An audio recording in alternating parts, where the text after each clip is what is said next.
the monster wore my father's face. His rages, fueled by something dark and insatiable, sculpted my childhood into a grotesque parody of hide and seek. He'd unleash his fury on my small frame with the savage glee of a predator, his roars echoing through our isolated house, a tomb nestled amongst a thicket of suffocating trees. My mother, a ghost tethered to a flickering cigarette, haunted the kitchen, her whispers of his nightly escapades adding a chilling harmony to the symphony of my terror. Escape was my only solace. I became a master of the unseen, a phantom flitting through the shadows. Closets, the dryer, even the suffocating space beneath the bed became my sanctuary. Hide and seek wasn't a game. It was survival. One night, as the tremors of his impending rage shook the very foundation of the house, I sought a new haven, the crawl space beneath the back porch. A gaping maw in the rotting wood beckoned, promising a darkness deeper than any I'd known. The autumn air bit with icy fangs as I scrambled out the window, clutching my threadbare blanket and a plush hippopotamus, my only comfort in a world of pain. I wormed my way into the crawl space, splinters digging into my skin, dirt clinging to my tear-streaked face. The air inside was thick with a cloying scent of damp earth, a suffocating blanket of cold and decay. But it was spacious, a terrifying expanse of nothing. Shivering, I curled into a ball, the fear of my father's wrath a more potent chill than the biting wind. Then, a voice, sweet as poisoned honey, slithered through the darkness. "Darling, are you cold?" It wasn't my mother's rasp. I turned, my heart hammering against my ribs, to see the hazy outline of a woman, her face obscured by shadow, a delicate butterfly necklace shimmering faintly in the gloom. She was covered in the same clinging mud as me. I nodded, mute with terror and confusion. How had she gotten there without me noticing?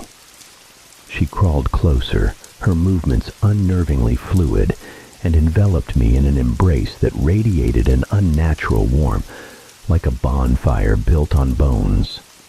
I nestled against her, the mud and fear momentarily forgotten. "You've grown so much," she murmured, her breath ghosting across my cheek as she peered at my face. "How old are you, Alex?" "6, I whispered, a flicker of recognition igniting in my mind. I knew her. But how? The memory was shrouded in a chilling fog. "6 already," she exclaimed, her voice laced with a disturbingly high-pitched joy. "You're such a big boy. Mommy's so proud." Her hand stroked my hair, a gesture so alien yet so comforting it sent a shiver down my spine. "What's your name?" I asked, the question a fragile shield against the encroaching unease. "Lily. What do you like to do best?" I thought for a moment. "I like checkers and coloring." Lily's laughter was a brittle, unsettling sound. "Just like me. I love Scrabble, but you're probably too young for that, aren't you?" I nodded. "Too many letters. But I want to play. I like letter tiles. Will you play with me?" Lily took a deep, shuddering breath. I can't. Daddy keeps me locked in here. I can't get out. But..." She paused, her voice taking on a pleading edge. "Alex, can you do something for me?" Of course. She was so kind. How could I refuse? "When you wake up in the morning, go to the police station. Find an officer named Lowell Joyce. Tell him Lily is under the crawl space. He'll come and get me out, okay? And then we can play Scrabble." My excitement blinded me to the choked despair in her final words. I nodded eagerly. "I will." We'll be on the same team, right? Lily's laughter was a chilling whisper. I'll teach you the rules. Sleep tight, Alex. The next morning, Lily's voice woke me. Go. Daddy's gone to work. I'll tell you how to get to the police station. I rubbed the sleep from my eyes and crawled out from under the porch, back into the house to grab my shoes and coat. The cold seized me, but the thought of Lily just behind me spurred me on. I started walking. The journey felt impossibly long, like walking to a neighbor's house in a nightmare. I don't remember how long it took to reach the police station, or why no one stopped a 6-year-old in muddy pajamas wandering along the road. Lily's voice continued to guide me. Wait, okay. Cross now. Turn right here. Keep going straight. Almost there. I was near collapse when I stumbled into the station. The officers chatting cheerfully by the door didn't see me until I was almost at the front desk. Hey, kid, are you okay? An officer knelt down, his face etched with concern. I nodded. I'm okay. I need to see Lowell Joyce. Another officer scooped me up. All right, kiddo. All right. Let's get you somewhere warm. Good Lord, your lips are blue. I vaguely remembered gently chiding him for swearing. Shit was a bad word. They gave me hot cocoa and wrapped me in a blanket. An older man with a silver mustache sat down beside me. Hello, son. I'm Chief Joyce. What's your name? He asked. Alex. I set down the mug and looked him straight in the eye. Someone told me to tell you that Lily is under the crawl space at my house. You need to go get her so we can play Scrabble. I've never seen a grown man's face drain of color so quickly. Everything after that is a blur. I remember being taken back to the house, a swarm of police cars and onlookers. Yellow tape cordoned off the back porch, someone carrying a black bag while my father was led away in handcuffs. I ended up living with my grandparents, who it turned out were Chief Joyce and his wife. I tried asking about what had happened, about who Lily was, but I was always brushed off. I was too young to know. But life got better. So much better. He was the best man I could have asked for. We went to the movies on weekends. He let me have giant sodas, even though I had to pee halfway through. He let me try a sip of beer when I was 13. I spat it out and never touched it again. He never judged my artistic endeavors, letting me repaint my bedroom countless times over the years. I felt safe with him. He never hit me. She was just as wonderful, homeschooling me along with things school didn't teach, like how to respect others, but not let yourself be bullied. And cooking, lots of cooking. I could bake my own birthday cake by the time I was 12, but I usually made them for friends. I had a lot of friends after I got away from my father. When I was 16, he took me back to the old house. It had been bulldozed, but I could still see the remnants of yellow tape clinging to a few trees, faded and tattered. We sat together on the tailgate of his truck. He cracked open a beer, took half of it, then set it down, handing me an orange soda. After I finished it, he told me, Lily was your mother.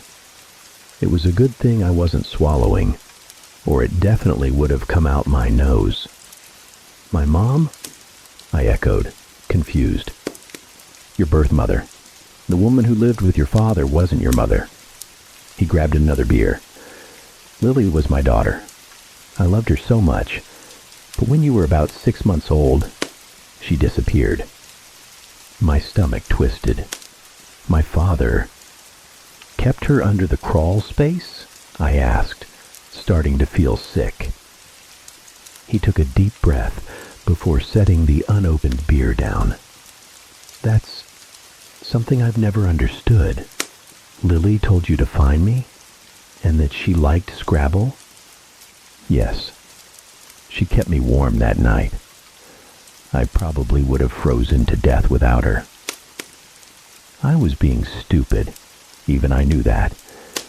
He was silent for a moment, then opened the beer and drained it. Alex, Lily had been dead the entire time she was missing. When we dug her up, it was just bones. The experts confirmed it, and your father confessed.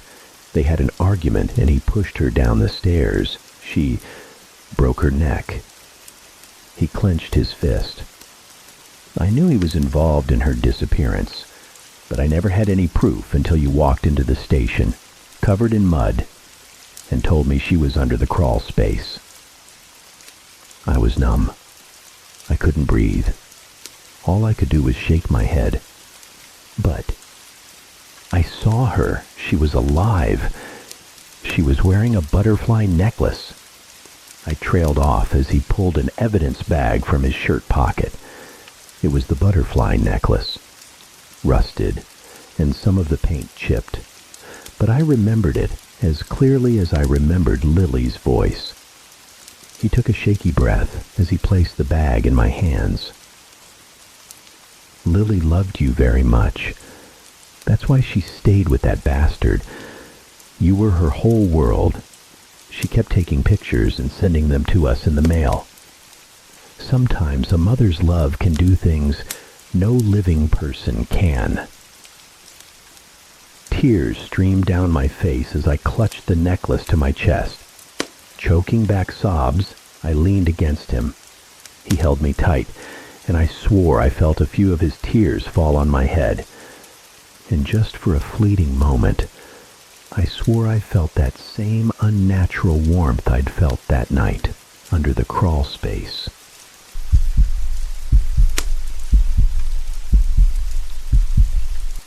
"15 years in Arizona, and I could finally admit it.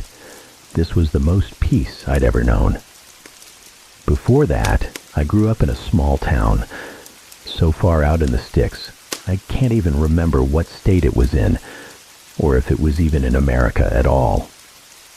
It was the kind of town swallowed whole by dense, looming woods, shrouded in an atmosphere so heavy it felt hard to breathe. All I remember for sure is its name, Point Pine. 10 years I spent in Point Pine, until the summer I turned 10, when my family up and left, never to speak of the town again. Not that I blamed them. I realized later my parents were trying to bury Point Pine. When classmates asked where I was from, I learned to say, "Oh, just some small town. You've never heard of it." I learned quickly that questions about Point Pine had a price. A few months after we moved to Arizona, my older sister Felicity had a school project, something about family history. She chose to write about our life in Point Pine, about all the weird things she remembered about it. My mom found her project the day before it was due and burned it in the backyard. That evening, when Felicity got home from school, my parents sent her straight to her room. I heard her sobbing through the walls, racked with a grief that felt different from any sadness I'd ever known. After that, neither of us mentioned Point Pine again. Except, here I am, telling you all about it. I'm not sure what's brought it all back. These memories I thought I'd locked away in the darkest recesses of my mind. Maybe it's because my dad died a week ago. Since then, my mom hasn't said a word to anyone, hasn't even cried. She mailed his ashes off to God knows where. Point Pine. I'd bet money on it, though I'm not sure I have the guts to ask. And ever since then, these fragmented memories of our time in that town have been creeping in. Things that seemed normal at the time, but now, looking back, I realize how truly bizarre they were. For one thing, there was the Point Pine Bakery. The owner, Terrence, always knew what you were going to order before you even stepped up to the counter. I remember the kids in town used to whisper that Terrence was some kind of mind-reading magician. Not only that, but when it came time to pay, you weren't allowed to use money. You had to give Terrence a piece of old clothing you didn't wear anymore. There was a big bin next to the cash register where everyone just tossed their old shirts and shoes. That was just one of the many, many strange things about Point Pine, and it wasn't even the half of it. On your birthday, every year, every single resident of Point Pine had to get their blood drawn. Nobody knew what it was for, what they were looking for. All we knew was that your birthday always started with a trip to Point Pine Labs. Then every single morning at precisely 8:13 a.m., an air raid siren, the kind they have at theme parks and military bases, would blare through town, rousing everyone awake. Immediately, parents would be screaming for their kids to get up, yanking them out of bed like the house was on fire. Sometimes, I wondered if it actually was. All the different schools in Point Pine were scattered around different parts of town. Point Pine Elementary in the east, Point Pine Middle School in the west, Point Pine High School right smack in the middle of town, and Point Pine Community College up on a small hill in the south. You get the idea. Every place in town was called Point Pine blah blah blah. Point Pine Cafe, Point Pine Strip Mall, Point Pine Grocery Outlet, you name it. But the strangest thing about Point Pine by far was the town parade. It happened once a month, without fail. Nobody knew exactly what day it would be, and each month, one student from Point Pine High was chosen to participate in it. The strange part was, we weren't allowed to look at the parade. Not from the streets, not from our windows, not even on TV. It was like the number one rule in Point Pine. Whatever you do, don't look at the parade. In fact, you weren't even allowed to be outside when the parade passed through. We always knew when it was starting because it happened the same way every time. You'd hear this chanting like a church choir, singing this eerie, discordant melody. It was like no music I'd ever heard before or since, like a lullaby sung by a demon. The sound seemed to come from everywhere at once, the sky, the ground, the trees, the buildings, like everything in Point Pine was singing. Once you heard that first note, you had 5 minutes to get inside a house or a building that locked. This might sound hard to believe, but there weren't that many buildings in Point Pine that actually locked. So, if you were caught outside when the chanting began, you basically had 3 choices. One of the schools, the employee break room at the Point Pine Bar and Grill, or the walk-in freezer at Point Pine Pizza. One year in August, my friend Lee and I decided we were going to break the rules and watch the parade. Thinking back now, I wonder why more kids didn't try it more often, because if you tell a kid they absolutely can't do something, well, you know what happens. Since we had no idea when the parade would come, where it started, or what route it took around town, we figured the smartest thing to do was wait in the woods near the Point Pine Library until it passed down the main road. So, we spent most of August hanging out at the library. Around the 3rd week of the month, we were sitting on the library steps, gossiping about some girl in our grade when we heard the music start. Lee and I exchanged a panicked look and bolted into the woods, while everybody else scrambled toward the nearest building. We ran deep into the woods, far enough that nobody on the street could see us, but close enough that we could still see the road. We huddled low in the brush and dead leaves, whispering to each other as we waited with bated breath for the infamous parade to arrive.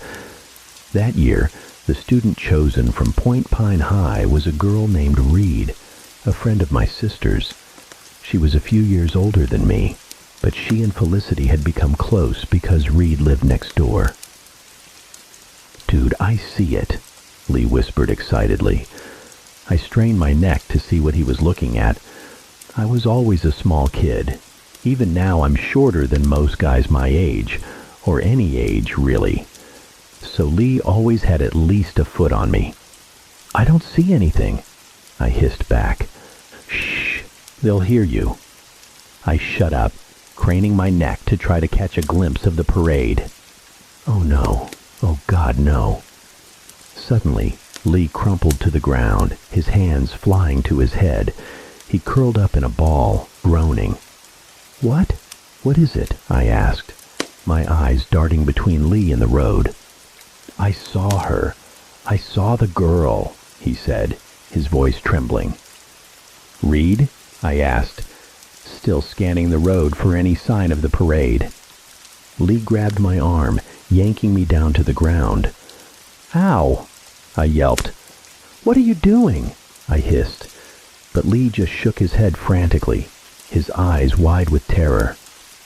"You don't want to look," he whispered.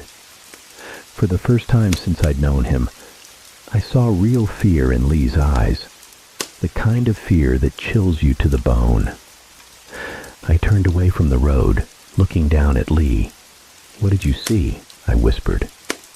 They did something to her. They're eating her, Cody. But she doesn't even care."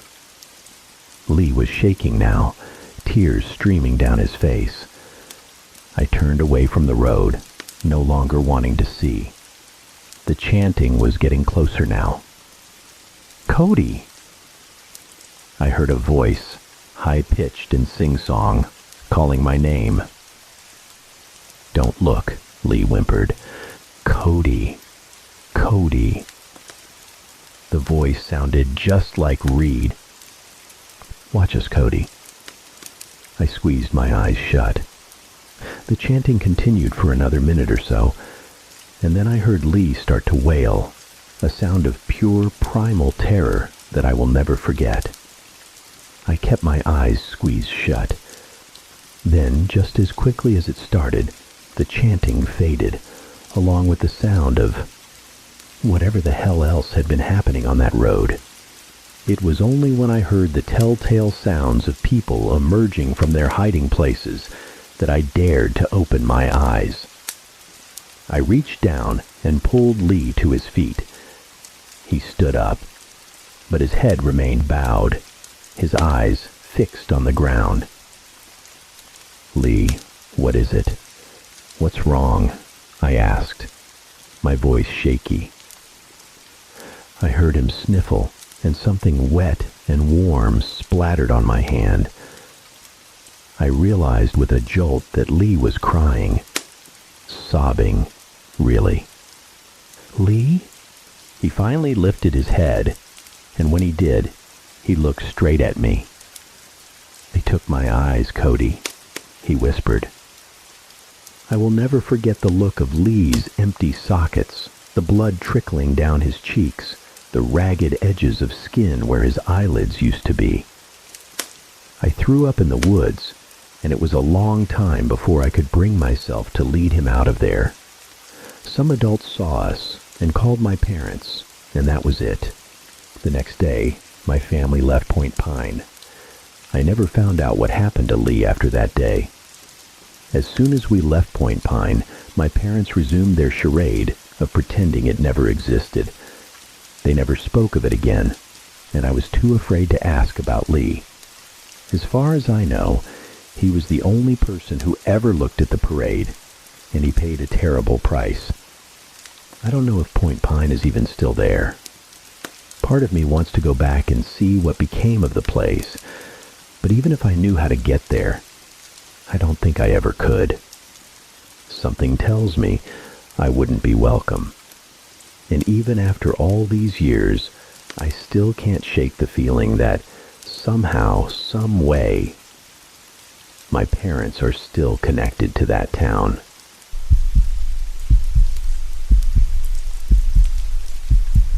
This story clings to me like a phantom, a hazy memory from when I was 7. Time may have veiled it in dust, and logic screams its impossibility, but deep within, the unsettling feeling persists, clinging with an unnerving tenacity.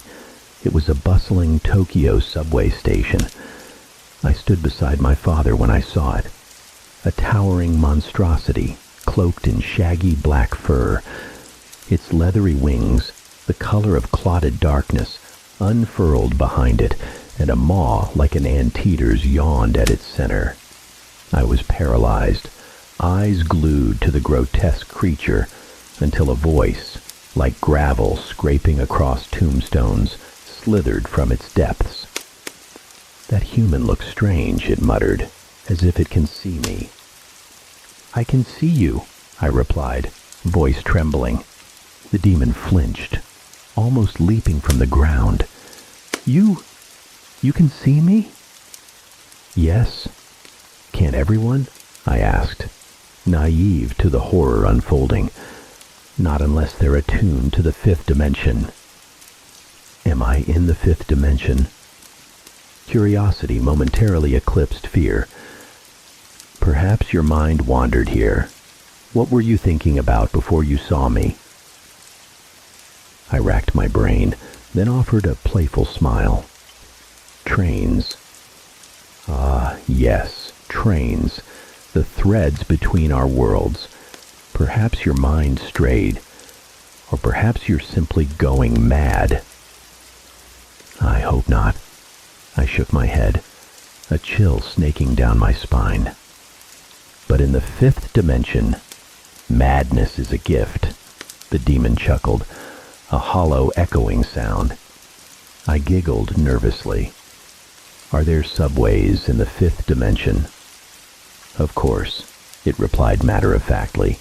"How else would we get to work?" "But you have wings." I pointed at the monstrous appendages. "Wings are overrated. Trains are faster, and nobody wants to arrive at work drenched in sweat." "Then what do you use them for?" "Rain protection." The demon's nonchalance was unsettling.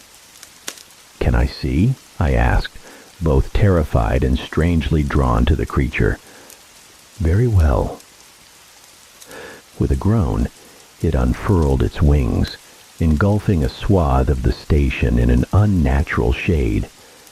My hair whipped around my face as if caught in a gale. I burst into laughter. "You're huge." The demon chuckled, but the sound died quickly, replaced by a profound sadness. "Are you all right?" I asked, my earlier fear momentarily forgotten. "You seem sad." "Ah, yes," the demon mumbled, its gaze seeming to pierce through me, fixed on some distant point beyond. "Say, child, want to see a magic trick?" "Yes." It reached into its maw, pulling out a giant, rainbow-colored handkerchief. It kept pulling and pulling, until the fabric stretched for what seemed like miles. I giggled, but the sound died in my throat as I realized I was no longer holding my father's hand. Panicked, I looked around. The bustling station was gone, replaced by an endless meadow dotted with rusted, ancient trains. "Where's the station?" I whimpered, fear finally taking hold. "It's all right," the demon said, its voice strangely soothing. "Sometimes it's better to see what isn't there than what is." "What do you mean?" I was lost, adrift in a sea of confusion and terror. "Sometimes when I grow bored, my mind drifts to the 3rd dimension, and I see humans like you." "That's weird," I mumbled, my voice small and scared. "Can you go to other dimensions too?" But the demon didn't answer. It looked up at the sky, now a canvas of brooding gray. "Rain's coming," it said, and its wings unfurled once more, shrouding us in darkness. Warm raindrops splattered on my face. "Can I stay under your wings with you?" I asked, my voice barely a whisper. "I'm afraid not," the demon replied. "It's time for you to go home." The world around me began to blur, colors melting into a swirling vortex of green and yellow. I felt dizzy and closed my eyes against the disorientation. The spinning sensation stopped, but the warm raindrops continued to fall on my face.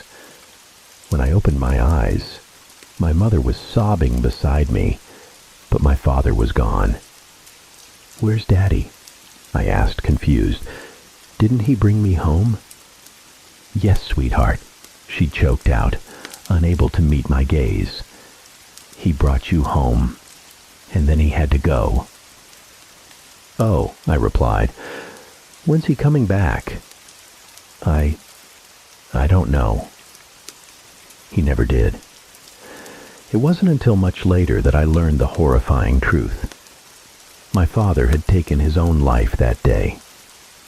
He'd left my mother a suicide note that morning, saying he was taking me with him. She found it upon returning from work and immediately called the police, but it was too late. Witnesses claimed that just as he jumped, I'd wriggled free and run, collapsing soon after. But one witness, a child around my age, claimed to have seen a strange creature pull me back from the tracks. A creature he described as tall, with shaggy black fur, leathery wings, and a maw like an anteater's.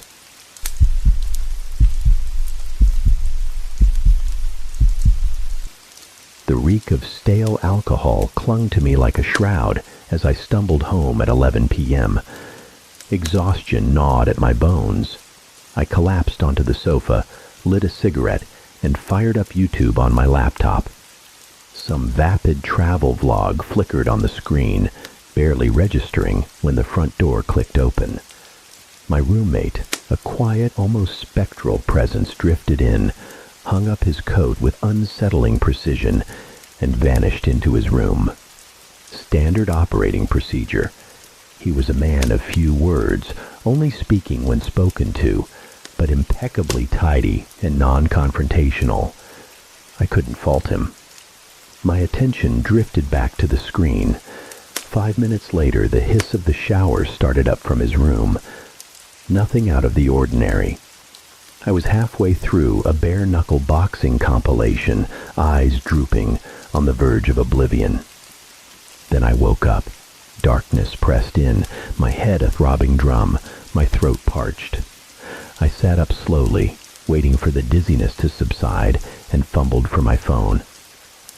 3:30 a.m. My stomach growled, a hollow ache. I shuffled towards the fridge, and then I heard it. A steady, subtle, yet persistent sound. It took me a few seconds to place it. The shower. Fragments of the night before slammed back into focus. Drinking, the cab ride home, the laptop, the sofa. My roommate coming home. The shower. I froze, trying to rationalize it. Had he fallen asleep in the shower? Impossible, I thought. Or had he slipped, fallen? The horrifying image spurred me into action.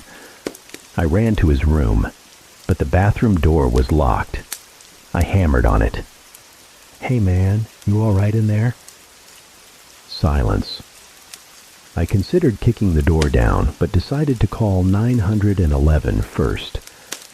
I pulled out my phone, ready to dial, when I saw an unread text from my roommate. "Hey, couldn't sleep. Crashing at my girlfriend's. Not sure when I'll be back." Sent 2 hours ago. I stared at the bathroom door, then back at my phone. None of it made sense. Firstly, my roommate rarely texted, let alone to announce his whereabouts. Secondly, I was fairly certain he was single, and had been for a while. And thirdly, who the hell was in the shower? I called him. No answer. Texted him. Nothing. I went to his desk, his keys and wallet still sitting next to his laptop. My head began to spin. I fled his room, flicked on the living room lights, pacing like a caged animal, trying to piece it together, trying to ignore the sound of the running water, a sound that had never been so terrifying. Then I heard a buzz from the kitchen counter. His phone. Panic surged. I grabbed my keys, bolted out of the apartment, and down to the lobby. But it wasn't far enough. I ran across the street to the McDonald's. I sat there for a while, intending to call the police, but a strange paralysis gripped me. Even though the restaurant was practically deserted, I felt suffocated, the air thick and heavy. I decided to leave, stepping out onto the deserted street. Instantly, I felt a prickling sensation, the feeling of being watched. My eyes were drawn upwards, towards my apartment. I saw someone standing on the balcony. A tall, gaunt silhouette, motionless as a mannequin, but not a mannequin. If I looked closely, I could see a slight swaying. I froze, my mind unable to comprehend, unable to accept what I was seeing. It wasn't my roommate. It was too tall. In fact, it was so tall it couldn't have been anyone I knew, its head nearly brushing the balcony of the floor above. No matter how hard I tried, I couldn't make out any details. The darkness and the distance could have been a factor.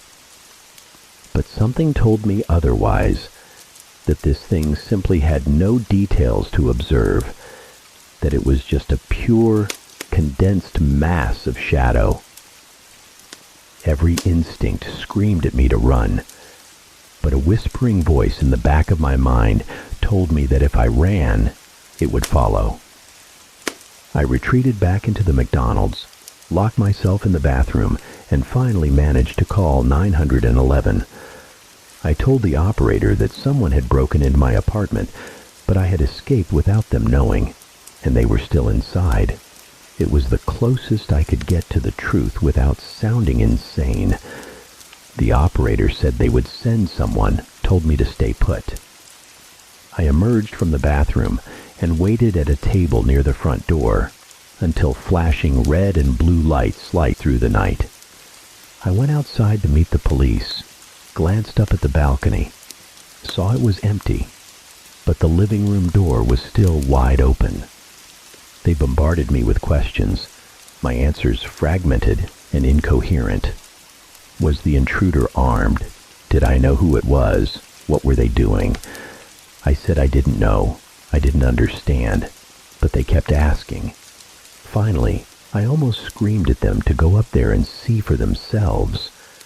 And perhaps the terror in my voice finally made them take it seriously.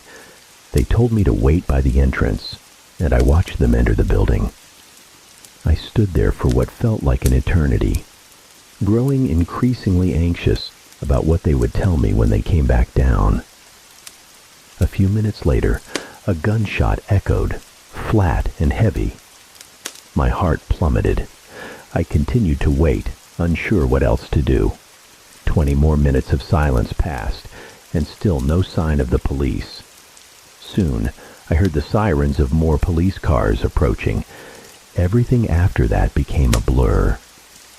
4 more police cars surrounded the building, officers shouting, phones ringing constantly, more questions hurled at me, none of which I could answer. The building was evacuated.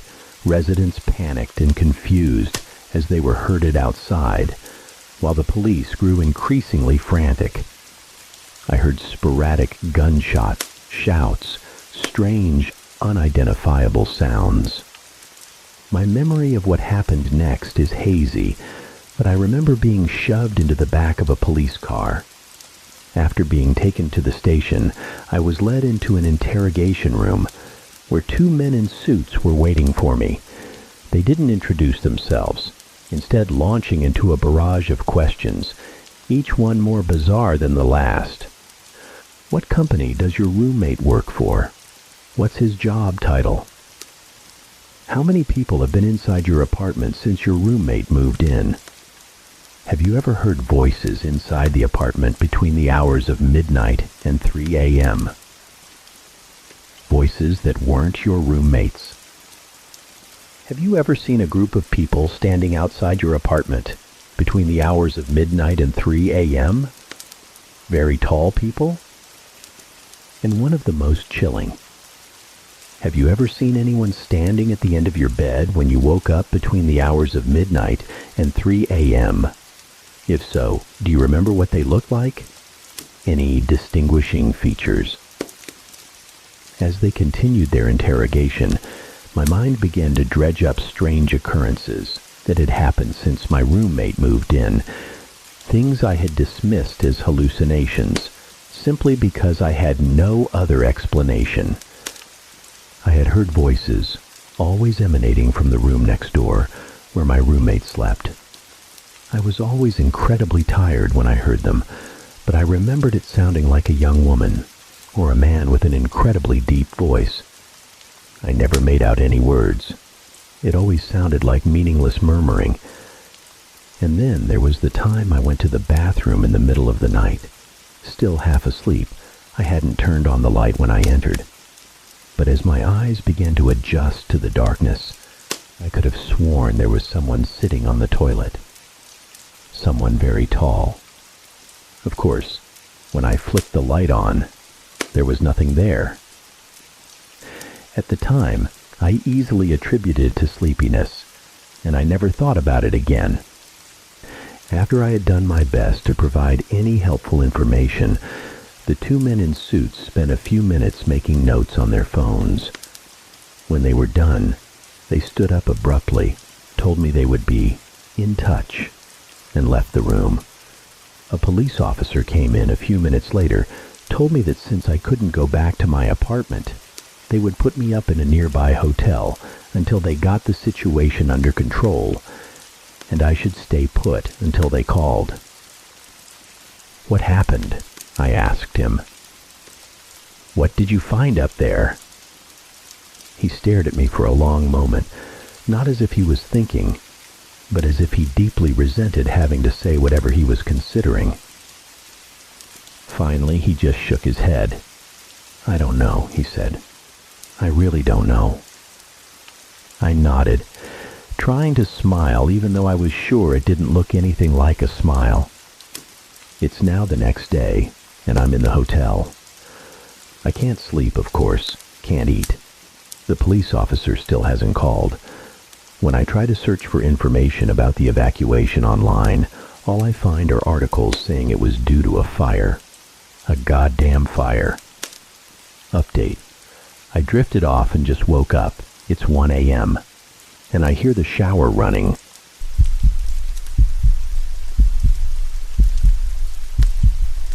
The Lonely Diner.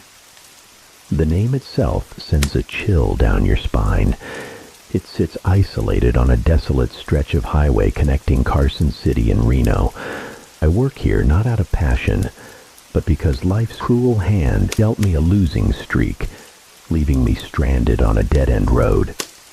Anyone stuck slinging hash after graduating college, especially in a diner marooned in the middle of nowhere, knows their life hasn't exactly gone according to plan. But why this diner? Why the Lonely Diner? Money. $50 an hour. An unbelievable wage compared to other greasy spoons in the area. And the sole reason for this exorbitant pay, him. The first few days were uneventful. I grew accustomed to the eccentricities of the clientele, the unspoken rules of the establishment. This area spotless, that area ignored. Serve quickly but not too quickly, allowing the customers to wallow in their solitary melancholia. They came here for the loneliness, ironic as it may seem. The cook followed suit, the food adequate, never terrible, never exceptional. A carefully curated mediocrity. Then one day, I dared to ask the owner about the ludicrously high wages. Her response was chillingly nonchalant. Rules are paramount here, especially the important ones. You're joking, right? She fixed me with an icy stare. "I don't run this place. And following the rules here means looking out for yourself." Then, with a cryptic edge, she added, "There's more to this place than just you and this diner." Weeks later, I saw him. A man sitting quietly in the far corner, brown coat, short hair, about 50, a gentle smile playing on his lips. Before I could approach, the owner grabbed my arm, her face a mask of terror.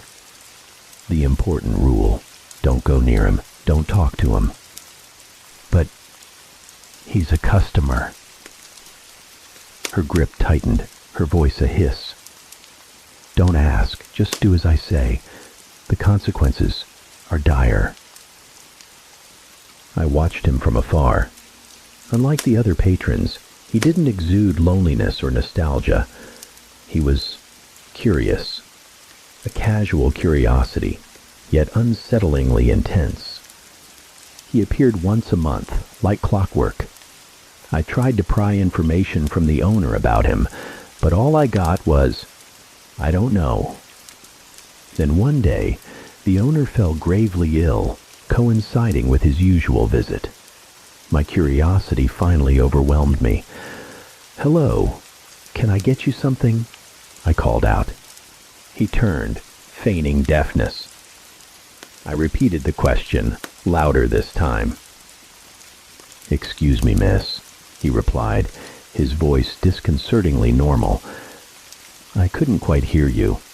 Could you come over here?" I shook my head.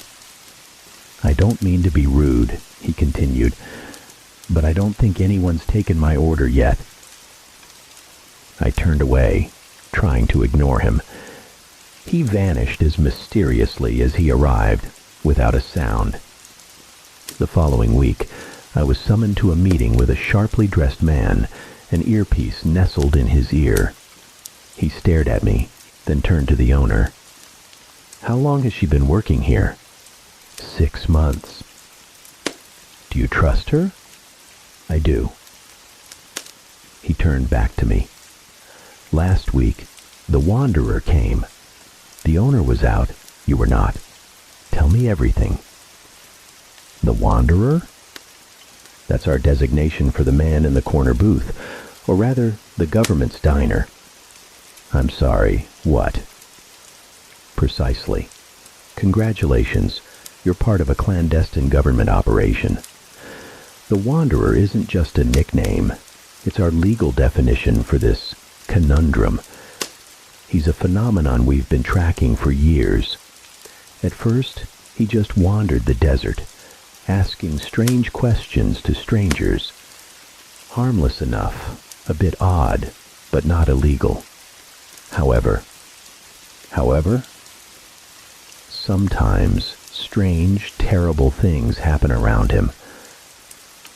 "Have you ever apprehended him?" I asked. "No, not because we don't want to, but because it might not be safe. He's from..." I didn't attend any more meetings after that. Not because I was forbidden, but because I didn't want to know anymore. The curiosity had evaporated, replaced by a creeping dread. The agents, the police, their frequent presence in the diner, now a chilling reminder of the true nature of my employment. They'd come at the end of the month, observe him from a distance, taking meticulous notes. He remained the same, just sitting silently, doing nothing, saying nothing. The high turnover rate at the diner suddenly made sense. No one spoke of it, but I knew they all felt the unsettling presence, the unspoken fear. I stayed. Not for the money. I didn't even know why anymore. Then came Malcolm, a new employee, eager, enthusiastic. The alluring pay probably drew him in, like a moth to a flame. The owner and I tried to warn him. "There are strange things here. Rules you must follow. No questions asked. Laws of nature. like gravity. And if you can't do that, if you don't think you can look out for yourself, you shouldn't work here. A knot of unease tightened in my stomach when he appeared the same week Malcolm started. The owner and I stayed glued to the counter, intercepting anyone trying to leave the kitchen area. Malcolm emerged, carrying a trash bag. I grabbed his arm. "Remember the rules I told you?" He nodded. I pointed to the man in the corner, brown coat and all. "No matter what, you don't serve that man. Don't approach him. Don't talk to him. Pretend he doesn't exist." "I'm just taking out the trash," Malcolm said. "But I understand." He walked out the front door. I turned back to the Wanderer. There were quite a few agents in the diner today. He suddenly spoke. "Gentlemen, if you have any questions, come to my table and ask." The agent scoffed. "I'm serious. If you join me, I'll tell you everything. Truly." The laughter grew louder, but no one moved. "I know you're curious. I know you take notes. I know you talk about me. I know you built this place for me. I know you." The chime of the front door rang out. Malcolm entered through the side door, right next to the Wanderer's table. It happened so fast. The Wanderer stopped talking, his voice shifting to a pathetic whine. 30 visits, and the service is terrible every time. Malcolm instinctively pulled out his notepad. "Hello, sir. Can I help you?" Then he froze. The Wanderer grinned, a wide, unsettling grin. His neck twitched, as if with overwhelming excitement. He stood, and then they were both gone. A voice boomed over the loudspeaker, shattering the sudden silence. "Code Black. Wanderer target has abducted a civilian. I repeat, a civilian has been abducted." Days later, the owner quit. She wasn't angry with me. She said she always knew she'd leave after the 10th disappearance. Why 10? I didn't know. I continued to work. Driving home, I'd look up at the star-studded sky and pray for Malcolm's safe return. The debriefing with the agents offered no comfort. Where did he take him? The answer, he's gone. The gnawing dread became a constant companion. The only lesson learned was to be more careful, more vigilant. And on the days the Wanderer came, I would be the only server on duty. No exceptions. The agents weren't happy, but there was nothing they could do. They needed the Wanderer for their research, their understanding. We were animals in a zoo, kept for their observation. At the end of the month, he appeared again. But this time, he walked through the front door in the dead of night as I was preparing to close up. I stood frozen at the cash register as he approached. I was certain I was about to die. He smiled. "Don't worry. I have my own rules," he said. I remained silent. "I know you're curious about me. I was quite amused when you initiated contact. Cautious curiosity is a commendable trait, especially in a reckless species such as yours. I'll tell you why I come here. Would you like to know?" He laughed, a chilling, hollow sound. "The answer is quite simple. This game, this play, it's all so very entertaining. Your planet is fascinating. I'll be back soon. I promise. Give me a month or two. I'll return with a new game." And then he was gone. On the counter beside me was a cake box. Perhaps it had been there all along while he spoke, or perhaps it materialized the moment he vanished. I opened it. Inside was Malcolm's severed head, his face blank, resting on a pile of clumsily arranged flowers. as if someone had tried to make a bouquet, but didn't quite know how. Scrawled across the top, in childish handwriting, "I brought him back, like you wanted." The worst thing about being stuck in a diner in the middle of nowhere is realizing there's nowhere left to run. The star-studded sky stretches across the planet. Anyone could appear at any time.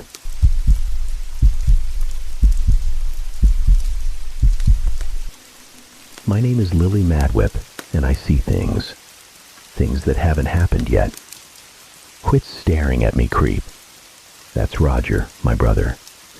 He doesn't see things. I know this because if he did, he'd see the death looming over him like a vulture circling its prey. But maybe he does see things, and those of us who are gifted just can't see our own futures. I don't know for sure. All I know is that in approximately 3 minutes, Roger will be dead. "You're going to die," I tell him, the words a chilling whisper in the mundane hum of the car. "Are you threatening me?" he snarls, his voice thick with teenage disdain. Roger is 6 years older than me. He's in high school and has 2 friends, Skeeter and Dustin. They wear sleeveless shirts with the names of heavy metal bands printed across the front. Sometimes they gather in the garage and try to make music like those bands until my dad goes out and yells at them to stop. At his funeral, they'll wear suit jackets and ties, their hair slicked back, a grotesque parody of respect. After that, I'll never see them again, which is fine. I love Roger because he's my brother, but things will be quieter when he's gone. Sorry, Roger. "No," I say, my voice small but steady. "I'm just warning you. I love you, Roger." "Shut up, freak." He punches my shoulder, and I cry, a practiced performance, because it doesn't really hurt. My mother's head whips around from the front seat, her eyes pinning us both with a look of weary regret. I know she doesn't really mean it, but all parents think it sometimes. I wonder where I'd be if I'd never had children. No, I'm not a mind reader. I just know these things. "Can you two be quiet?" Mom asked. But it's not a question. It's a command. Grown-ups can give commands disguised as questions. If you're a kid and you try to do this, it doesn't work. I once tried to command Roger to give me back my Pasker doll by asking him, and he laughed and twisted Pasker's head clean off. Mom had to glue it back on, but she's not good at fixing toys, so now it sits a little crooked. I told her I didn't mind, that it gave the doll character. My parents think it's weird that I named my doll Pashar. I don't know why. Pashar is an angel. People don't think it's weird if you name your doll Gabriel or Michael or Layla, but name it Uriel or Gavriel or Pashar, and everyone gives you funny looks. I clutch Pashar and stare out the front windshield. There's a sign that says, "Rest stop 1 mile," and below it a smaller sign that says, "Next rest stop 46 miles." At the rate Dad's driving, I figure that's about half an hour. "Rest stop coming up," Dad announces. "Anybody have to pee?" A few hours ago, we stopped at McDonald's, and I had a cheeseburger with fries and a small Sprite. I couldn't finish the burger or the fries, but the Sprite settled my stomach because I sometimes get a little car sick, so I drank all of that. I do need to pee, but this is where Roger dies, so I lie. I don't. The thought of needing to pee makes me even more uncomfortable. I cross my legs. Roger notices. "Lily has to pee. She's wiggling. I don't want her to pee on me." He makes a disgusted face, and I get not wanting someone to pee on you, but Roger. I'm trying to save your life. Mom looks back again, and I shake my head at her. "Lily, if you need to go." I don't. "She does, and I do," Roger declares. I don't think Roger actually has to pee. Dad pulls into the rest stop access road, ending the conversation. There are 2 lanes, one for big trucks and one for smaller cars. Our station wagon takes the second lane and curves around to climb a hill to the rest stop parking lot. There's a large boulder on a pedestal with a memorial plaque at the base with a lot of names of people who have died. Other families are going in and out of the glass building. I wonder how far we are from the nearest hospital. Everybody out, Dad declares. Lily, come on, Mom says as she unbuckles her seatbelt and opens her door. I give Roger one last look and try to smile. He looks back at me. For a second, there's a flicker of awareness in his eyes. I think maybe he'll close his door and stay in the car. Then he sneers at me, and the moment passes. Quit staring at me, creep. Watch your mouth, Roger. Dad says it in that tone that means he doesn't really care, but he has to pretend he does so Mom doesn't get mad. We all get out of the car. Mom holds my hand as we cross the parking lot, even though I'm not a little kid anymore. I keep looking back at Roger and Dad, waiting for it to happen. Roger is going to die. I know it. I just don't know how. Maybe that big boulder will fall off its pedestal and crush Roger like a boot stomping on an ant. I've stepped on ants before. I always say I'm sorry afterward, but by then it's too late. I wonder if his insides will be all crushed like the ant. The boulder doesn't crush Roger. My mother takes me into the women's restroom where we do our business. The toilets are the kind that flush automatically. They always scare me. Like, I think the toilet I'm sitting on won't detect that I've left and will flush anyway, and I'll get sucked down inside. I pee. But the whole time, I'm waiting to hear screams and cries from outside. Maybe Roger got sucked into an automatic toilet. My mom has a word for things like that. Just deserts. Roger doesn't get sucked into an automatic toilet.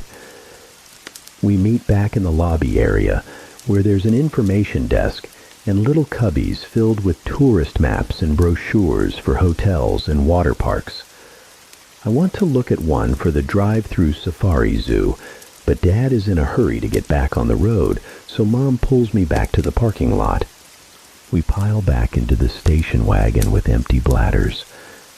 I'm feeling a little confused because Roger is still alive, and it's been at least 10 minutes since I knew he was going to die. I don't say anything about it because my parents don't like it when I talk about premonitions, as they call them. Besides, I don't want to jinx it if I'm actually wrong. Roger is kind of a jerk, but he's my brother and I love him. I hug Pashar and look out the window as we pull out of the parking space. Suddenly, Pashar is ripped from my arms. I turn, startled, to see Roger holding the doll out the window, dangling it by one leg. He grins at me, a malicious glint in his eyes. Hey, creep, want to see if your dolly can fly? I realize this is it, the moment. I can't not say anything. This is when you die, I tell him, my voice flat and devoid of emotion. Roger's sneer is replaced by a flash of anger. He drops Pasker, and the doll disappears beneath our wheels. In anguish, I scream, lunging for my seatbelt, as if I could somehow launch myself out the window and snatch Pasker up before it's gone forever. Mom turns around and starts yelling about what just happened. Dad yells back at us to be quiet. Lily, stop screaming. Roger, what did you do? Roger, what did you do? My dad is looking in the rearview mirror at what he considers his 2 biggest mistakes.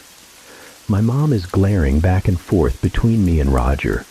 Roger is looking at my parents, trying to affect a look of innocence, as he lies and says I started it. Only one of us is looking at the big truck lane we are merging into at Dad's typical high rate of speed, and that's me. I see it out Roger's window.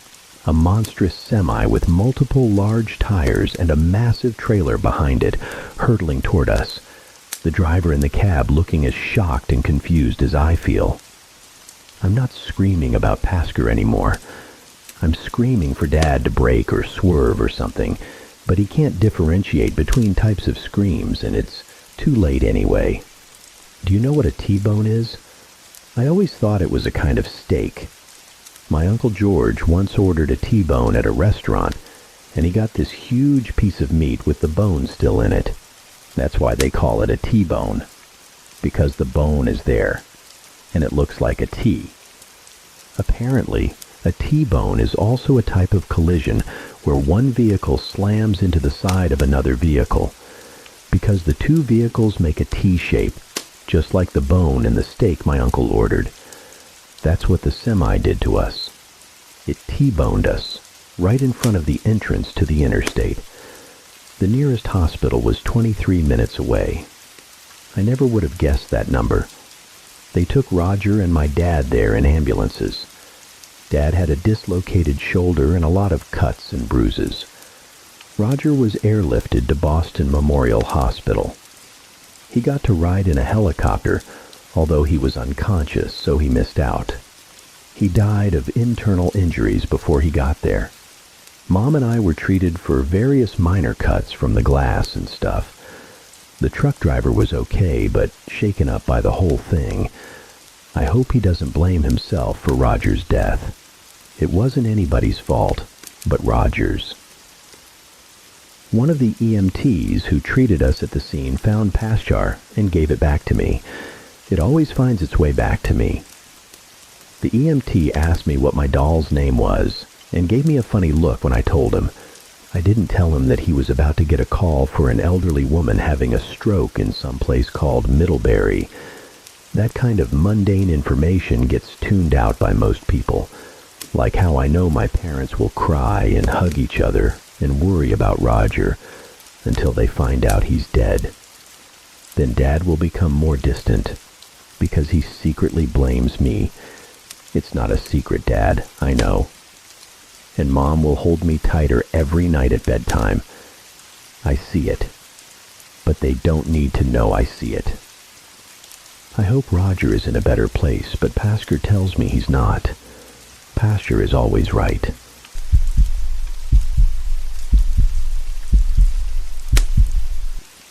My sleep paralysis. Demon. Turns out to be a pretty chill guy. My first memory of sleep paralysis was when I was 10 years old. I remember it vividly because that was the night my parents took me to see Shrek 2 as a reward for getting good grades on my report card. We got home late after the evening show, and Mom tucked me straight into bed. Around 4 a.m. I woke up, the light from my alarm clock telling me the time. I couldn't feel anything, no sensation of my pajamas against my skin, or the warmth of my pillow. My arms and legs had feeling, but they felt heavy, as if some terrible weight was pressing down on them. I tried to call out, but couldn't. My voice caught in my throat, my lips unmoving. I managed only a feeble moan that sounded like a cross between a frog's croak and a zombie's groan. I thought I was dead, that this is what death feels like, being awake but unable to move or tell anyone. My mind wrestled with the thought of being placed in a coffin, unable to tell anyone I was still alive, unable to move or make a sound, as the lid closed and they buried me in the ground, still living. My fear subsided as I felt my heart pounding in my chest from the near panic attack. I also became aware of my breathing, slowing as the fear dissipated. I calmed a little, thinking it must just be a dream. That's when I saw him for the first time. Mr. Brown's stick legs. He was huddled in the corner of the room by my closet. His oversized red eyes glowed in the darkness of my bedroom. His face was like a porcelain mask, white, expressionless, with no mouth or nose, just those two haunting red eyes. When he stood up, his body unfolded like origami until his head touched the ceiling. His neck bent, tilting forward as his true height was greater than the room. His long black torso was covered in shimmering symbols that reflected red in the light of his glowing eyes. He stood on two spindly, thin legs that disappeared into the room's shadows. He made no sound as he moved, seeming to glide as he approached my bed. His long, thin arms reached down towards me as I moaned through paralyzed lips. I couldn't scream, though I very much wanted to. His fingers reached through the darkness, down to my face. Two pointed fingertips touched against my eyelids, pushing them closed. I remember his fingertips feeling cool but not cold. Though the ends of his fingers looked sharp, his touch was gentle. "Do not struggle, little one. Sleep, sleep," he said. His voice was so deep I could feel it in my chest when he spoke. I did as instructed, convincing myself it truly was a dream. Even if it wasn't, the backs of my eyelids were more reassuring than gazing into those piercing red eyes in his vacant mask of a face. I shut my eyes, wanting it to be a dream, willing it to be a dream. I woke the next morning, thankfully able to move, walk, and talk. I told my parents what I saw, and they both agreed it was a dream. Mom tried to float the idea that something from Shrek 2 had scared me, but neither Dad nor I bought it. For confirmation, Dad asked me to draw a picture of what I saw. As I was drawing, I ran out a black crayon and had to finish his legs with the next darkest color in my crayon box. "Hey there, Mr. Brownstick Legs," my dad said as I handed him the drawing. "You leave my daughter alone now, you hear?" This is how my sleep paralysis demon ended up with the name Mr. Brownstick Legs. Giving him a silly name helped take some of the edge off going to bed the following night. Dad even did a sweep of the room, calling out for him. "Here, Mr. Brownstick Legs," he said, whistling as if calling a dog. It made me giggle, and the whole episode felt more fun than scary. But once they tucked me in and turned off the light, I felt the dread creeping back in. Darkness hits harder when you expect to find something lurking in the shadows. I don't know how long I searched, but eventually I fell asleep. In the following weeks, I searched for Mr. Brownstick Legs every night as I fell asleep. Even when I went to sleepovers, I would do a cursory check in case he tagged along to a friend's house. As time passed, my searches became less frequent. It was a couple months later, the night before my first day of 5th grade, when I woke to find Mr. Brownstick Legs straddled over my bed, his blank plate of a face inches from my own. A scream stuck in my throat, coming out sounding like a gush of air releasing from a pool float. "Hush, child," he said. His voice was deep, echoless. I didn't know how he spoke without a mouth, but I heard him nonetheless. I saw he held a piece of paper in his thin fingers, crumpled at the edges and torn. He held it up to show me. On the page was a pink blob with blue dots for eyes and a droll red smile with stick lines for legs and arms. It was lying on a blue rectangle. "I found the picture you drew of me, so I drew a picture of you," he said. "Do you like it?" I tried nodding, but couldn't move. I tried answering, but all that came out was the same dry croaking sound. "Will you draw another one for me? I so liked the first one. You gave me pants. I look good in pants." Again, I was unable to respond or move to give him an answer. He must have been able to read my intent, because he tucked the picture under my pillow before closing my eyes again. When I woke the next morning, I bolted upright and tossed my pillow off the bed. My heart leapt into my throat when I found the picture. It wasn't a dream. He was real. I went to my desk and began drawing a picture for him, starting with his face and eyes, trying to capture as much detail as I could remember. I had forgotten all about the first day of school until Mom opened my door and found me still in my pajamas. "Lexi," she yelled, startling me as I was coloring in his eyes. "Your bus will be here in less than an hour. Get dressed now." I tucked my picture into my school backpack and got dressed. I finished my drawing at recess that day, using my brand new Crayola 64 pack that I got with my back-to-school supplies. I gave him blue pants this time, figuring he'd like to see himself in jeans. I wrote his name, Mr. Brown Sticklegs, at the bottom of the picture and drew a smiley face next to it, hoping he'd like his nickname. I flipped the paper over to write him a message on the back. I wanted to ask him questions, but didn't want to anger him since he visited me when I was at my most vulnerable. I wrote out my letter on a separate piece of paper before copying it over to the back of my picture. "Dear Mr. Brown Sticklegs," that's your name. "My name is Lexi. I am in the 5th grade. What is your real name? How old are you? Do you go to school? Why do you visit my bedroom? Why can I move when you visit? You look scary, but you also seem nice. I hope we can be friends. Love, Lexi. P.S. I hope you like your blue pants." I added another smiley face at the end of the letter, my final emphasis on wanting to be friends. I considered closing with "sincerely," but figured love was a better, friendlier choice. I tucked the picture under my pillow that night, now anxious to see him rather than filled with dread of his reappearance.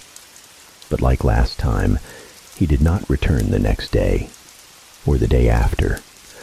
Days stretched into weeks, and every morning I found the picture tucked under my pillow from the night before. It wasn't until Thanksgiving break that I saw him again. My eyes opened as the morning sun poked through the blinds of my bedroom. His body didn't look any different in the light. In fact, his black skin seemed darker, absorbing the sun's rays without giving anything back. His eyes seemed wider than before. If he had a mouth, I would have figured he was smiling. In his slender fingers was the picture I drew for him. "Hello, Lexi," he said. "Thank you for the picture. I do look good in blue pants." I wanted to smile, but, well, sleep paralysis. He flipped the picture over to the side with my letter. "I will answer your questions the best I can. I do not have a name, not one you could ever pronounce, but I am happy for you to call me Mr. Brown Sticklegs. As for my age, I exist outside the construct of time. Therefore, I am ageless. I do not go to school, nor do I know what school is. Why do I visit you? I visit to feed on the energy of your soul." My breath quickened as a mute groan exited my teeth. I wanted to run, wanted to get away from him, but I was pinned down, unable to move. He sensed my uneasiness and tried to calm me by patting my forehead. "Let me explain. Have you been to the ocean? It appears vast, almost limitless as you stare out at the blue water, with no visible land on the other side." In my mind, I was standing on a beach. I felt the salty ocean breeze against my face as I looked out over the massive body of water. Waves crashed at my feet. I felt the rush of water over them, followed by the trickle of sand and pebbles as the water drew back. Your soul is like an ocean, child. Vast, limitless, undefinable by words to your understanding. I take only a tiny sip. A single glass of water from a vast ocean. I am not one who could consume an entire ocean. Dark clouds formed over the water as I stared at the white-capped waves. The clouds unleashed a heavy downpour, turning the horizon gray as rain fell from the sky over the ocean. Just as the rain falls over the ocean, your soul can replenish itself by more than I could ever consume, not even in 1,000 of your years. Does that make you feel better? On the beach in my mind's vision, I nodded. In my bedroom, he nodded back at me. Good. As for your last question, why you cannot move, We are meeting at a point outside your time where your world and mine touch. Your physical body cannot move here, but if you persist, you can learn to speak to me with your mind, and I will answer your questions in exchange for your drawings. You can draw pictures of whatever you like. I want to know more of your world." In my mind, I nodded again. This knowledge is a gift, so we can understand one another more. I am not one who would hurt you. He pressed his fingertip to my eyelids again, closing them. In my mind's eye, I was still on the beach, but the sun was setting, and no stars were visible through the rain. I drifted back to sleep to the sound of falling rain.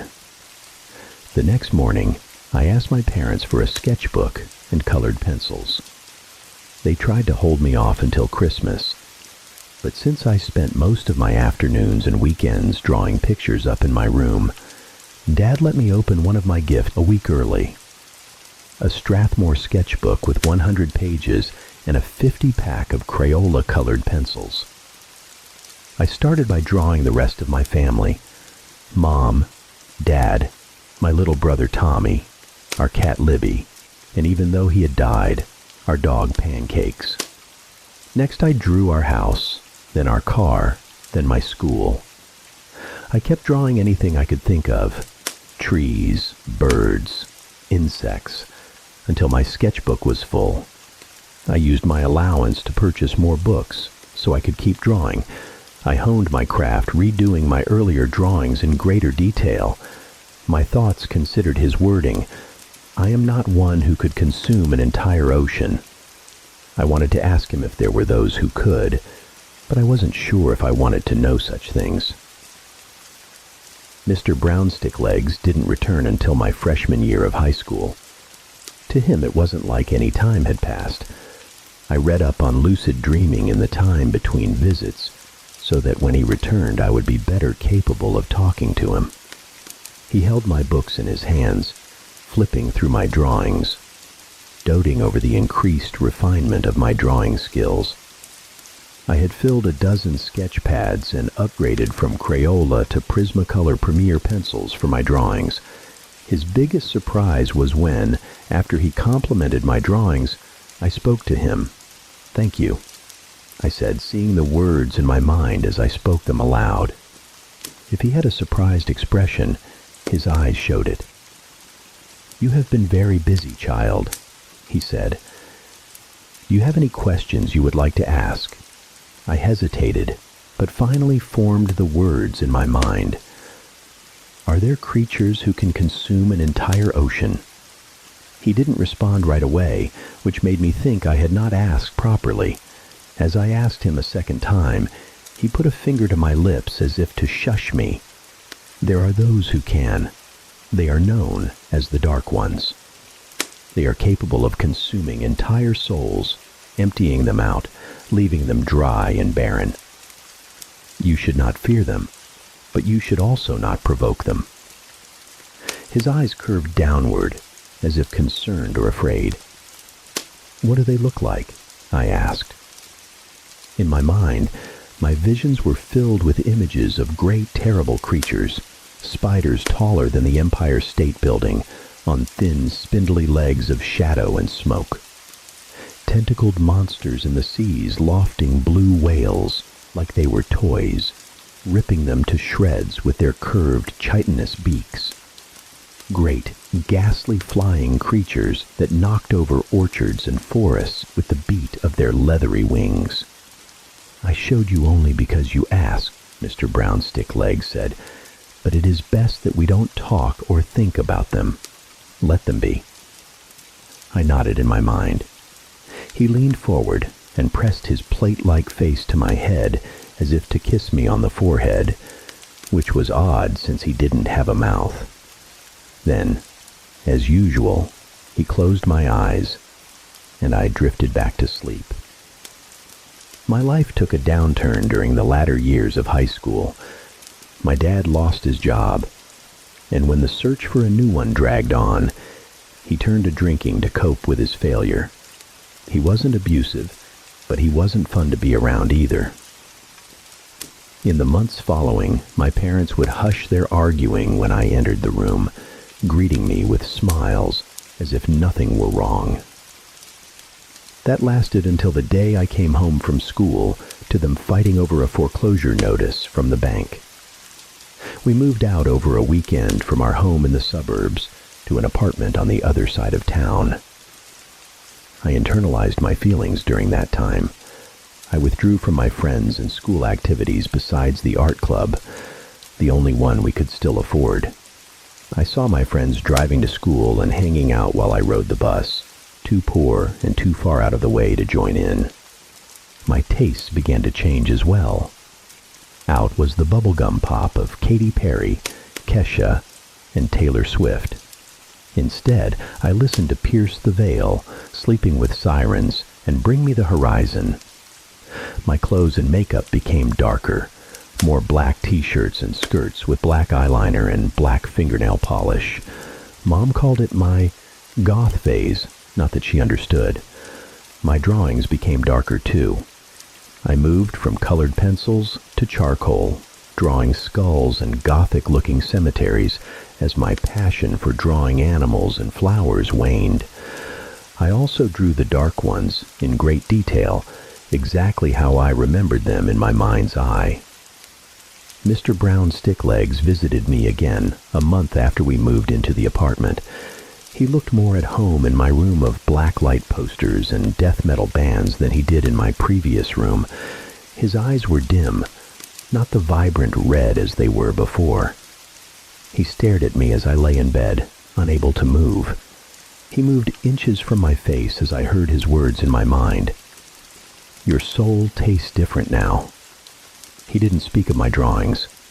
I worried that he might, especially since I had been drawing the dark ones. Not only drawing them, but thinking about them, and what type of damage they could do if they were to wake. He seemed sad for me, although reading his expression was difficult with no face. He patted my forehead like before, but didn't close my eyes before leaving as he used to. My life continued its spiraling path like a bottle rocket with a broken stick. My parents didn't talk outside of short conversations about which bills to pay and which ones to ignore. Each night, Dad disappeared into a bottle, while Mom disappeared online to chat with a male Facebook friend she knew from high school. The thing about rock bottom is that it's often a disguise for a trapdoor that drops you to an even lower depth than you thought possible. The first bottom came when my father died. Drove off the road into a gravel pit late at night with an empty bottle of bourbon in the passenger seat. I cried, but it felt hollow. I felt hollow. Even when Mom tried to hold me, I felt nothing inside, not sadness, not guilt, not anything. I disappeared into my sketchbooks, drawing even darker, more disturbing images. Death, dismemberment, vividly accurate vivisections of the cute animals I used to enjoy drawing. My friends no longer talked to me, which was fine, because I didn't want to talk to them anymore anyways.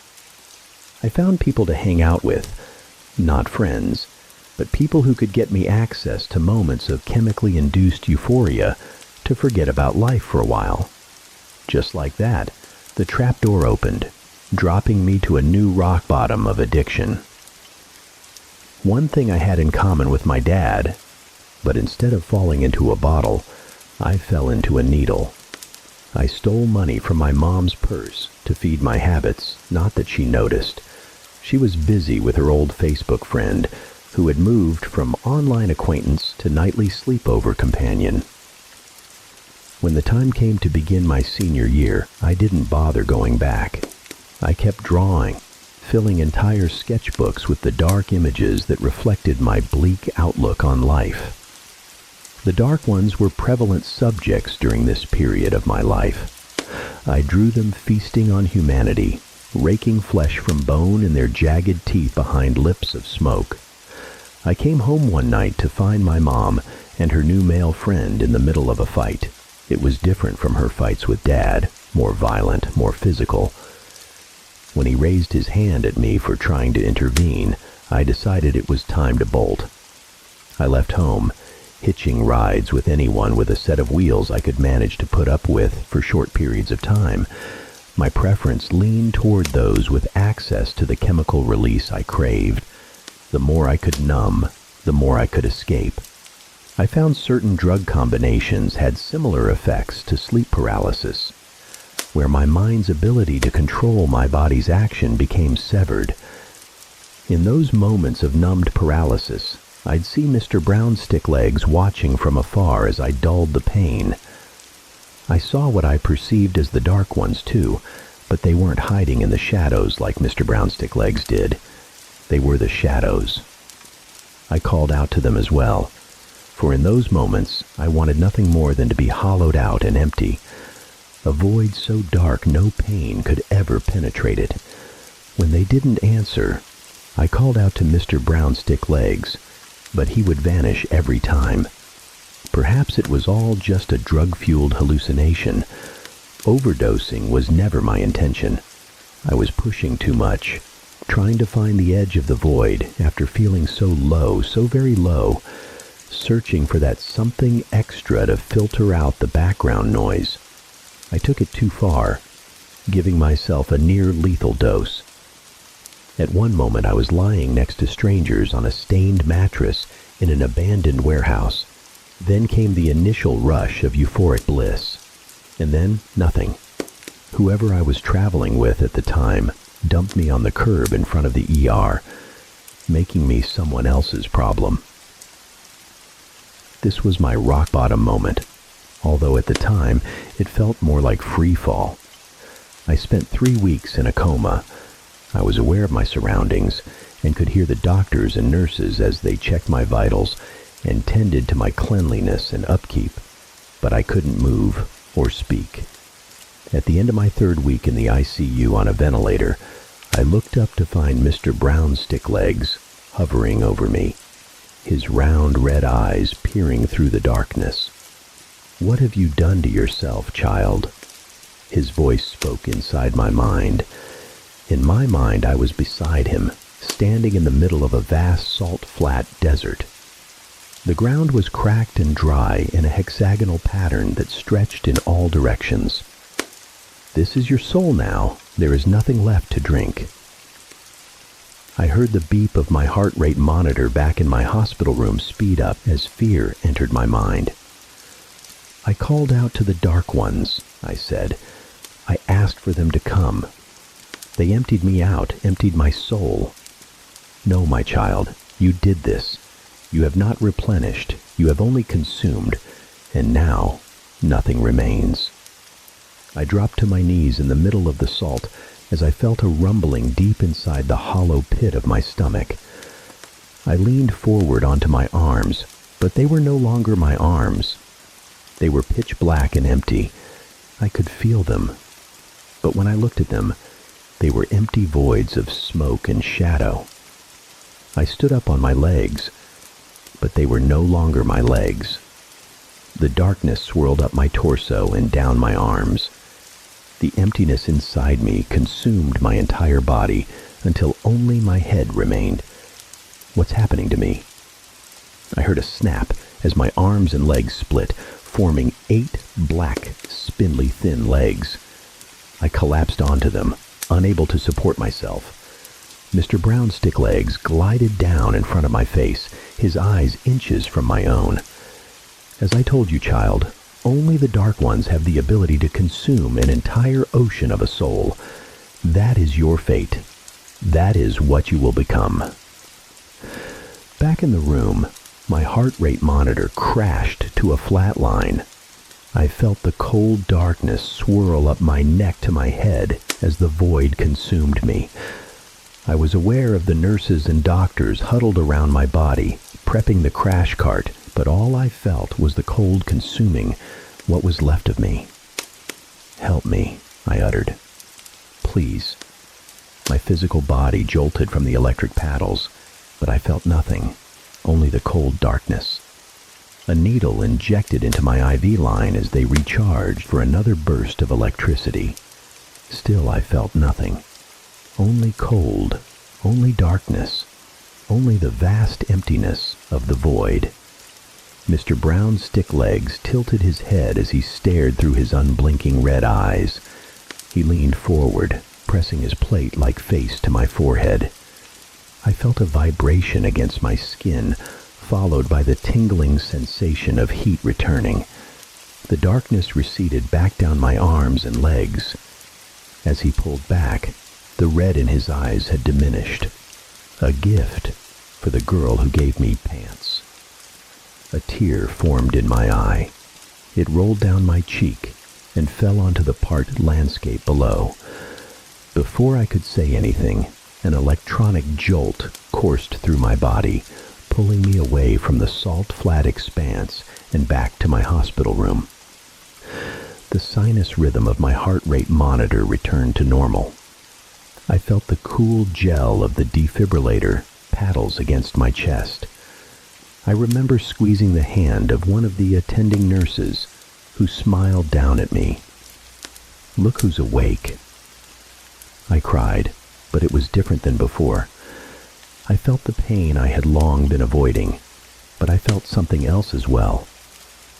I felt grateful, and I felt a sense of hope I hadn't known in a long time. It was a long road back from the darkness, but the thing about the road to recovery is that, like a road, it leads to a destination. After years of listless drifting towards the void, having a destination was an important first step in finding self-love. I reconnected with my mother, who was struggling with her own form of the darkness.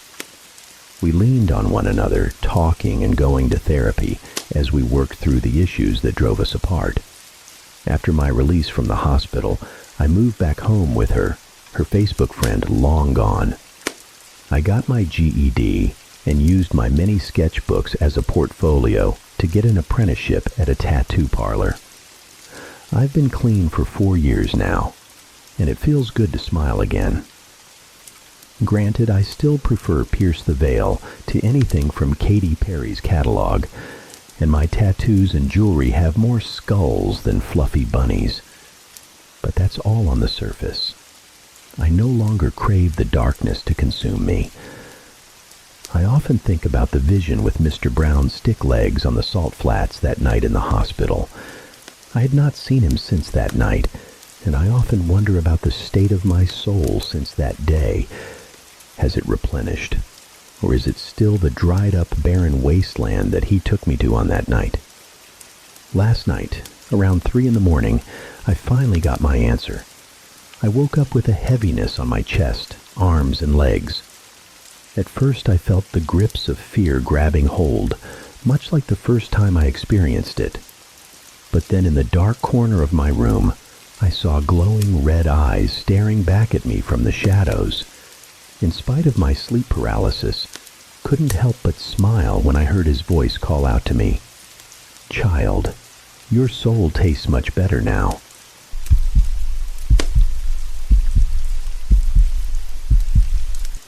The sky pulsed with a sickly, flickering red, like someone waving a flare from the cosmos. Faint, yet undeniable. We laughed, joking about UFOs as we set up camp.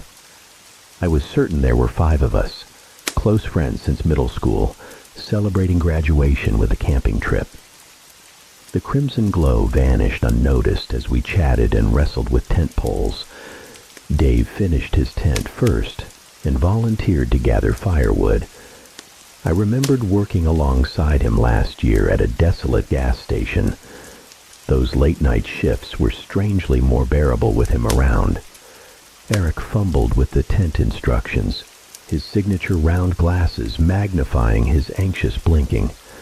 I wasn't particularly close to Eric, just remembered sharing a desk with him in math class, copying his homework. Ava and Sally, my cousins, were tackling their tent together. I knew everyone in the group intimately, even Ava's little brother who always begged to tag along. I reiterate all this because I was certain there were 5 of us, and I knew each one of them. Dave went off for firewood while we arranged our folding chairs around the fire pit. As the sun dipped below the horizon and the forest began to swallow the light, a creeping unease settled in. Shadows stretched and warped with each passing minute. Eric fetched flashlights while we wondered aloud about Dave's prolonged absence. The rustling of undergrowth heralded his return. By then we were huddled in our chairs, jackets zipped tight. The temperature had plummeted, a biting wind picking up. "Geez, couldn't even save me a seat?" Dave quipped, dumping the wood by the fire pit. There were 5 chairs arranged. I tried to rationalize it, but my mind felt submerged in water. Everything was crystal clear until that moment, but when I tried to focus on why there were 5 occupied chairs when Dave hadn't sat down, my mind stalled, like something was slithering in and sucking the thoughts away. A primal, visceral unease gripped me. The forest fell unnervingly silent. I glanced around, seeing the same disquiet etched on the others' faces. Eric fidgeted, picking at his fingers, his eyes darting around as if searching for the 6th person, but finding nothing. I looked at each face, all pinched with a growing dread, except... "It's fine. I'll grab another chair," Dave said, breaking the silence and somehow diffusing the tension. I stood up, offering to help him. Dave met my eyes and nodded. We walked towards the tents, but I kept my eyes glued to the group. "How many people are here?" I whispered to Dave as he looked around and realized we only brought 5 chairs. In fact, everyone brought their own chair. They were quite heavy, and we wouldn't have brought an extra for no reason. 5?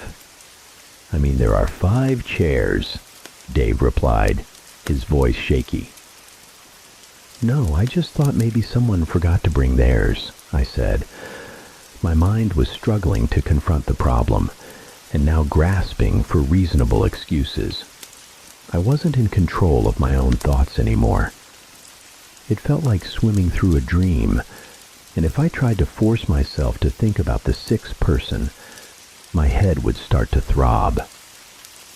"Yeah, that makes sense," Dave said, relaxing and turning back towards the group. When we returned to the fire pit, 2 chairs were empty, one for me and one for Dave. It all made sense now, even though we all agreed it hadn't before. Sally suggested that maybe we were all tired from the long hike and just needed some sleep. She might have been right. We were all sleep deprived from waking up so early this morning to make it here on time. Ava brought out the drinks. All 6 cans were already opened. We huddled around the crackling fire for warmth, sipping our drinks and reminiscing about the past year. Ava was mid-story about being home alone and the strange things that happened when a shiver ran down my spine despite the comforting warmth of the campfire. The cozy, safe feeling vanished as I realized a crucial detail I'd missed. "Who started the fire?" I asked, cutting Ava off mid-sentence and interrupting everyone's train of thought. Everyone looked annoyed for a fleeting moment, until they realized they didn't have an answer. Again, I looked at the faces staring back at me, all pale with fear, barely visible in the firelight. "Wasn't it you, Dave?" Eric asked. Dave shook his head. "I think the person behind Jenny did," Sally said, looking behind me. I snapped my head around so fast it sent a jolt of pain through my neck. My heart hammered against my ribs. Behind me was nothing but the encroaching darkness of the forest. Staring into the rows of dark, looming trees made me feel exposed. I felt like a lone bird in a vast field. "Wait, I don't know," Sally said. Her eyes were wide and visibly shaking. She continued to look around frantically as Ava moved closer, putting a hand on her shoulder and trying to comfort her. "I think we should leave," Ava stammered. "Yeah, something's not right, but I can't put my finger on it," Dave said. "But it's pitch black out there. We'll get lost if we go now." Another voice chimed in. "Yeah, I think we should stay the night and leave as soon as it's light out," Eric agreed. I was about to protest, but realized Eric was right. The forest was shrouded in thick darkness, making navigation near impossible. "Let's not sleep in separate tents just to be safe," Sally said. We all agreed. We only brought single-person tents, but we could squeeze 2 people in if we tried. That way, no one would be alone at night. After that conversation, we all got up and paired off. I went with Dave. Sally, as always, went with Ava. Eric kept complaining that he didn't have anyone to pair up with, but we reassured him that he did. He wouldn't accept it. I felt like there was a moment where all of us realized there were only 5 of us, and suddenly, we were all huddled together in the middle of the clearing. "Why do we keep thinking there are 6 of us here?" Eric asked. Sweat beaded on his face despite the cold. We almost left him alone, thinking there was someone else. My stomach churned as I closed my eyes and tried to recall everyone here. My head throbbed, but I pushed through. "There's me, Dave, Eric, Ava, Sally, and..." I pointed at each person as I said their names. I retched violently as I finished saying Sally's name. It felt like a dagger was being driven into the left side of my head. My vision blurred. Dave held me up so I wouldn't collapse, and we all silently moved towards the tents as someone put out the fire. Dave helped me into the tent, while the 4 outside discussed what to do. I could only focus on snippets of the conversation as waves of intense pain pulsed through my head. Sally came up with the brilliant idea of arranging the 3 tents together so that the doorways faced each other in a U shape so we could be as close as possible and also limit the entrances to the tents. Dave was about to go out and help, but I grabbed his hand and begged him to stay with me. Arranging the tents took a while. I started to feel better once everyone had settled into their tents. A quick head count confirmed there were 5 of us. Eric would have to sleep alone in his tent, but he was more comfortable now that all the tents were so close together. Thinking back now, I think he was just trying to be brave for us. I deeply regret that moment, letting him sleep alone in his tent. He was always the least integrated into our group, and knew none of us wanted to pair up with him. Right before we went to sleep, we all agreed to leave as soon as the sun came up in the morning. I remember taking one last look out at the woods before trying to fall asleep. The wind picked up, gently swaying the branches. Beyond our clearing was only dense blackness.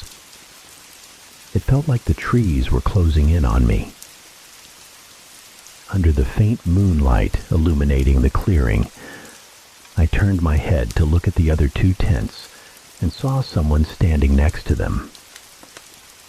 Despite everything, sleep came quickly and easily. Ava's blood-curdling scream woke me in the middle of the night. Dave and I scrambled out of our tent and saw Sally and Ava staring at Eric's tent. We pushed past them. Eric's sleeping bag was rolled up. He was still inside it. His head was in the middle, face contorted in unimaginable agony. The rest of his body was wrapped around it, the blue fabric now dripping with black blood. Dave zipped the tent closed. Ava was in shock. Her eyes were vacant and lifeless. Sally kept shaking her, tears streaming down her face. Dave grabbed the flashlight and yelled for us to get up and run. We left the campsite behind and entered the trail we'd hiked in on. The 5 of us huddled together, Dave leading the way, shining his weak flashlight on the path so we could see. All we had to guide us through this 2-hour trail was a small circle of white light. Even the moon couldn't penetrate the dense canopy. Ava tripped, twisting her ankle. We stopped. Someone said they knew how to splint it so we could keep going. Instead, they pulled her into the woods. It happened so fast, none of us had time to react. Sally started to run after Ava when Dave held her back. She wrestled free and ran into the woods after Ava's screams. I was about to run after her when Dave grabbed my shoulder and shook me violently. "We have to leave, Jenny. Please," he said. I hesitated but started running again when Sally's screams abruptly stopped. She had been calling out Ava's name as she ran after her. Dave and I continued running on the trail, trying to get to the car so we could get out of here. We couldn't do anything else. At one point, there were 3 of us running down the trail, Dave and I side by side, while someone followed closely behind. "Dave, who's behind us?" I gasped, my lungs burning. My heart felt like it was going to beat out of my chest and my legs were on fire. He looked back at me. A look of confusion turned to fear, then to anger. "Just keep running," he told me while pulling out a pocket knife from his pants. He handed me the car keys, which I almost dropped. Then he abruptly turned around and lunged at whoever was behind us. I kept running in terror as the sounds of a struggle echoed behind me.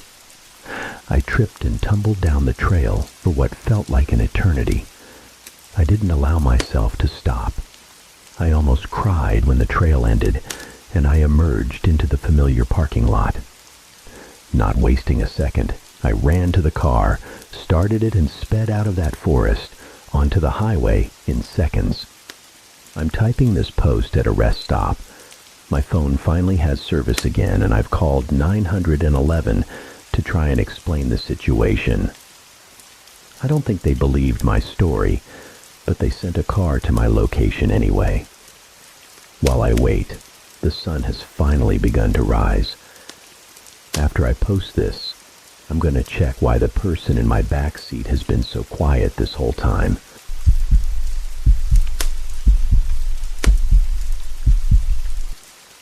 A cold sweat prickled my skin as my hand trembled, scrolling through the browser history. Karen, my wife, had been searching for things unsettling, to say the least. 4:34 p.m. How to stop your husband from cheating. I had barely finished dragging the tab closed when that line appeared.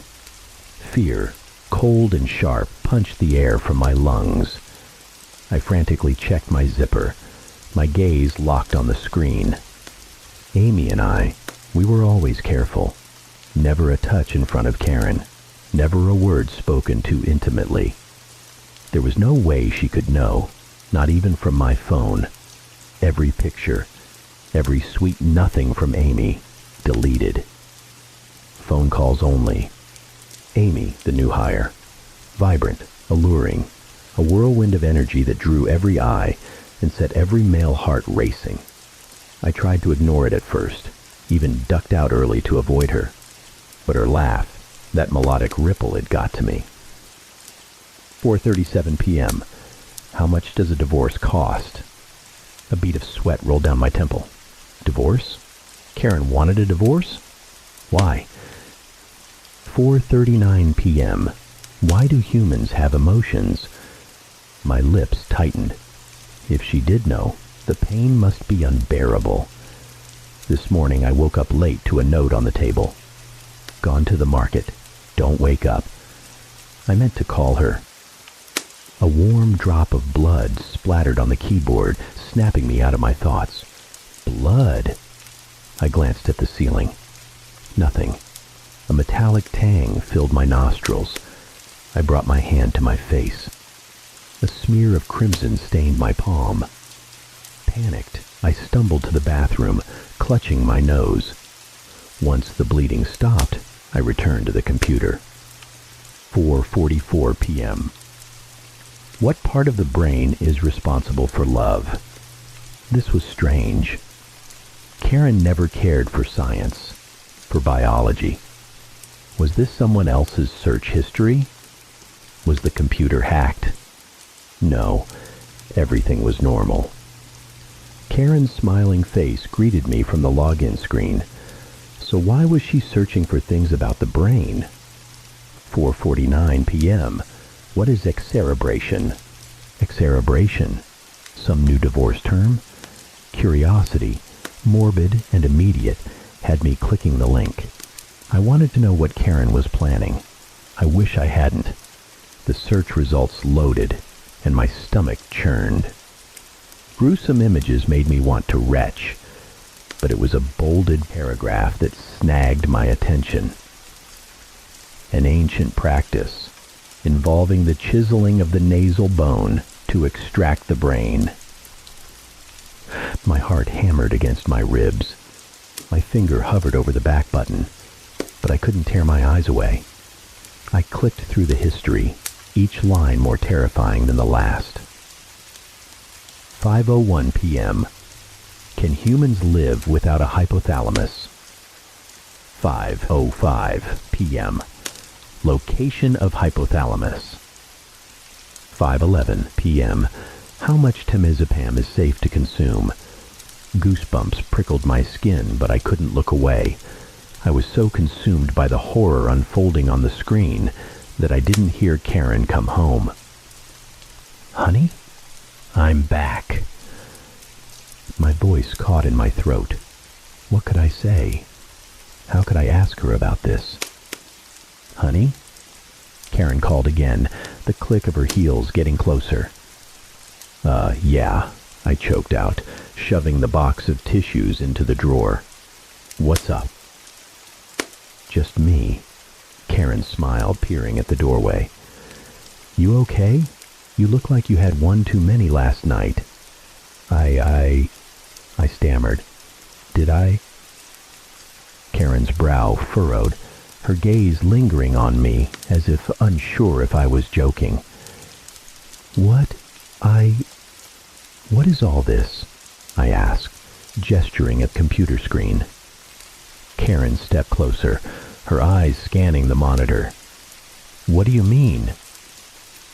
I pointed, my hand shaking, at the browser history. Oh, Karen blushed. You said we could try it, so I was doing some research.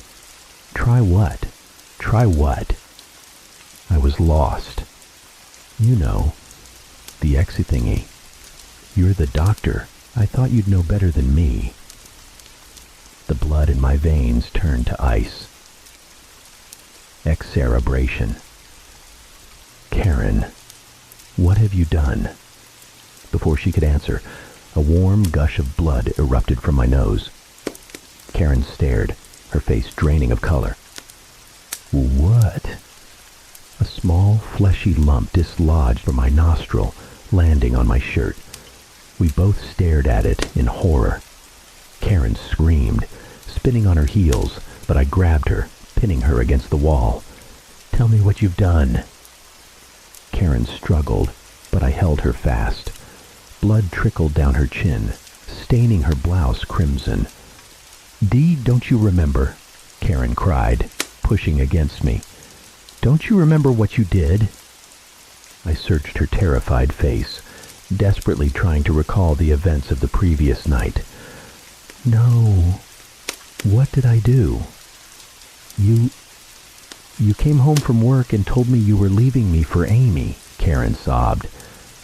You said you didn't want to love her anymore, but you did. I stood there, blood soaking into the carpet. Amy. The name was familiar, but I couldn't place it. I couldn't picture a face. Amy who? I asked, my head spinning.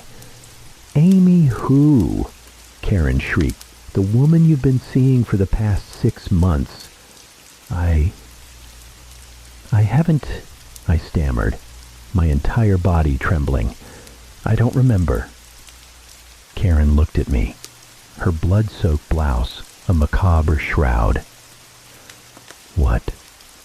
"What's happening to me?" I whispered. Karen was silent for a moment, tears streaming down her face. "Honey, what if I went too far with your hippocampus?" "Hippocampus? What the hell is that?" I yelled, the words echoing in the silence. "Honey," Karen cried, You're a doctor. It's the part of the brain that stores memories." The realization hit me like a physical blow. I stood there, frozen, trapped in a nightmare of my own making, or rather, of my wife's making. My wife, in a jealous rage, had lobotomized me, and the only evidence was the horrifying search history on the computer screen.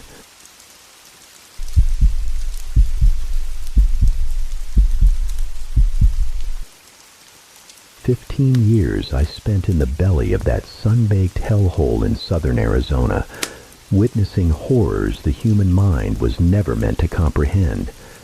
The prison walls didn't just hold back men. They contained a hunger, a primal fear given flesh and bone. They called it the Skinwalker.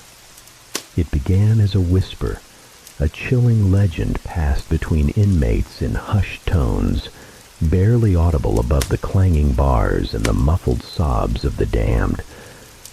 One morning, during the usual head count, a guard stumbled upon something unspeakable in a solitary confinement cell. It wasn't the hardened criminal meant to be there, but another man entirely, wearing the inmate's skin like a macabre, ill-fitting suit, the flesh pallid and slick with a viscous sheen. There was no record of this imposter, no clue how he breached the impenetrable fortress. The inmate whose skin he wore, gone, vanished without a trace. The Skinwalker. The name alone became a curse, a specter haunting the prison's corridors, seeping into every crack and crevice. But it wasn't just a story, a campfire tale to scare new fish. Old Carl, a Navajo lifer with eyes that seemed to pierce the veil of reality, claimed the Skinwalker was real, lurking within the prison walls, choosing its next victim like a butcher eyeing a side of beef. Carl said it could mimic voices, copy mannerisms to a T, but it couldn't hide its true nature. There was a stiffness to its movements, an unnatural gait, as if the body was a puppet and the strings were pulled by something monstrous. And those eyes, cold, reptilian, devoid of any warmth, reflecting the abyss that stared back from within. He believed the Skinwalker walked among them, disguised, waiting. He called it a master of flesh, able to blend in so seamlessly it could fool even the most discerning eye. It could be anyone, he'd say, a guard, a cook, even the chaplain offering false hope on Sundays. The curse of the Skinwalker settled over the prison like a shroud. Unexplained deaths, strange noises that set teeth on edge, and fleeting shadows in the dead of night only solidified the terror that clung to the air like the stench of sweat and despair. When darkness fell and swallowed the cell blocks whole, the true horror would begin.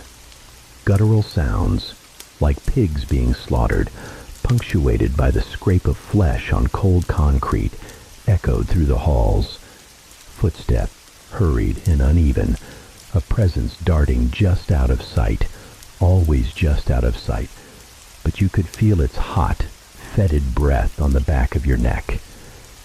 I saw it drive men mad, these hardened criminals, reduced to quivering wrecks, their eyes wide and unseeing, acting erratically, muttering to themselves, then disappearing without a word.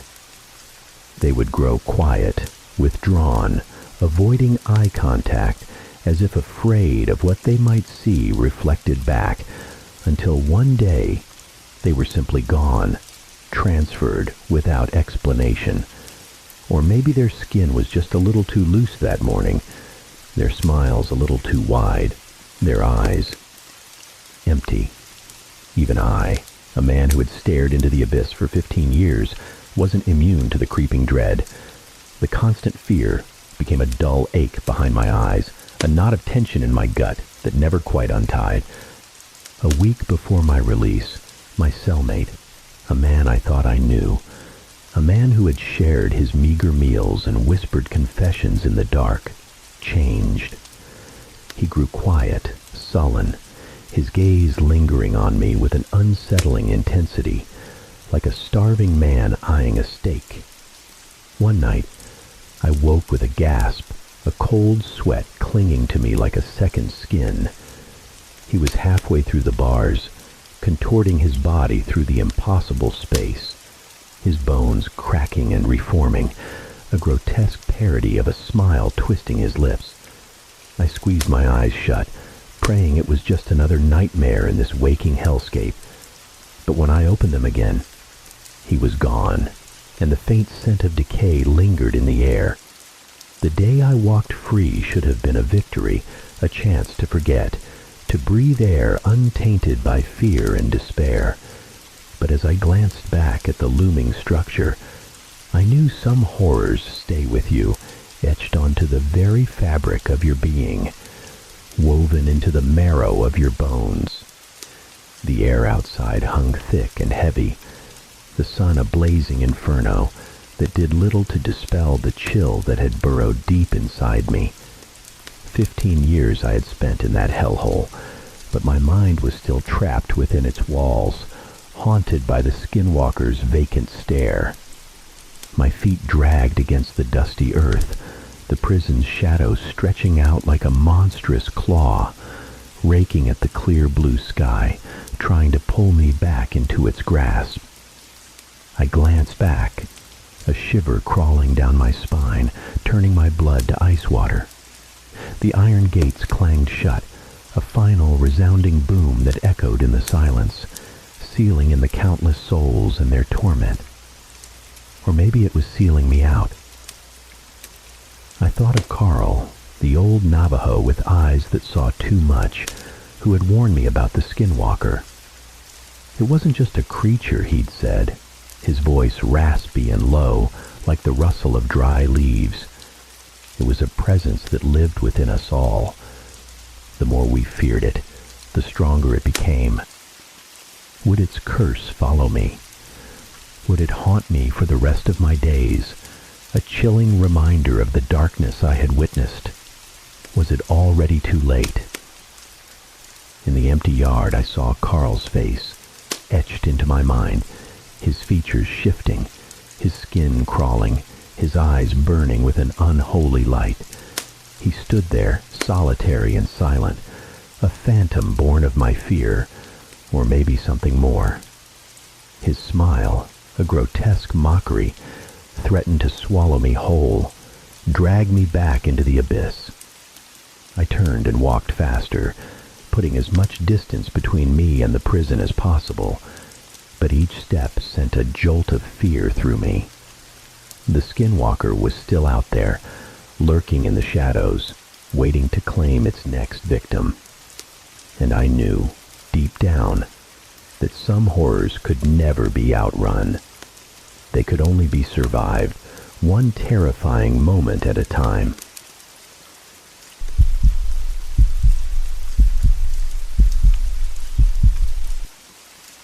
The nightmare began with an online survey, a lifeline for a man cast adrift in the abyss of despair. Fired after a decade of servitude, only to witness his girlfriend hand in hand with his replacement, he found solace in cheap whiskey and the faint hope of online gigs. "Life's a cruel joke," he muttered, the words swallowed by the silence of his empty apartment. Applications littered the floor, each rejection a fresh wound on his already battered soul.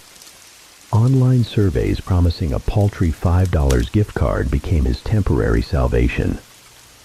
5 hours of monotonous questions earned him $45 and a sense of weary resignation.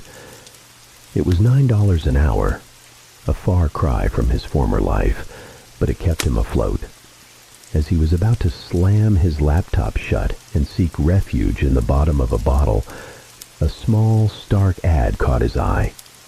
On a pristine white background, the words "Cash Survey" blazed in an unsettling black font. At least they're up front, he thought, a humorless chuckle escaping his lips. One more can't hurt. Maybe I'll earn enough for another drink. He clicked the link, bracing himself for an onslaught of tedious questions. The first few were standard. Name, age, occupation. It struck him as odd when they asked for his height and weight, but he shrugged it off. Then came the first real question, the one that stopped his blood cold. On a scale of 1 to 5, how strong is your urge to look behind you right now? 5 options ranged from not at all to extremely strong. There was no logical reason to be afraid, yet fear coiled around him like a serpent. His breath hitched in his throat as he strained to hear any sound behind him. Silence. A full 5 minutes ticked by before he could even bring himself to turn around. Nothing. He exhaled, a shaky laugh escaping his lips. Just a stupid joke. Still, he found himself drawn forward, selecting moderate, before moving on to the next question. Why do you want to look behind you? He scoffed, a flicker of morbid amusement stirring within him. Interesting. He typed, "I don't know," and continued. The third question appeared. You are on a plane. There is one other passenger somewhere behind you. When you get up to use the restroom, you notice the man is gone. You check the only restroom on the plane, but he isn't there. What do you do? Again he stared at the screen, a wave of dizziness washing over him. What kind of personality test was this? He typed, "I don't know" once more. It was the truth. How could he possibly answer that? He clicked on, a strange compulsion driving him forward. The fourth question. You wake up in a strange forest. It's pitch black, except for a faint moon above. About 30 feet away, there is a small wooden house with a faint light emanating from within. The door is wide open, and a woman is smiling and waving for you to come in. Do you enter? Explain why. This wasn't any weirder than the last question, so his personality test theory seemed valid. He thought for a moment, typing that he'd go inside because there was nowhere else to go. He clicked continue. He shouldn't have. The questions took a turn, not toward the grotesque or obscene, but toward something far stranger, more psychologically unsettling. He couldn't explain why he continued, only that he felt inexplicably compelled to do so. Some questions lingered in his mind long after he'd read them.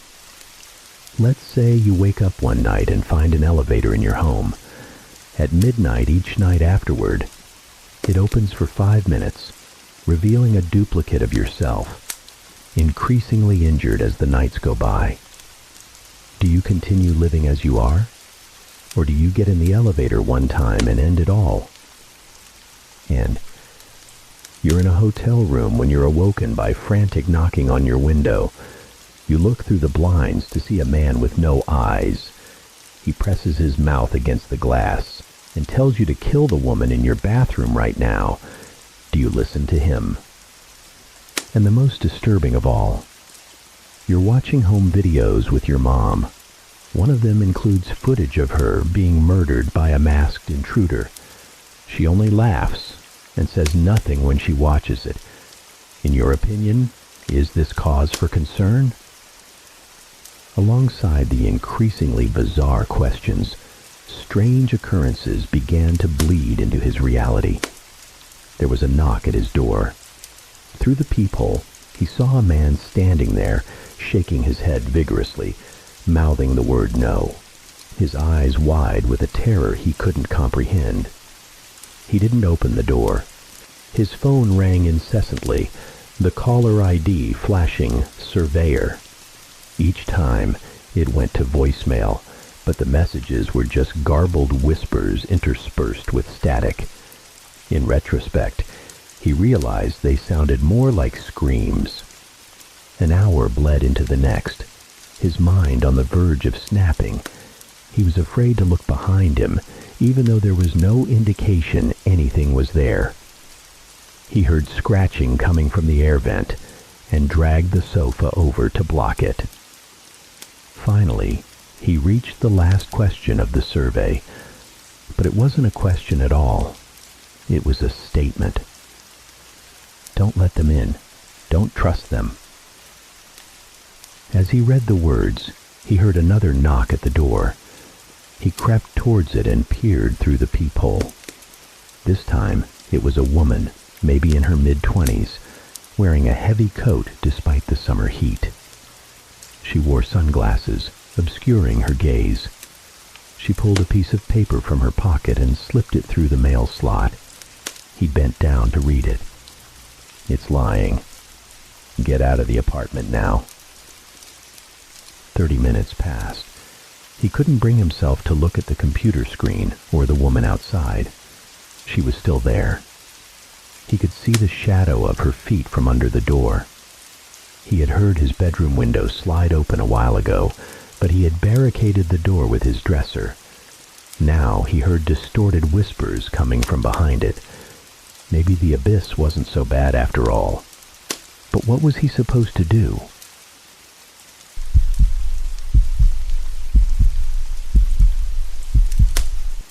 My husband urged me to let my sister be the surrogate for our child, but in the traditional way. I stood in the kitchen, eyes staring out the window, my mind drifting to distant places. I couldn't bear the tension in my chest and the weight of what my husband had proposed. David and I had been trying to have a child for years, but a recent hospital visit had nailed the coffin shut when they said it would never happen. I had crumbled, but David didn't seem too broken up about it, claiming we had options. I couldn't believe what he was asking, not just of me, but of my sister. When he first mentioned having my sister be the surrogate, it didn't seem like the worst idea. But when he suggested doing it the traditional way, my blood ran cold. A million thoughts raced through my mind as I tried to comprehend what he was saying and wanting. Had he been attracted to my sister all along? Was this his way to sleep with her without guilt? I was furious, and when I confronted him, he saw no issue. He said his ancestors had done it this way for centuries. I didn't respond immediately. I didn't think I could speak without breaking down. It was as if David, the man I had known and loved, had suddenly become a stranger. It wasn't just the idea of surrogacy that disturbed me. It was the way he talked about it, as if it were part of some long-lost tradition. He wasn't discussing clinics or doctors. He wanted Emily to conceive with him naturally. I couldn't wrap my mind around it. My sister, with my husband, to give us a child I couldn't have?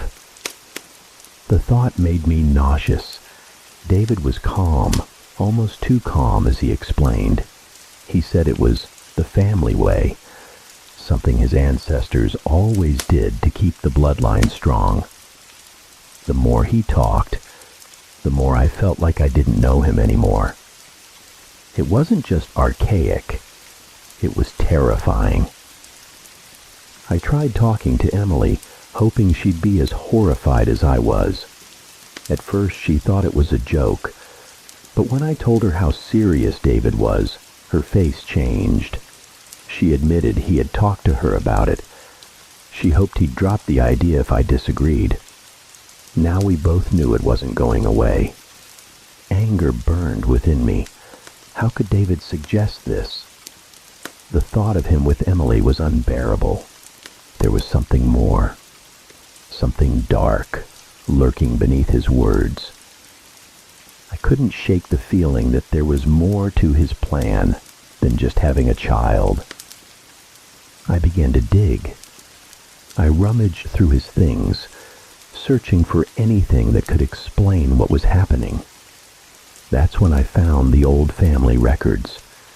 At first, it seemed like harmless genealogy, but the deeper I delved, the stranger it became. There were symbols I didn't recognize, notes on bloodlines and fertility, and then I found what made my skin crawl. Mentions of rituals, sacrifices, and offerings to some ancient god.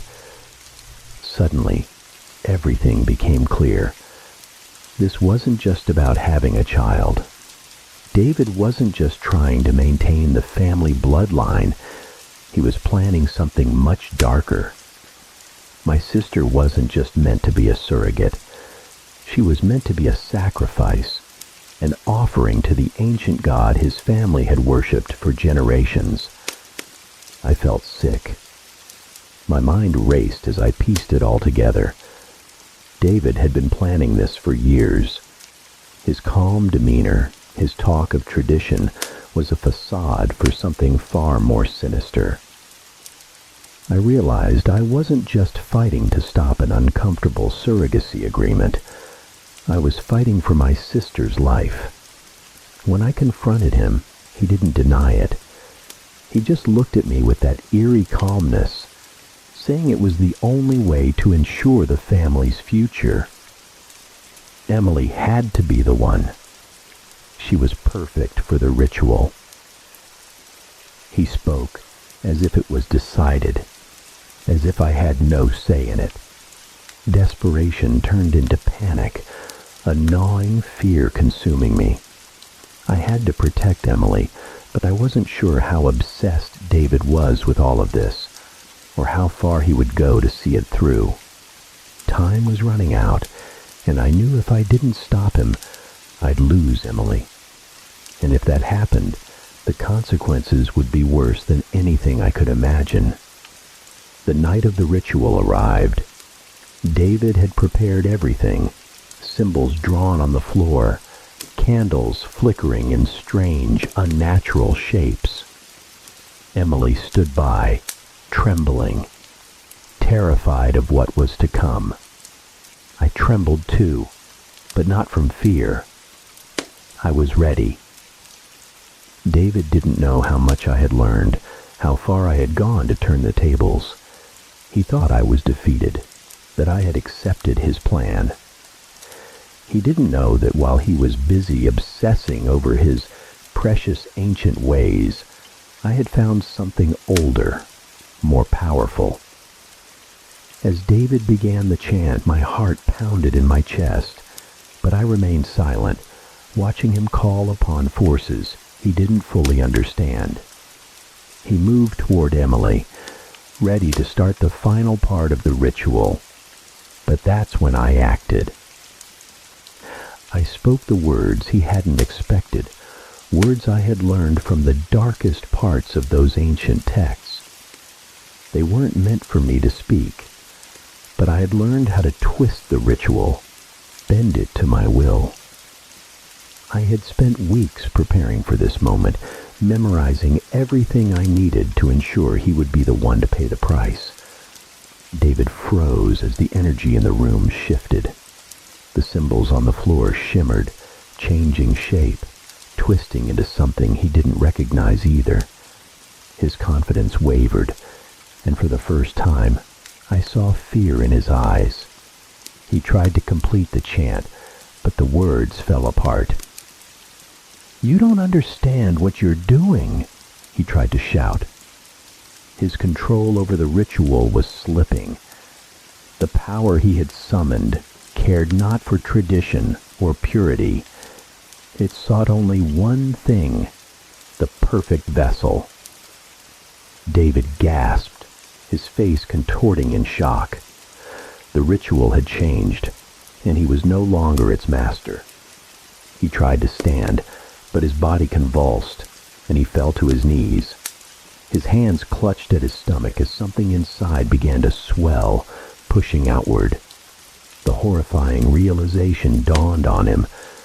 The life he intended for my sister now grew within him.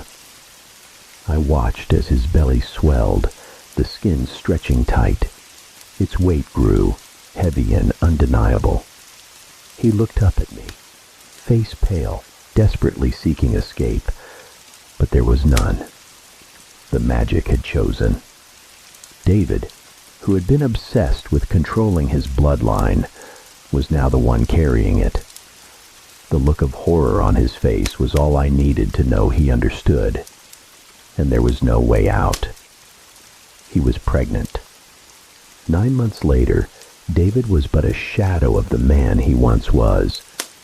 His once proud posture had crumbled under the weight of the massive, swollen belly, the skin stretched taut and marred with deep stretch marks. His feet were perpetually swollen, and his face, once stern, now sagged and weary from sleepless nights of cramps, backaches, and the relentless discomfort of carrying life within. He had experienced every stage of pregnancy. The morning sickness leaving him retching, strange cravings, and the unpredictable mood swings that left him either sobbing or furious over the smallest things. His body ached in ways he had never imagined. His back hunched as he shuffled around the house, barely able to move under the burden he had brought upon himself. The reality of pregnancy had shattered any remaining trace of arrogance within him, leaving him humble and broken.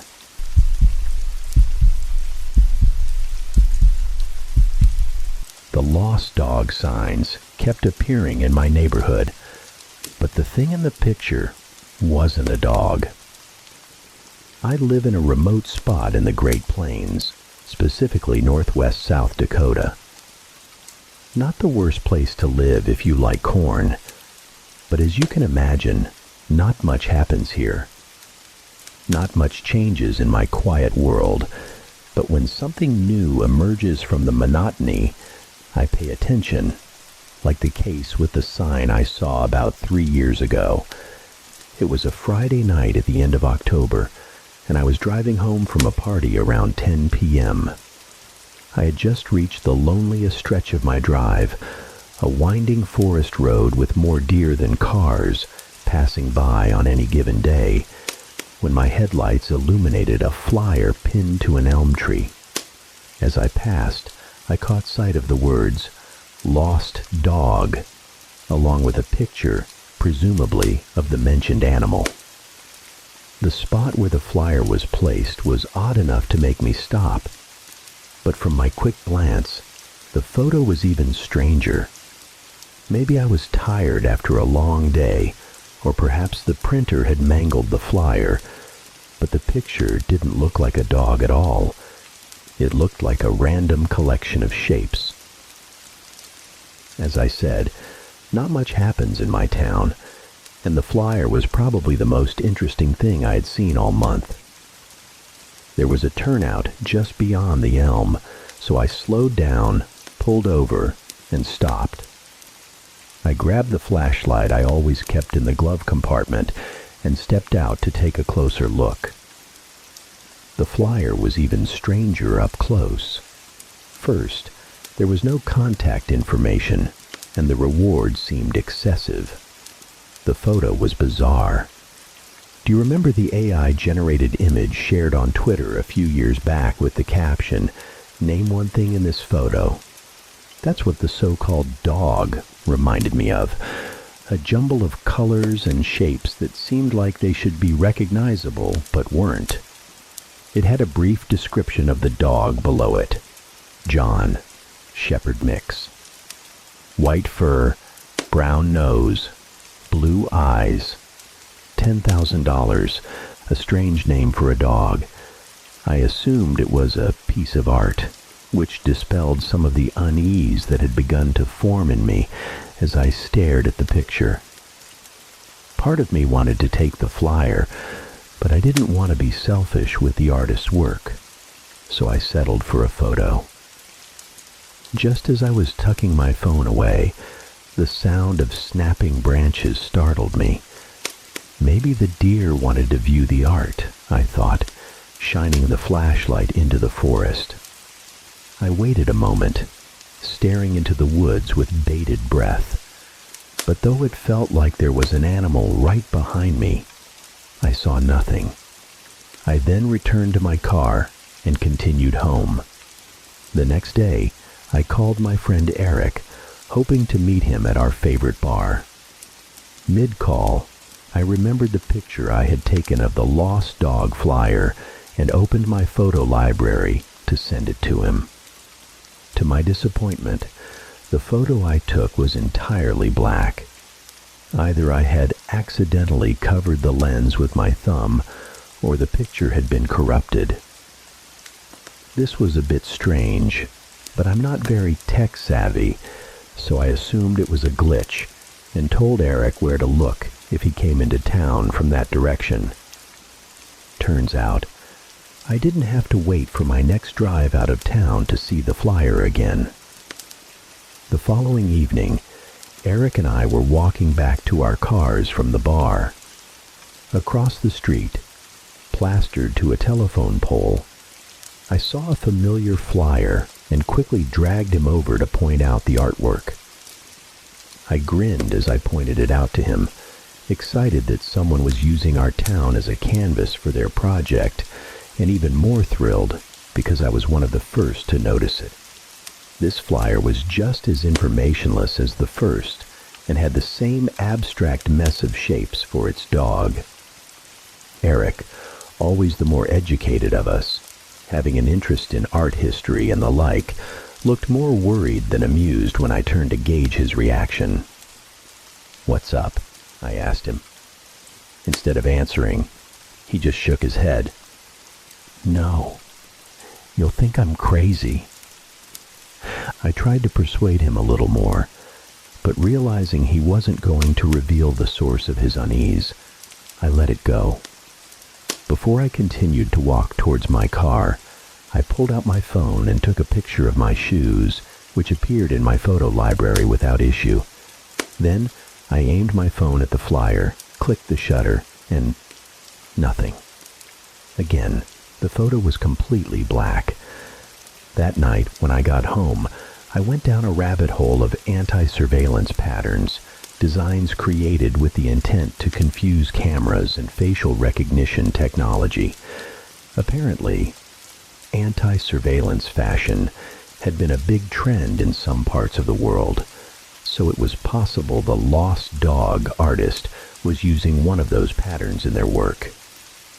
It explained why I couldn't take a clear picture of the flyer. It didn't explain Eric's reaction. I fell asleep wondering if my friend had seen something I hadn't. Over the next few days, more lost dog signs continued to appear around town, never in high traffic areas or obvious places.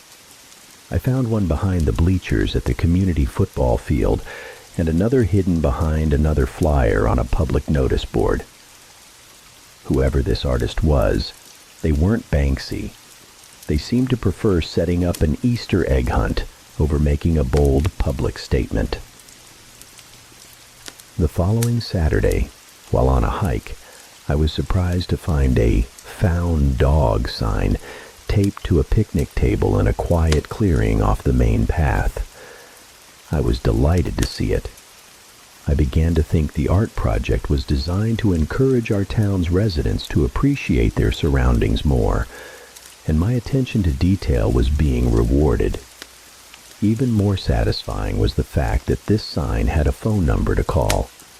The sign had no image, just the text, "Found Dog John," along with a phone number. Out of curiosity, I called. After 3 rings, someone picked up.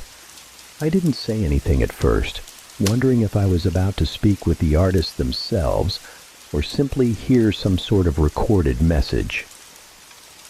After a moment, I heard a very peculiar voice.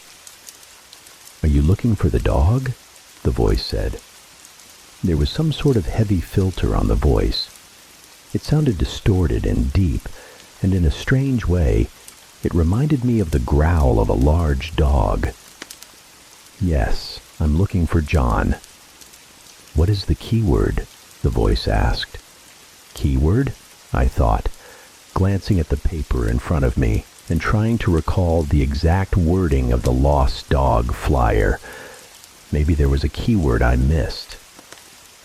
"Shepherd mix," I guessed, and the person on the other end hung up. I tried calling back, but they didn't answer again. I put away my phone, disappointed, and sat down on the picnic table. The sun began to set, and a cool breeze started blowing from the north, whistling as it threaded through the tree branches. I lowered my gaze from the pink and orange sky, staring at the woods in the distance. There was an animal peering out from the bushes. It was hard to pinpoint exactly what it was from such a distance, but it looked like a coyote, which my state had no shortage of. It stood motionless in an eerie way.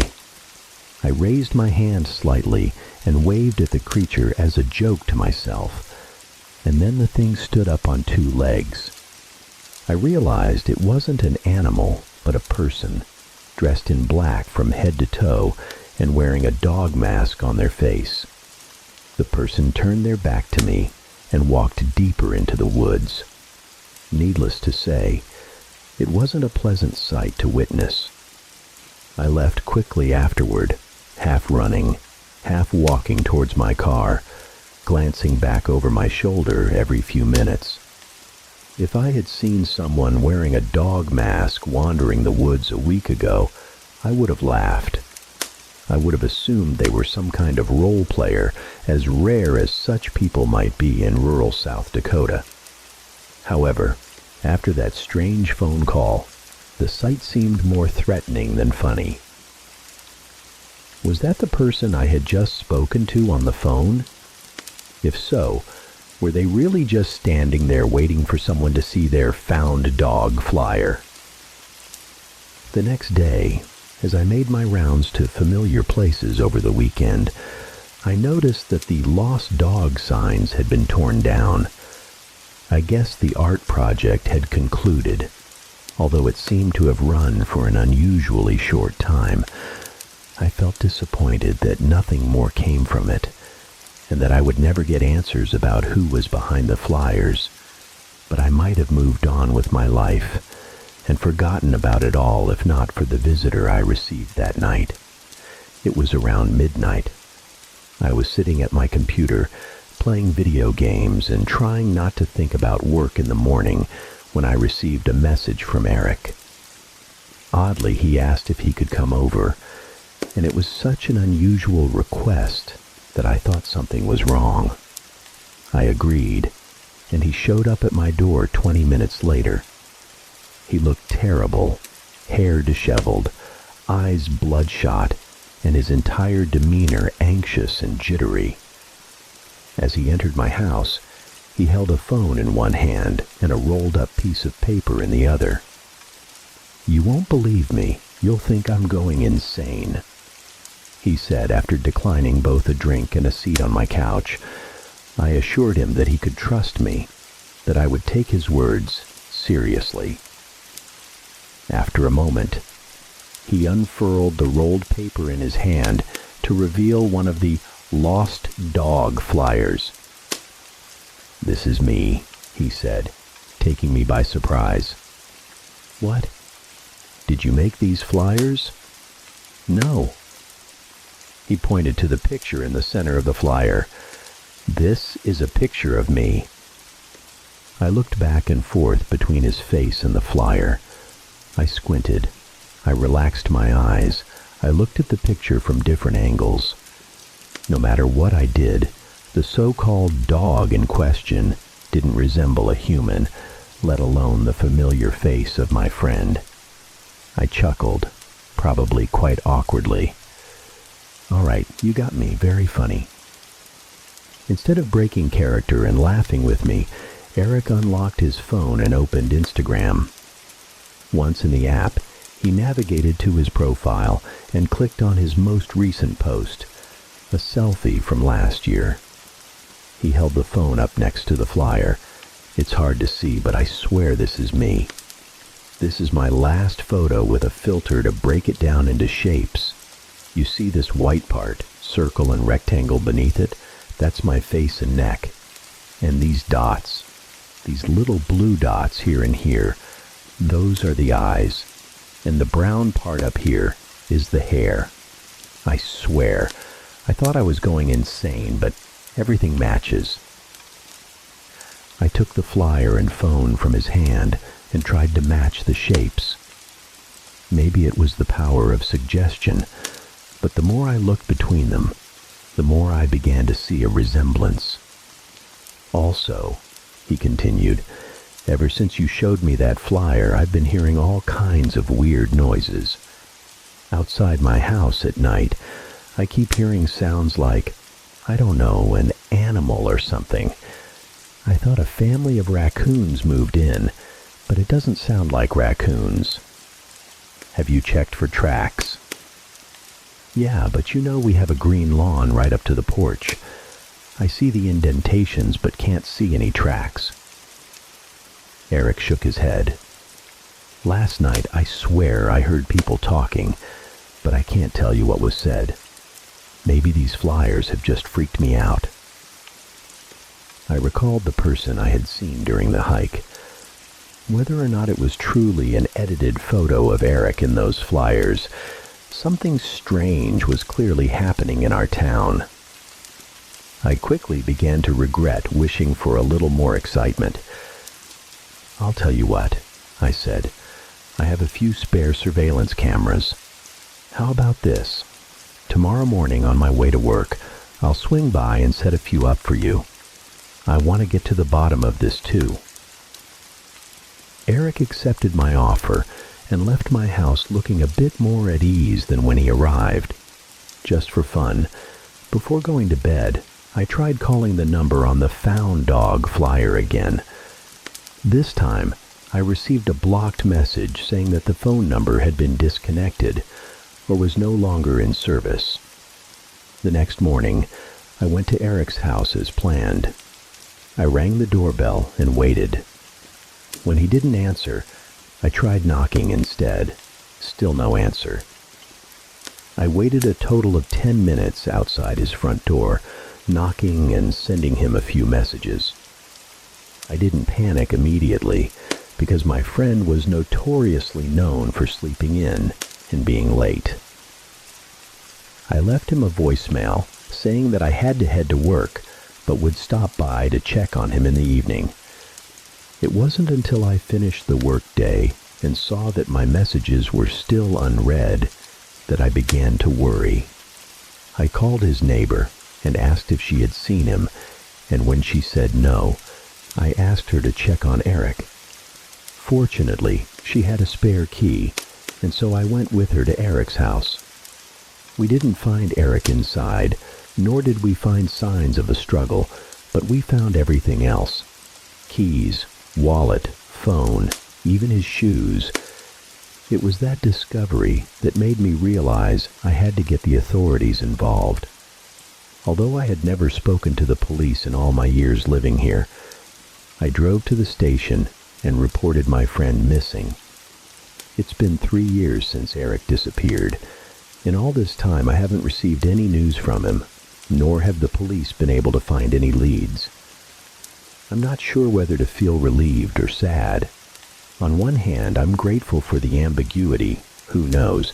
Maybe Eric ran off to the Bahamas with a beautiful woman and is living out his days happily on a beach as we speak. On the other hand, the events leading up to his disappearance seem to indicate something darker. Eric was a good friend of mine, and, beyond that, a good man. And I pray that wherever he is, he's okay. The years passed in the blink of an eye. This town has always been oppressively dull, even more so now that the only person who could beat me at billiards has vanished from the face of the earth. Not much changes in my quiet world, but when something new emerges from the monotony, I pay attention, like the case of the sign I saw last night.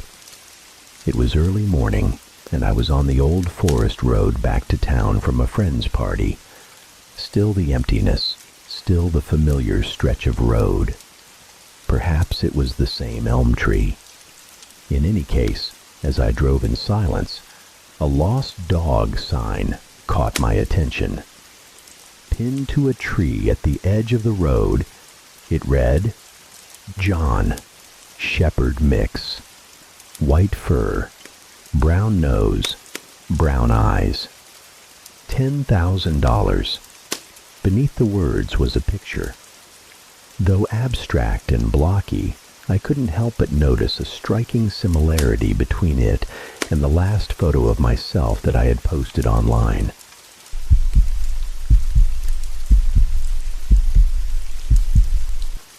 Everyone says I have a child, to the point where I began to believe that I truly did.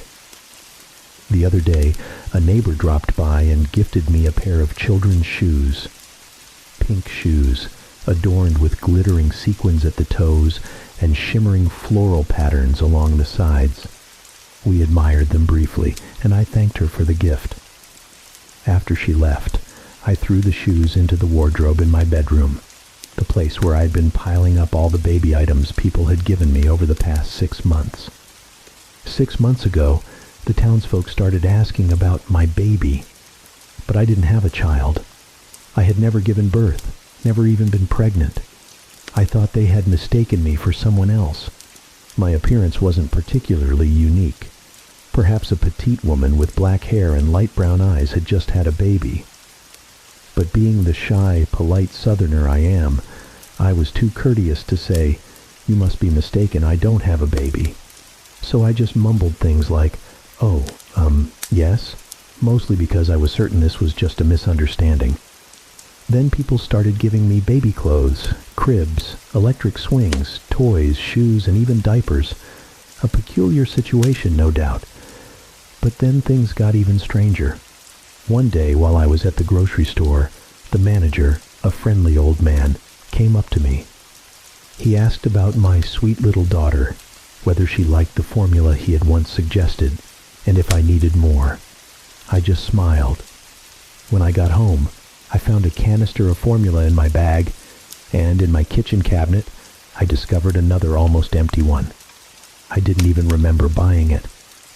The odd thing was, everyone was so kind to me, and the situation was so surreal that I began to go along with it.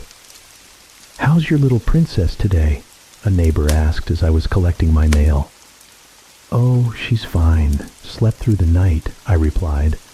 Once, a woman I used to have coffee with asked about meeting her 9-month-old daughter and my baby, who was supposedly 5 months old. I dodged the question, but the next time we met, she talked about arranging another play date, saying, "Our little angels had such a great time last time." She even showed me a photo on her phone. "Aren't they adorable? Your daughter has such beautiful blue eyes. That dress really makes them pop. I'll send this picture to you." I looked at the photo and saw a chubby baby in a red shirt and blue shorts. The baby had black hair and black eyes. It was the only child in the picture. At home, I opened the wardrobe in my bedroom, the one filled with baby items. I pulled out all the stuffed animals and an unopened box containing a changing table. I grabbed a shopping bag filled with new baby clothes. I dumped them onto my bed and rummaged through them. I found a pale blue dress. A few weeks ago, I decided to call my mother. "Hello?" she answered. "Mom? It's me," I said. "Oh, Pearl, hello." "How are you?" I asked. We didn't talk often. "I'm fine. Everyone here is fine." She paused briefly, then asked, "How are you and the baby?" "The baby?" I hesitated. "Don't pretend. I know I don't keep in touch often, but I still care about you and my granddaughter," she said, her voice sharp. "I know, Mom." "Oh, she's crying. "I have to go," I lied. "Send my love to little Holly," she said before hanging up. The funny thing is, Breakfast at Tiffany's has always been my favorite book since I was little. I always thought Holly would be a great name for a future child of mine. I walked into the room to put my phone down after the short conversation with my mother. The changing table and crib were neatly arranged by the window. But I didn't do that. Surely, I didn't do that. I approached the crib and looked inside. Nothing. I moved closer to the changing table, then stepped back before my shin bumped into its leg. I remembered distinctly bumping into it before. I looked down and saw a bruise on my shin. I knew I had hit the changing table, but I also knew it hadn't been there before. I knew that. "How's Holly today?" the neighbor across the street asked. We were both collecting our mail. "She's fine, still cheerful as ever," I replied. "I heard her screaming when you got home last night. Surprised you managed to calm her down." "Once she falls asleep, she usually stays asleep," I responded. I went inside and sifted through the mail, a stack of junk mail, a few red envelopes. I set it all down on the kitchen counter and opened a cupboard to grab a cup. I heard a noise coming from the bedroom. I stopped and listened. I didn't hear anything for a moment, so I grabbed the cup and filled it with water from the tap. I heard something louder than the running water. Holly must be awake. I walked into the room and looked down at the crib. Holly's stuffed elephant was lying in the crib. I bent down and picked it up. It was so cute. No wonder someone had bought it for Holly. I placed the elephant back in the crib and raised the cup to my lips to take a sip. Suddenly, I realized I was holding a baby bottle. My mind was a mess. But where was my cup? Then I realized I was holding the cup, and I wasn't a mother. What the hell was I thinking? I looked back at the crib. Why was I keeping all this junk in the room? I kicked the crib. Then I kicked it again, and again, until the wood began to splinter. I shoved the changing table over. I opened the wardrobe and shoved all the broken crib pieces and anything baby-related I could find inside. I slammed the door shut. I decided I couldn't keep pretending anymore. I couldn't keep living in this delusion. This morning I went out for coffee. I was exhausted. I felt like I hadn't slept all night. The barista smiled at me. "Your baby keeping you up all night?" she asked. "No," I said curtly. Her smile faded. I sat down to drink my coffee. A woman approached me. She asked how I was, how my daughter was. "I'm fine," I replied, saying nothing more. She sat down at the table and in a concerned tone asked if I was feeling depressed. She said new mothers often feel that way. "I'm not a new mother," I said. A man walked in and quickly approached my table.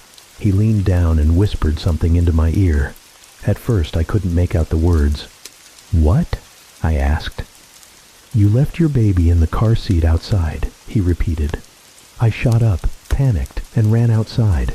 My heart pounded, guilt and confusion swirling in my chest. How could I have been so careless? How could I leave my child in the car like that? I reached out to unlock the car, flung open the rear door, and looked inside. Empty. No car seat, no Holly. Nothing. I stood there, my heart sinking in my chest. I felt like every eye in the world was on me, judging, condemning. But when I turned around, the street was empty. No one was there. The man who had entered the cafe and reminded me about Holly. He had never existed. No one had. I returned home as silent as a shadow. My entire body trembled, my mind a chaotic mess of unexplainable thoughts. I sat down on the bed, picked up my phone, and opened the photo gallery. I scrolled through the pictures, images of a chubby baby in a red shirt, the baby with black hair and black eyes. I stared at the photo. Where was Holly? People said there were 2 children in the picture. They said Holly, with her bright blue eyes and pale blue dress, was there too. But I only saw one child. I zoomed in, searching for any sign of her, but no, just one. Where was Holly? I put the phone down, feeling burned by a truth I couldn't grasp. I sat there in silence for a while until I heard crying from the bedroom. Small, weak sobs, but urgent. Holly. I stood up, this time without hesitation, and walked quickly to the room. I opened the door, letting the hallway light spill in. The crib I had destroyed now stood tall in the center of the room, intact without a scratch. The toys, clothes, and even the stuffed elephant were neatly arranged inside. The crying still came from the crib. Trembling, I stepped closer and looked down inside. A small bundle of blankets was moving. I bent down and pulled the blanket back. A tiny face, bright blue eyes staring intently at me. Those eyes were innocent, but deep within them something made my spine go cold. I couldn't look away. "Holly?" I whispered, barely hearing my own voice. The baby stopped crying, but those eyes continued to stare at me, unblinking. I lifted Holly. Her body was warm, soft and real, as if everything I had doubted was nothing more than a nightmare. I hugged her tightly, relief washing over me. But then, as I turned around, I found myself standing before the mirror. The reflection didn't look like me. In the mirror, I was holding Holly, but it wasn't the baby with bright blue eyes anymore. The child in my arms had black hair, black eyes, and the same round, chubby face as the one in the photo. I stared at the reflection, and a chilling fear gripped my throat. The Holly in my arms began to stir. I looked down, and her once blue eyes were now pools of inky blackness. A faint smile crept onto her small face, and I felt an icy shiver crawl down my spine. She suddenly let out a soft giggle, an eerie sound that echoed unnaturally through the room. I stumbled backward, my grip loosening until I dropped her back into the crib. When I turned my head to look again, the crib was gone. The room was empty, stripped bare except for a single object, the mirror. I stood there, frozen, staring at my reflection. In the mirror, I was still holding the baby with black eyes. This time, I realized it wasn't Holly. The baby in the reflection smiled at me. It was a smile that didn't belong to this world, a grotesque and sinister twist of its tiny lips. Then it opened its mouth, whispering in a voice that was both faint and deafening at the same time, "Mommy, have you forgotten me?" I woke up in the dark. There were no cries, no giggles. I lay in bed, drenched in sweat, the room so quiet that it felt as though even time itself had stopped. I told myself it had been just a nightmare. But as I turned my head, my breath caught in my throat. The crib stood tall in the corner of the room, its shadow looming ominously. And inside, I saw them, those black, unblinking eyes staring at me from within the darkness. Holly, or whatever it was that Holly had become.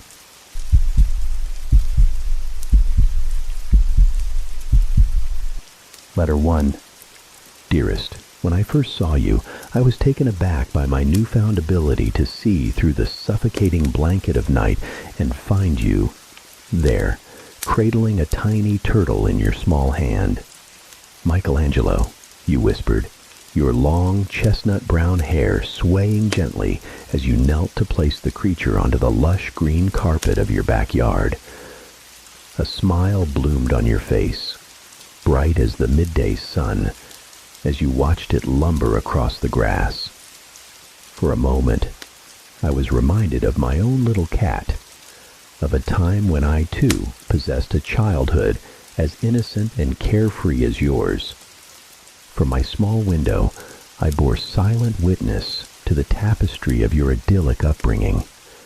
I saw you take your first wobbly steps on a tiny pink bicycle, your first day of school riddled with nervous excitement, the day you met your first best friend, Brenda. I saw you blossom in middle school, adorned in a crisp new uniform, brimming with youthful charm. I was there when you triumphed at the science fair, clutching your hard-earned trophy shaped like a human cell. You were so full of life, so vibrantly unaware.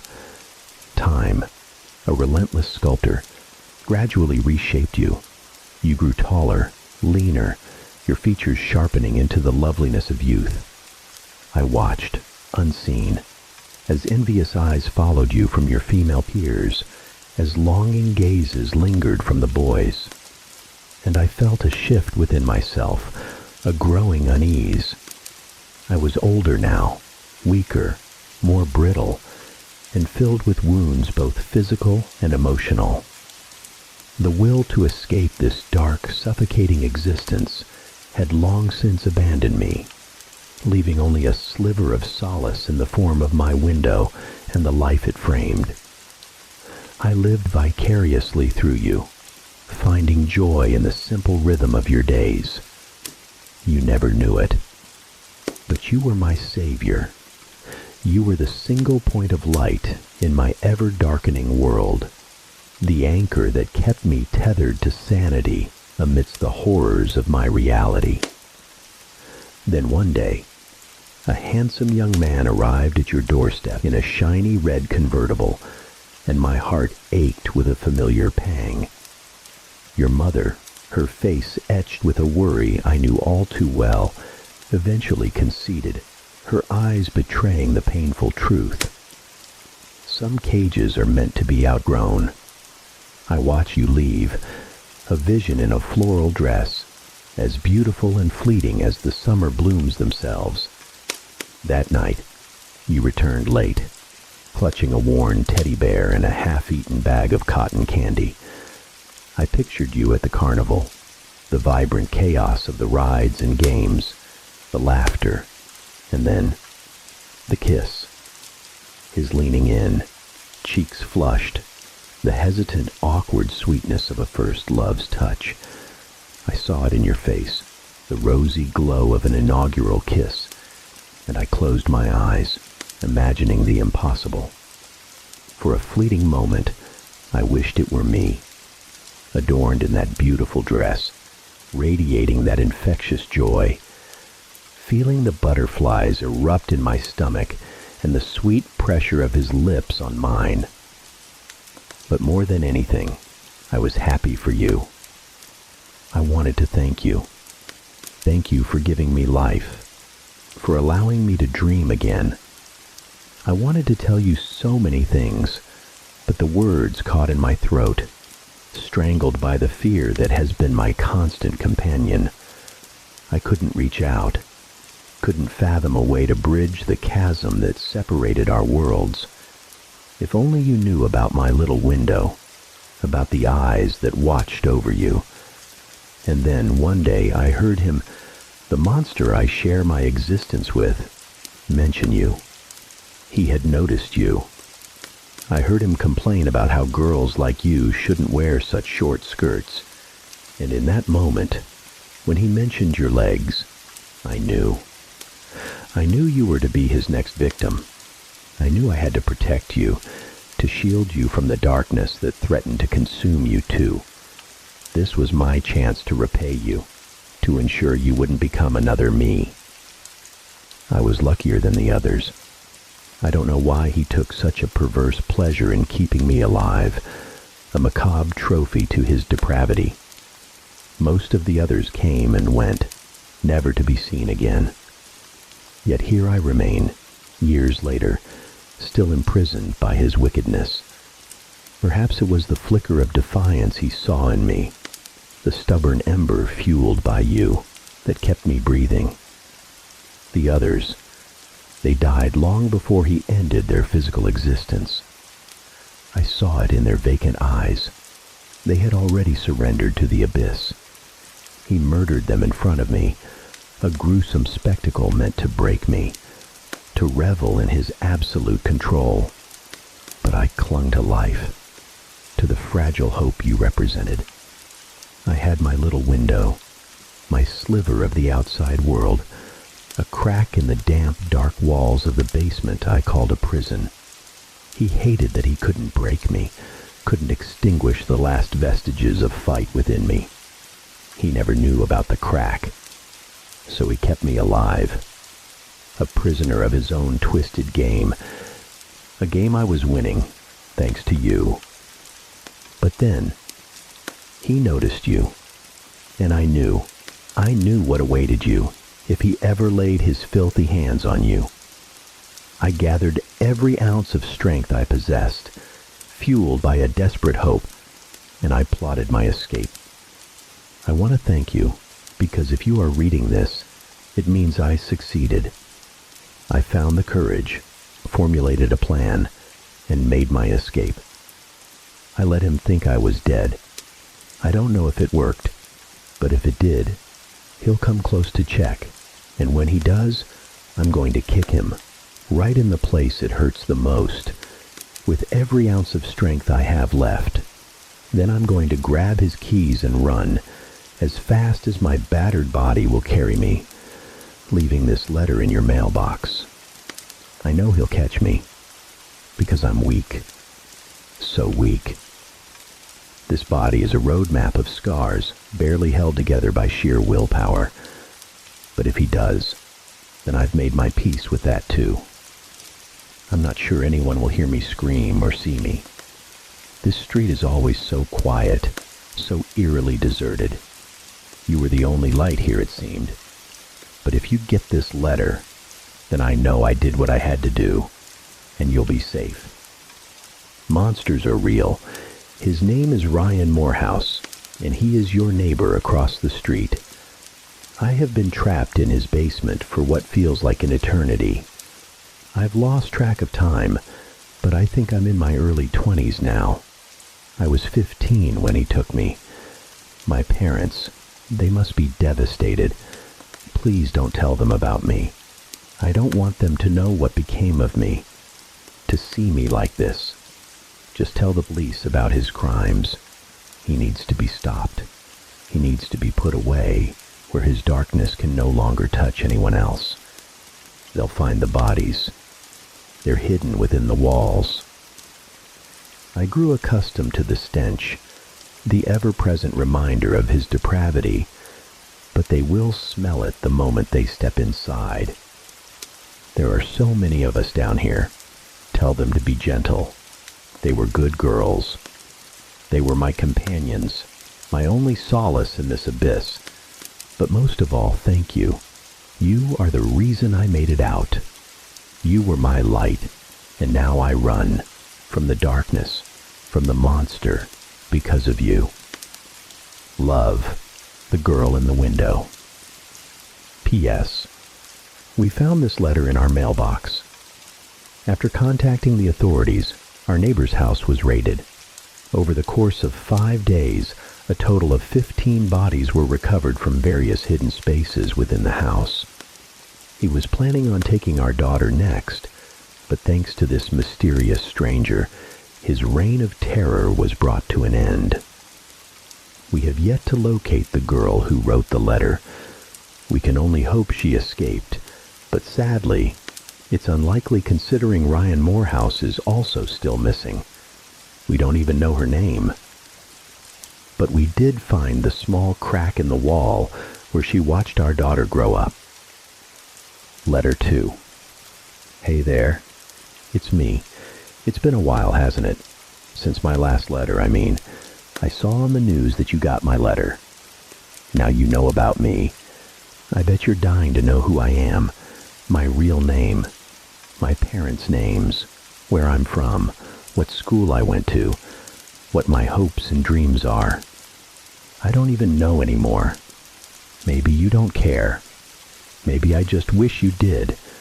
Maybe I just wish someone did. You see, when you're locked away in the darkness for so long, watching as the world outside changes and morphs without you, as people remain oblivious to the blue house, with the man who wears a smile that doesn't reach his eyes, you start to realize that you don't really exist. You start to realize that the world only cares about the salacious details and the horror of a missing teenager. They don't really care about the face on the missing person poster. And that's when you start to float. You float when he talks to you. You float when he hits you. You float when he violates you. You float away. I read somewhere that when people have near-death experiences, many of them report seeing their bodies from above, watching as doctors and nurses frantically try to save them. They float. Apparently, it's the brain's way of dealing with trauma. Something so unfathomable happens that the brain simply shuts down, or at least pretends to, in an effort to keep its host safe. I floated a lot. I floated as I watched horrific things happen to me. I guess that's what happens when you die a little every day. I guess that's what happens when they kill you a little at a time. He was very good at what he did. He knew what to say. He knew how to lure you in. In the blink of an eye, my life was over. I still remember it vividly. His twisted grin, the way he gripped my arm, the feeling of my stomach dropping to my feet. Being kidnapped is a heart-wrenching, soul-crushing transaction between the captor and the captive. It's a moment in time where you realize you've made the biggest mistake of your life. You wish you could take it back, rewind to the moments before everything went dark, before you were stripped of your innocence. But you can't. It's over before you even realize it. And while I always thought I would fight like a wild animal if I were ever in that situation, that I would protect my mind and body at all costs, I didn't. Something in me broke, and I became his prisoner. I became convinced that I deserved it for being so stupid. I spiraled into a vortex of madness that I wouldn't wish on anyone. Now you know what it was like for me. The pain was unbearable. Sometimes, even now, I wonder if I'm still there, if this is all some elaborate hallucination my brain has concocted to give me the life I always wanted. But there's one thing that always brings me back when those intrusive thoughts and the paranoia creep in. Kids grow up. Maybe I was once that naive, easily subdued child, but that couldn't last forever. Eventually, kids grow up, but monsters, they will always be monsters.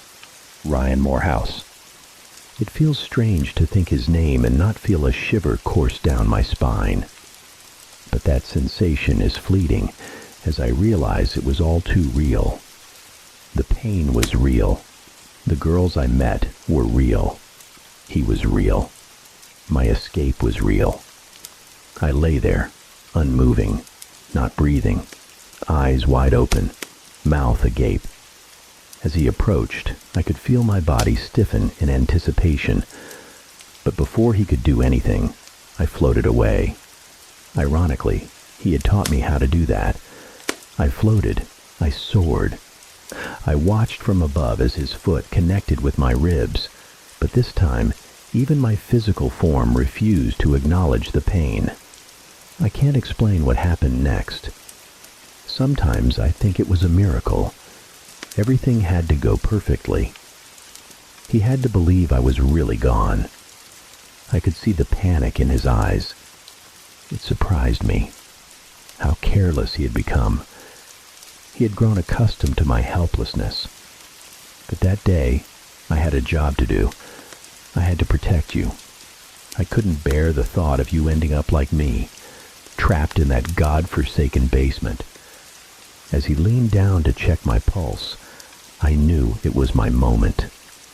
He stared into my vacant eyes, desperately searching for any sign of life, and that's when I smiled at him. A slow, deliberate curl of my lips, and watched as his eyes widened in shock before I sank my teeth into his neck. He had never seen me smile before. Perhaps he'd forgotten what it looked like. I never thought I would enjoy the taste of blood so much. As he fell to the ground, clutching his neck and screaming, I rose to my feet. For the first time, I was the one looking down at him. For the first time, he was the one who cowered. I could see the fear in his eyes. He knew it was over. I kicked him in the head until I couldn't recognize him anymore.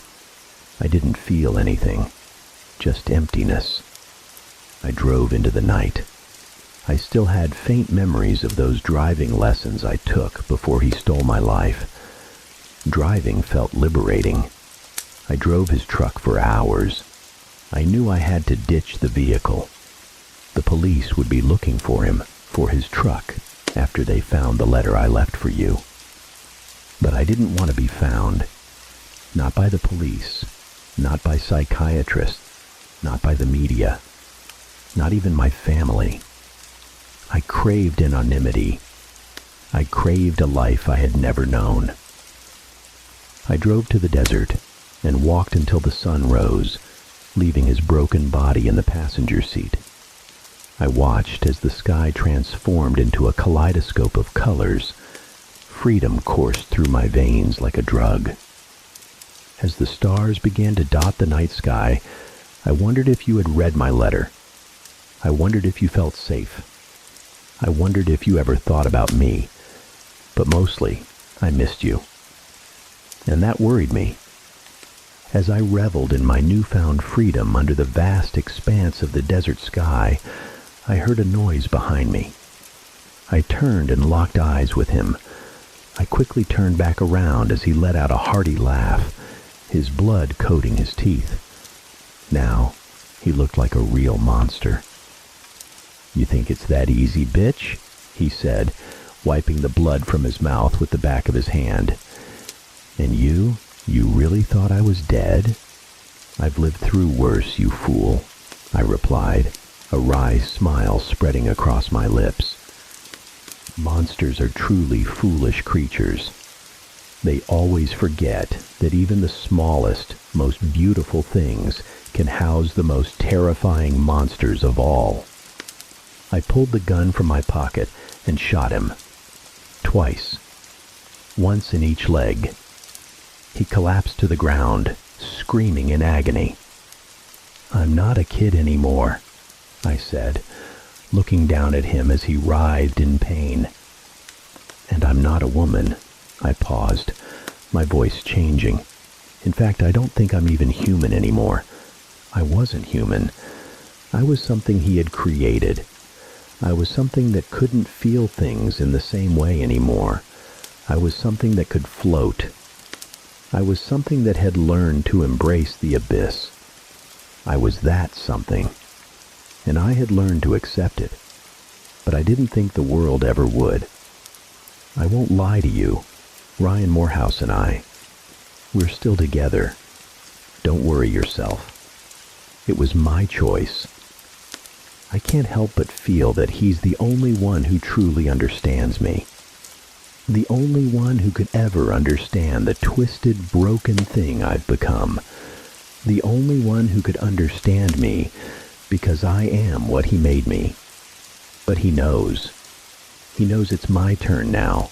He knows he can't hurt me anymore. He understands that he is mine to control.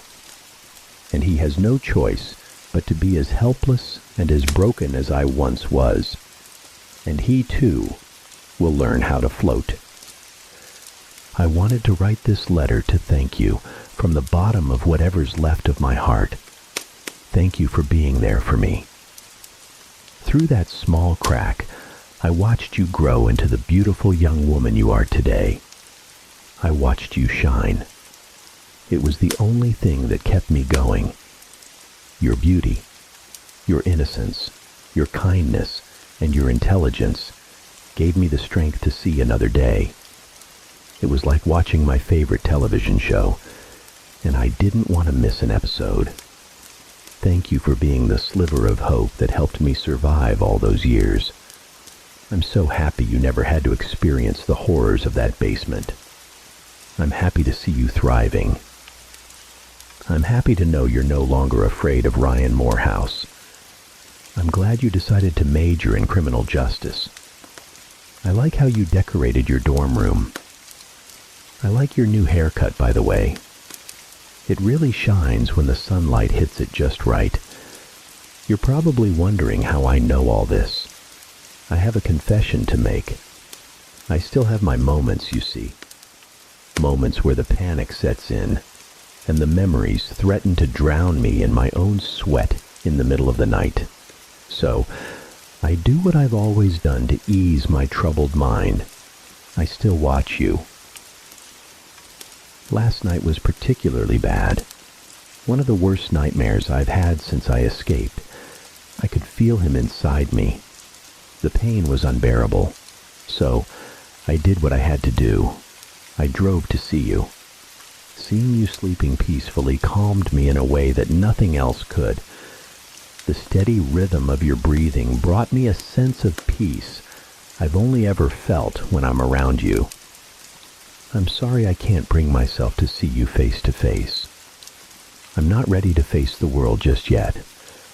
Ryan Morehouse and I still have some unfinished business to attend to before I can reveal myself. But just know that one day, like all monsters, Ryan Morehouse will get what he deserves. And maybe, just maybe, that's when I'll finally be free.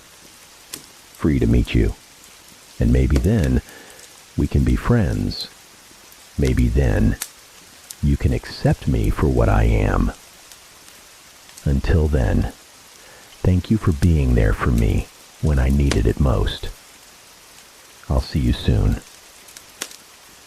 Love, the girl who watches you from afar. P.S. It's been 6 months since we received the last letter. It's a bittersweet feeling. We are happy to know that our daughter is safe from that monster, but we are also heartbroken to know that we lived across the street from a house where so many young women were held captive and murdered. More than anything, we pray that we can find the girl who wrote us those letters. While we have received many inquiries, we have been asked by detectives and agents not to share any further information, as this is still an ongoing investigation. Normally, we would honor law enforcement's wishes. However, we feel like we're stuck between a rock and a hard place. We truly believe that people need to know about the monsters that lurk behind seemingly normal houses on seemingly normal streets. This is real. This is terrifying. This is why we've chosen to come forward with our story. When we received the first letter from our daughter's savior, we were beyond grateful. But the second letter left us shaken to our core. Once again, we are left with more questions than answers. Is our daughter being watched by a delusional madwoman? What is the mental state of this stranger? Who is this mysterious girl who watched our daughter grow up?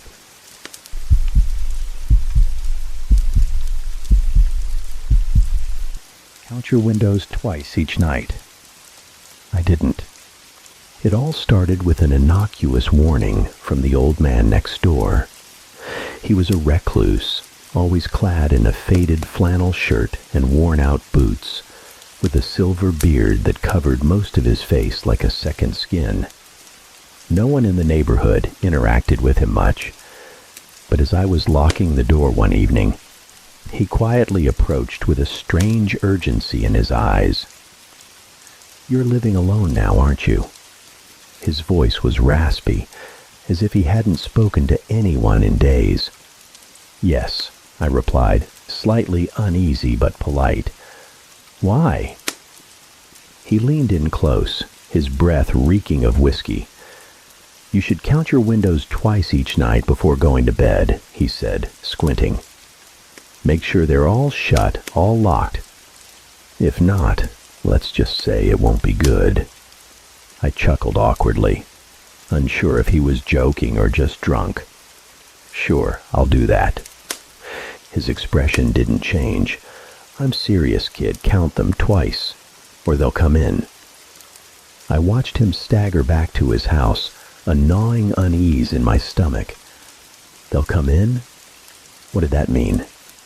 But I brushed it off as the ramblings of a lonely old man with too much time and booze on his hands. That night, as I wandered around the house before bed, I found myself thinking about his odd warning. I stood at the first window in the bedroom and secured it tightly, then the one in the kitchen. After a moment of hesitation, I went around the house, checking every window carefully as he had suggested. One in the bathroom, 2 in the living room, all closed and locked. When I reached the last one in the hallway, I counted again in my head. 5 windows, all secure, Ridiculous, but I did it. Twice, as he said. Of course, nothing happened that night. But in the following days, I couldn't shake the feeling that something was off. I noticed subtle things. A draft, even though the windows were closed. Strange noises late at night. And most disturbingly, an increasing sense of being watched. The next week, I came home late from work, exhausted, and forgot the old man's warning. I went straight to sleep, too tired to bother with the windows. I didn't think about it until the middle of the night when I woke up to a soft tapping sound. Tap, tap, tap. At first I thought it was rain, but the night was dry. The tapping grew louder, more urgent. My heart began to race as I sat up in bed, listening. It was coming from the hallway window, the last one I usually checked. I hesitated, fear gripping me, but curiosity pulled me out of bed. As I approached the hallway, the tapping abruptly stopped, leaving an eerie silence. My heart pounded in my ears. The window was closed. Of course it was. But as I reached for the latch, I saw it, a handprint on the glass. Not mine. Something else. Something that shouldn't be there. I staggered back, breath catching in my throat. The handprint was too large, too distorted. It pressed against the glass from outside, as if something had been watching me. Panicked, I ran through the house, checking every window, counting them twice as the old man had warned. But all the windows were shut, all locked. Yet the feeling that something was wrong lingered, stronger than ever. The following night, I meticulously checked the windows before bed, counting each one deliberately. 5 windows, twice. Then I slept. But the tapping returned, this time louder, faster. Not just one window, but all of them. A frenzied drumming from every room surrounding me. I leapt out of bed, my body trembling with fear. The windows, all closed, yet the tapping persisted. I backed into the center of the living room, cold sweat trickling down my spine. And that's when I saw it. The shadow moving just outside the glass.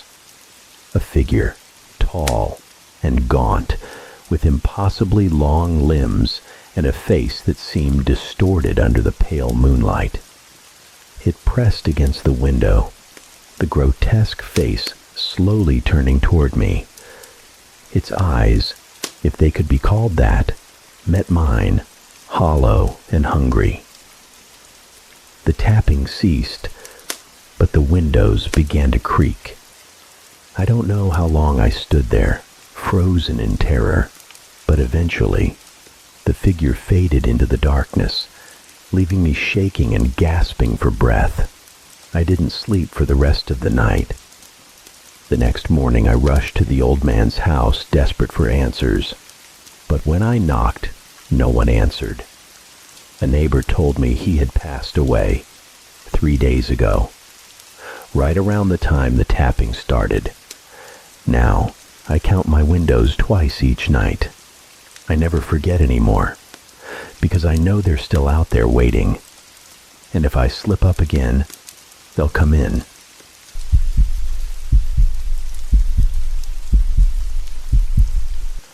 My cat, Gravy, has saved me from something twice now. I knew it was him because of the cloying scent of cheap cologne, the kind he always insisted was designer. I never had the heart to tell him otherwise. That night, around 3 a.m, I felt him crawl into bed and snuggle up next to me. The king-size bed we used to share felt cavernous in his absence. I could feel every movement of the mattress, the familiar warmth of him pressing against me, and I swear to God, I even heard him whisper in my ear, "Hey babe," his voice a low murmur. "I'm back." I turned, intending to kiss his lips. God, I needed that. Of course, there was no one there. Jack had died of an overdose in this very apartment 3 months prior. We met when I was in my early 20s, a naive young thing on Grindr, fresh out of the closet and bewildered by how many people wanted to party. Then came Jack, who was done with all that partying nonsense. He was older, much older.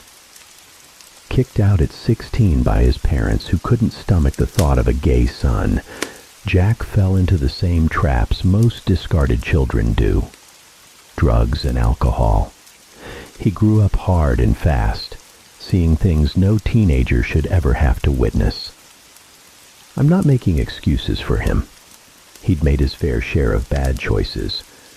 Thankfully, a stint in prison and mandatory rehab had straightened him out.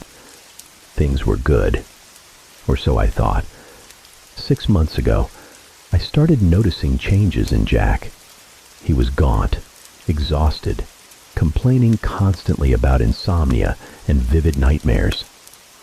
I chalked it up to him working too much. He'd just landed a good construction gig and was pulling double shifts.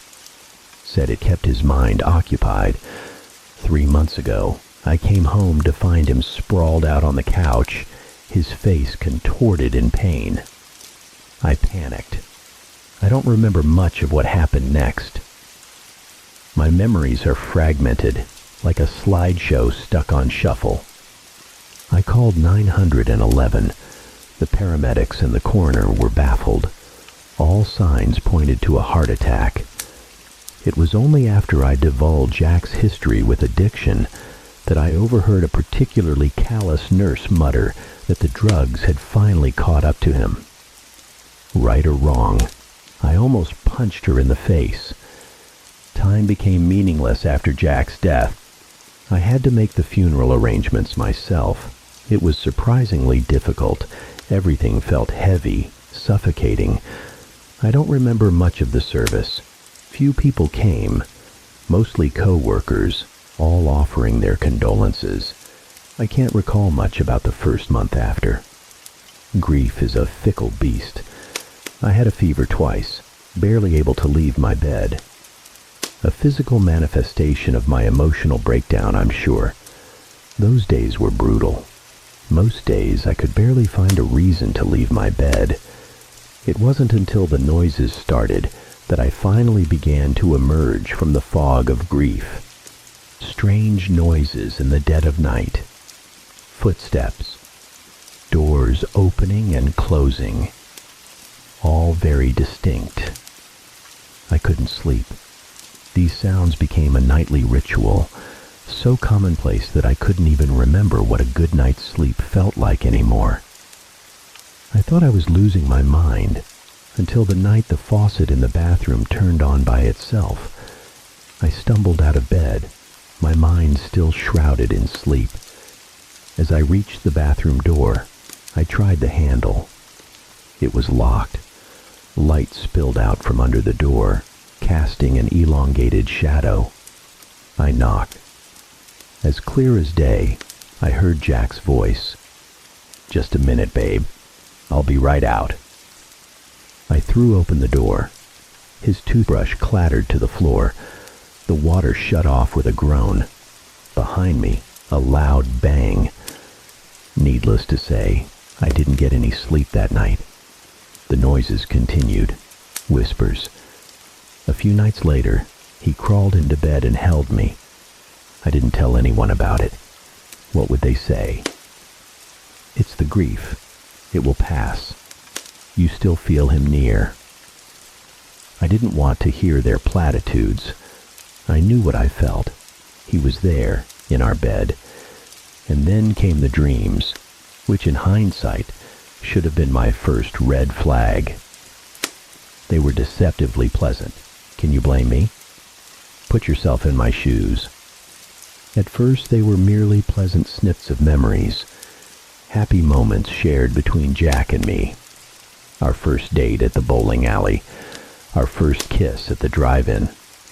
The kind of moments you know you'll cherish forever. They were vivid, almost too real.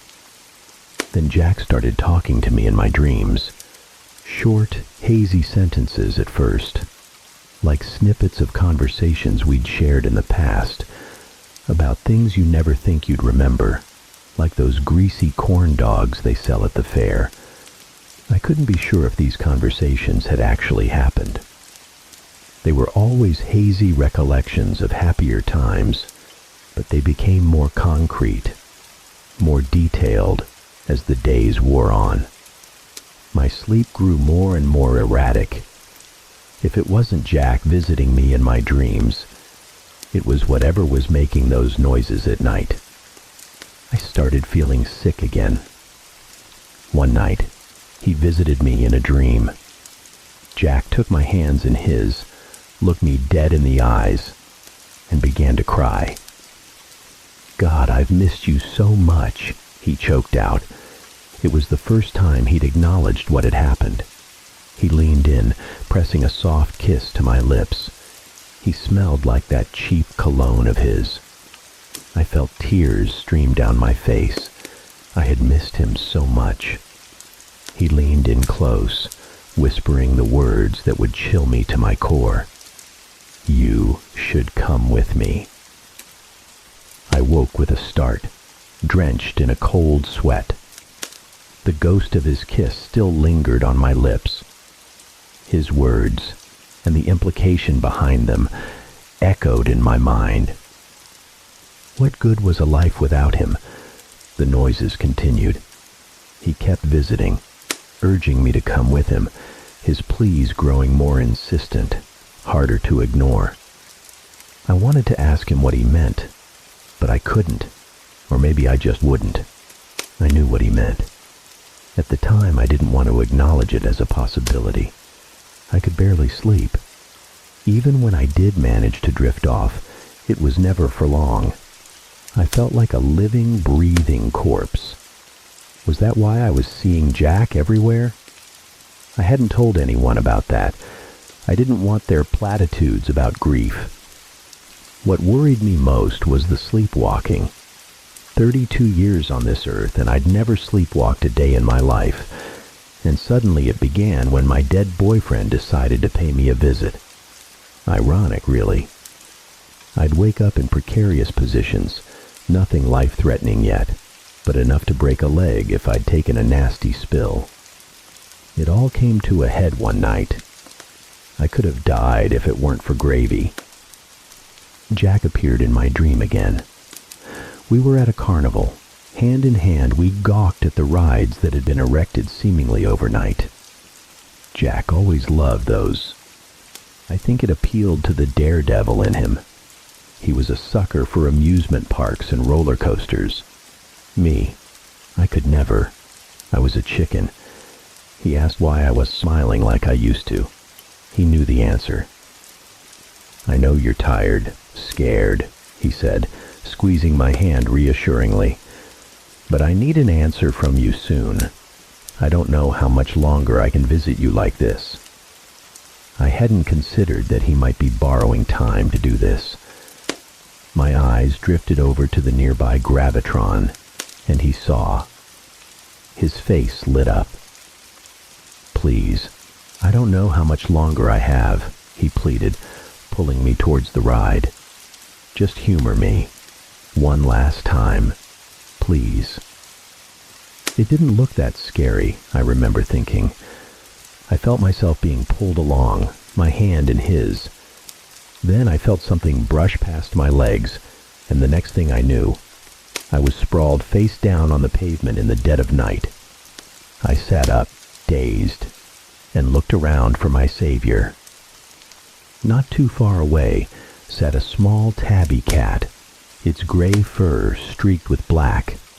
Its right ear seemed to be perpetually nicked, and it let out the most gravelly meow I'd ever heard from a cat, like it had been smoking cigarettes its whole life.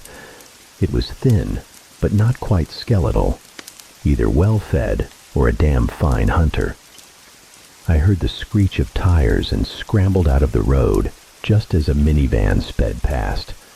I stood there, stunned, trying to piece together what had just happened. I had sleepwalked into oncoming traffic. Great. Had Jack led me here? My head swam. The furry lump that had saved my life rubbed against my leg, purring. It grounded me. I looked down at it, and it looked back up at me expectantly. It was 3 a.m. I was exhausted. Everything felt heavy, but as I looked down at this small creature, I knew I couldn't say no. I turned back towards my apartment, and sure enough, it trailed behind me, meowing loudly, peppered with the occasional indignant chirp. I let myself in, and it followed right on my heels. Well, I guess I have a cat now. That's how these things happen, I suppose. I'd heard of the whole cat delivering itself to you system. In that moment of darkness, I had found a sliver of light, and its name was Gravy. It looked like a bowl of gravy. Don't judge my naming conventions. It seemed healthy enough, neutered, which meant it had been someone's pet at some point, for better or worse. Skittish, but I could understand that. It wouldn't be the first time I'd had to earn a cat's trust. Within a few days, I'd set it up in its own little corner of the apartment, a trip to the vet already scheduled. Strangely enough, the only place it reacted poorly to was the spot where Jack had died. It would hiss and growl, but then lose interest. At the time, I didn't understand why. Gravy was what I needed to keep going. It gave me purpose. It was the perfect blend of affection and standoffishness, which is all I've ever wanted in a cat. I needed Gravy because Jack wasn't done with me yet. The dreams became more urgent. The first time he came back, I told him about my near-death experience, and he swore he had nothing to do with it. He was running out of time, he said. I needed to make a decision soon, because he was going to be pulled away, he said. We couldn't be together unless I went with him before it was too late. No one will ever love you like I did, he'd said. The noises grew louder, more violent. Gravy was my saving grace during those times.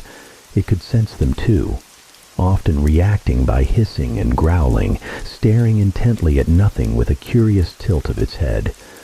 The sounds were loud. Plates shattered against walls more than once. I didn't bother setting up cameras to record them. People would just say I was making it up anyway. The dreams became worse. The colors faded, and each time he appeared, Jack grew more desperate. Sometimes his face would be off. Somehow, as if his skin were stretched too thin. His cologne mingled with the scent of damp earth. He'd rant and rave, panicking that time was running out. He could end it all quickly. He could make it easy, he promised. I couldn't answer. I realized later that if someone asks if you want to die, and you can't answer, you don't want to die. He paced in front of me, visibly agitated. It was the first time I'd seen this version of him angry. It scared me. I felt hot all over. You chose that cat over me, he snarled. He lunged, grabbing me by the shoulders. I screamed. His hands were scorching hot against my skin. He leaned in close, his face inches from mine, revealing patches of bone beneath his stretched skin. His breath made me gag. You will come with me. His jaw unhinged, like he was about to swallow me whole, and I woke up screaming. I hadn't startled Gravy awake. It was staring intently at a corner of the room, hissing. Its fur stood on end. It swatted at something, but I couldn't see anything. A wave of exhaustion washed over me, and I fell back asleep. As soon as I closed my eyes, the familiar scent of his cologne filled my nostrils. I was dreaming, I knew, but this dream was different. The colors were back. Everything felt real, not a bizarre, distorted dreamscape. I was in our old bedroom. I was lying in bed, facing the wall, and I heard the door creak open. The bed dipped, significantly more than when Gravy jumped up. I felt fingers trace patterns on my back. His touch wasn't hot this time. It felt like electricity, sending shivers down my spine. He breathed against the back of my neck, making the hairs stand on end. He nipped playfully at my ear. Some part of me screamed that this wasn't right, but I didn't care. No one had touched me like this since Jack died. You don't realize how starved you are for another person's touch until you have it. I leaned back into him and heard him chuckle. He rolled me over, smiling. He was as handsome as the day I'd met him. He leaned down, kissing me deeply, more passionately than I'd ever been kissed before. I was surprised to realize how much I'd craved this. Maybe he was right. I felt pressure building in my temples. My lungs began to constrict as he forced his tongue into my mouth. Some part of me screamed, urging me to fight back, but it was drowned out by the overwhelming sense of relief at being held by him. Safe. Secure. My body began to seize. I looked into Jack's eyes and saw that his pupils had gone completely black. I felt his tongue begin to swell in my throat, and the air grew thin. A low, guttural growl sliced through the dream like a knife. Then a hiss. I felt Jack's body stiffen above me. I heard him yell. In an instant, I was back in my bedroom, something heavy still on top of me, but I couldn't be sure what. I couldn't comprehend what Gravy was doing as it was perched on me, claws digging into something. It was attacking something, biting, tearing, a dark, viscous fluid splattering everywhere. Something slammed into my jaw. It felt like a sledgehammer, and I tumbled off the bed, collapsing against the wall. I couldn't comprehend what was happening. Gravy was still latched on, attacking something that hovered in midair, but I couldn't see it clearly. It hissed and snarled. I noticed several gashes on Gravy's side. Suddenly, it was flung against the wall with a sickening thud. Something was pinning it down. It was trying to kill Gravy. As Gravy continued to claw and bite, whatever was pinning it down began to solidify. The illusion, if you could call it that, was fading. Jack was killing my cat, and I was next. I felt a warm trickle run down my leg. My vision swam. That's when Gravy locked eyes with me. Its eyes were sharp, focused, and it let out two distinct meows. It snapped me back to reality. Later, when I was safe and sound, I thought about it a lot. Call me crazy, but I know what I heard. Gravy said, clear as day, 2 words, not Jack. Survival kicked in. There was nothing around me I could use as a weapon, until my eyes landed on the framed photo of Jack and me on my nightstand. I lunged, smashing it against the ground, the glass shattering. Without hesitation, I grabbed the largest shard, not even registering the deep gash on my hand. I charged into the space between Gravy and me, stabbing blindly. It connected with something soft, and more of that dark, viscous fluid sprayed out. Gravy hit the floor. From the wound I'd made, the true form of whatever was tormenting us began to reveal itself. Any flicker of hope I'd had died as I looked upon the rotting corpse in front of me. Dressed in the clothes I'd buried Jack in, it snarled. Its eyes were vacant, black pits devoid of life. The stench of decay made me gag. It grinned, a sound like grinding teeth. It lunged at me, a hand outstretched, dripping with that foul-smelling ooze. I instinctively raised my hand to block it, the shard of glass slicing deep. Neither of us realized gravy had moved, putting itself between us. No longer masked by the illusion of Jack, whatever this thing was lunged for me again. But before it could reach me, gravy leaped, latching onto its throat. The sudden attack caught it off guard. Gravy clawed and tore at its throat, unfazed by the putrid goo coating its fur. It tried to shake Gravy off, but Gravy held on. This time, I didn't hesitate. I ripped the shard of glass from its throat, stabbing it in the other side. Again and again and again. I felt the resistance of bone against glass, but the adrenaline had taken over. I didn't care. I just wanted to end this thing, while Gravy had it pinned down. It thrashed and wailed, but we had the upper hand. I kept stabbing, hacking away at rotting flesh, until I felt it go limp. I stood, grabbing it by the head. The illusion of Jack was gone completely. Now, it was just a rotting, decaying mess, snarling in pain. I didn't know if this would work, but it felt right. I tightened my grip, putting all my weight behind it, and twisted. It offered no resistance, and I stumbled back, my head connecting with the edge of my nightstand. In my hand, the grotesque head of the corpse still twitched and writhed. Its body spasmed a few times, then lay still. I held its head, feeling the last vestiges of life drain away. I felt a soft fur brush against my leg, and Gravy nudged my hand, purring. "Good kitty," I whispered. I dropped the head to the floor. I should have been surprised to watch it crumble to dust, but I don't think anything could surprise me anymore. The body followed suit. I looked from Gravy to my bloody hands and decided to take both of us to the hospital. Gravy needed a lot of stitches.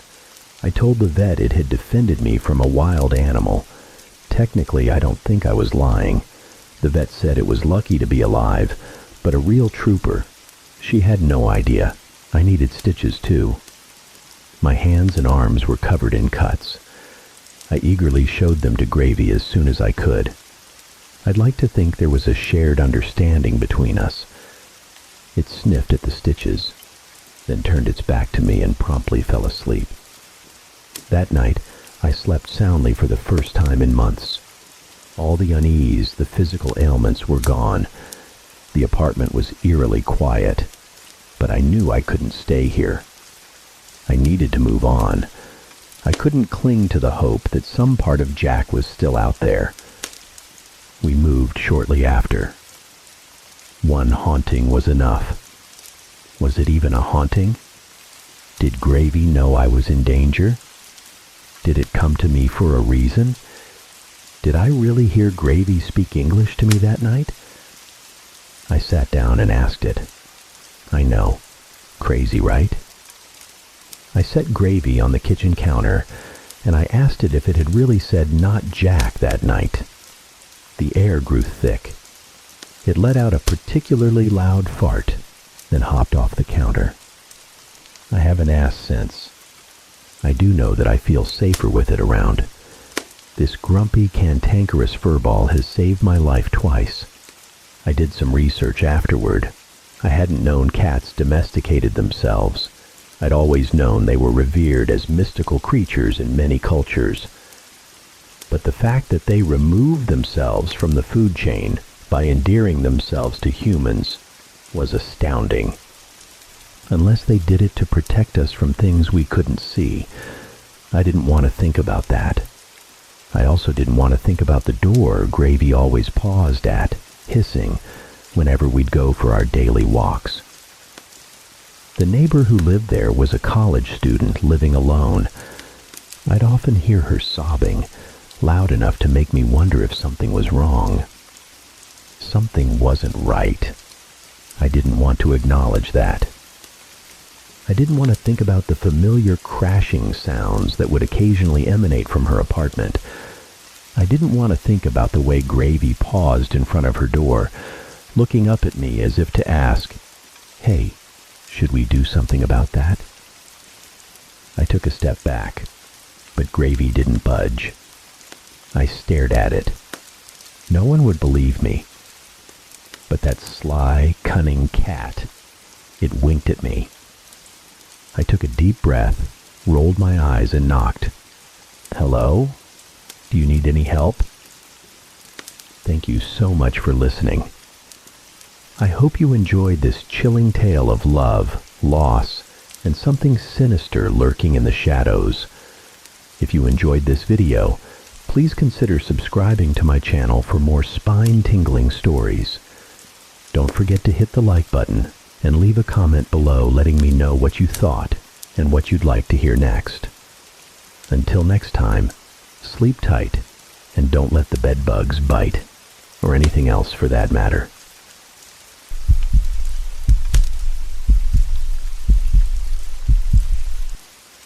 If you met me on the street and asked me what my job was, I would tell you that I work from home consulting for an industrial laundry company.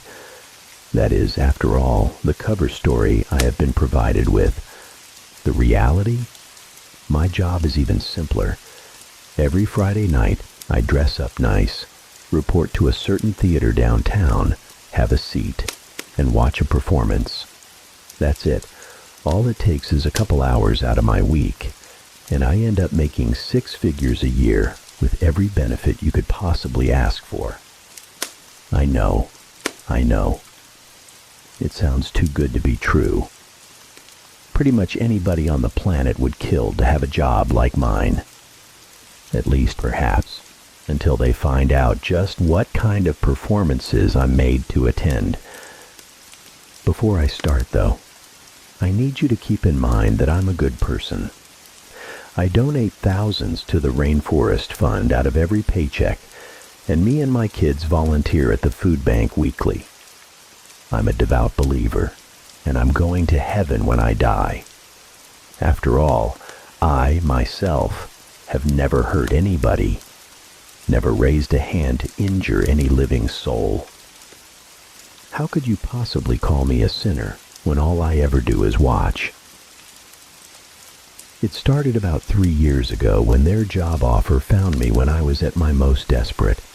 All I was told was, every Friday night, I would attend a performance at my city's fanciest theater. That was it. I was baffled at first. What the hell do I know about theater, or ballet, or orchestras? Had they gotten me mixed up with some big-shot critic? During our talk on the phone, however, they politely reassured me that no critical ability would be required. All we ask, they said, is for you to be there to bear witness. Everything about it screamed scam, but I figured, what the hell? Worst case scenario, I listen to a pitch for some MLM or timeshare, politely decline, and then walk out with some pocket money. I was baffled when I pulled up to the theater. Dozens, maybe even hundreds of people were streaming in, all in nice suits and gorgeous gowns. I'd thrown on the fanciest clothes I could afford, yet I still felt severely underdressed. The theater was totally rented out by my employer, and only my fellow co-workers were allowed in.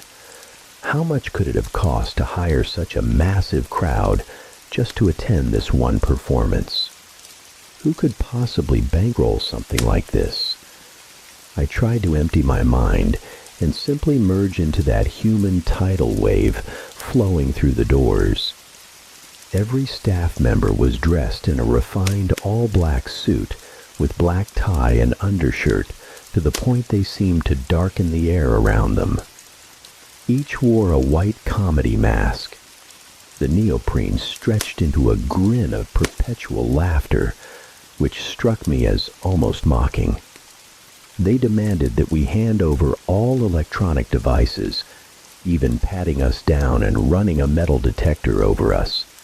Then they reminded all attending not to leave their seats under any circumstances during the performance, recommending we take bathroom breaks before the show started, and to remain quiet and to keep our eyes open.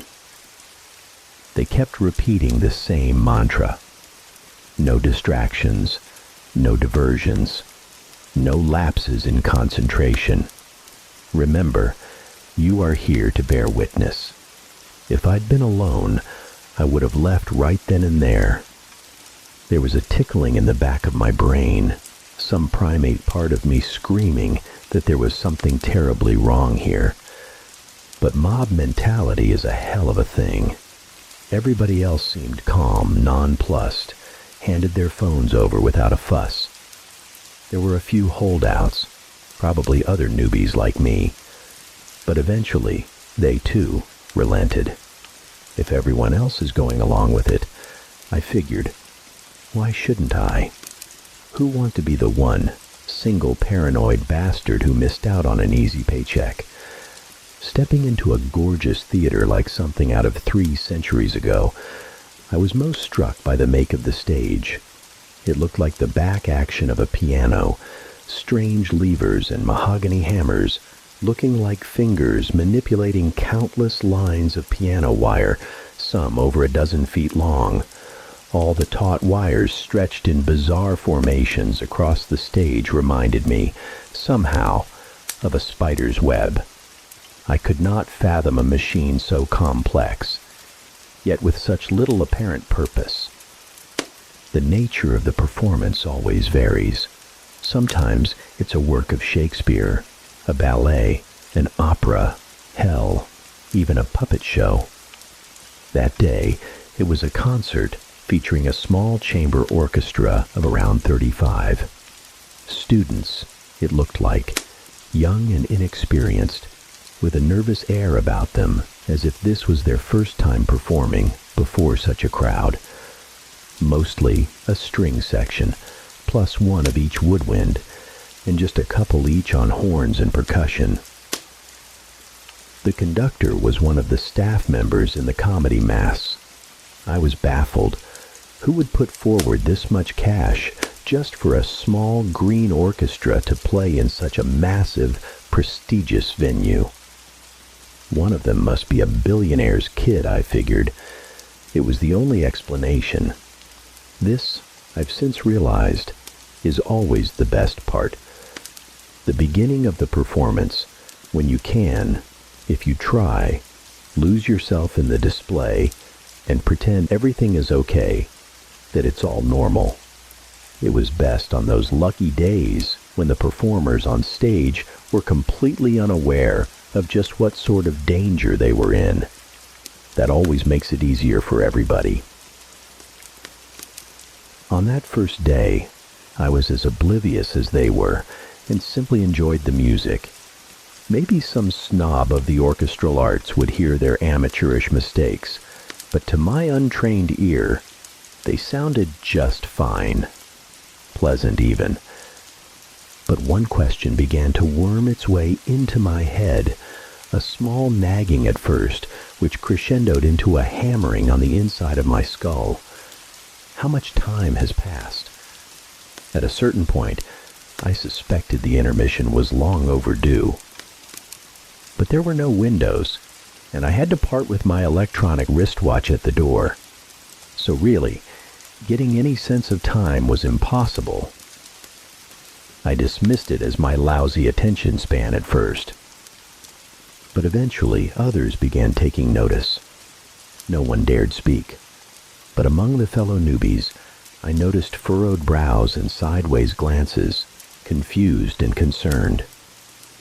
The performers seemed to be getting restless as well, whispering and gesturing to each other and the conductor, who never ceased those robotic, sweeping motions of his gloved hands. It must have been 2 hours by then, if I had to guess, and they were starting to look exhausted, dehydrated. Some even looked as if they were about to quit playing. Continue performing. In a moment, all of the piano wire loudly reverberated and stretched taut with the movements of those mechanical contraptions on stage, as the whole thing bristled and tensed as though it were a living thing. And that voice, cracking like thunder, seemed to emerge from the stage itself with a mechanical roar like the grinding of metal on metal. That seemed to frighten them into submission for a while. It wasn't until a half hour later that my life changed irreparably. They'd been playing a quiet sonata, so everybody could hear the sudden fur-ting, accompanied by a pained yelp. My eyes leapt to one of the violinists. One of her strings had broken and happened to snap her right in the eye.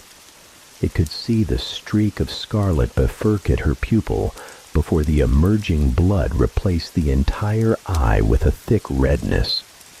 She stood, clutching a hand over her eye and blindly grasping with the other, gesturing toward medical help. And as she did so, that strange lattice of levers and hammers and pulleys all roared and clacked to life, like a bear trap being sprung. The machine's efficacy was just as sudden, just as brutal. Those clockwork edifices moved like a pair of robotic arms, aiming a wire for her neck as if trying to garrote her. But they moved at such a speed that the wire seemed to pass through her, like she wasn't even there.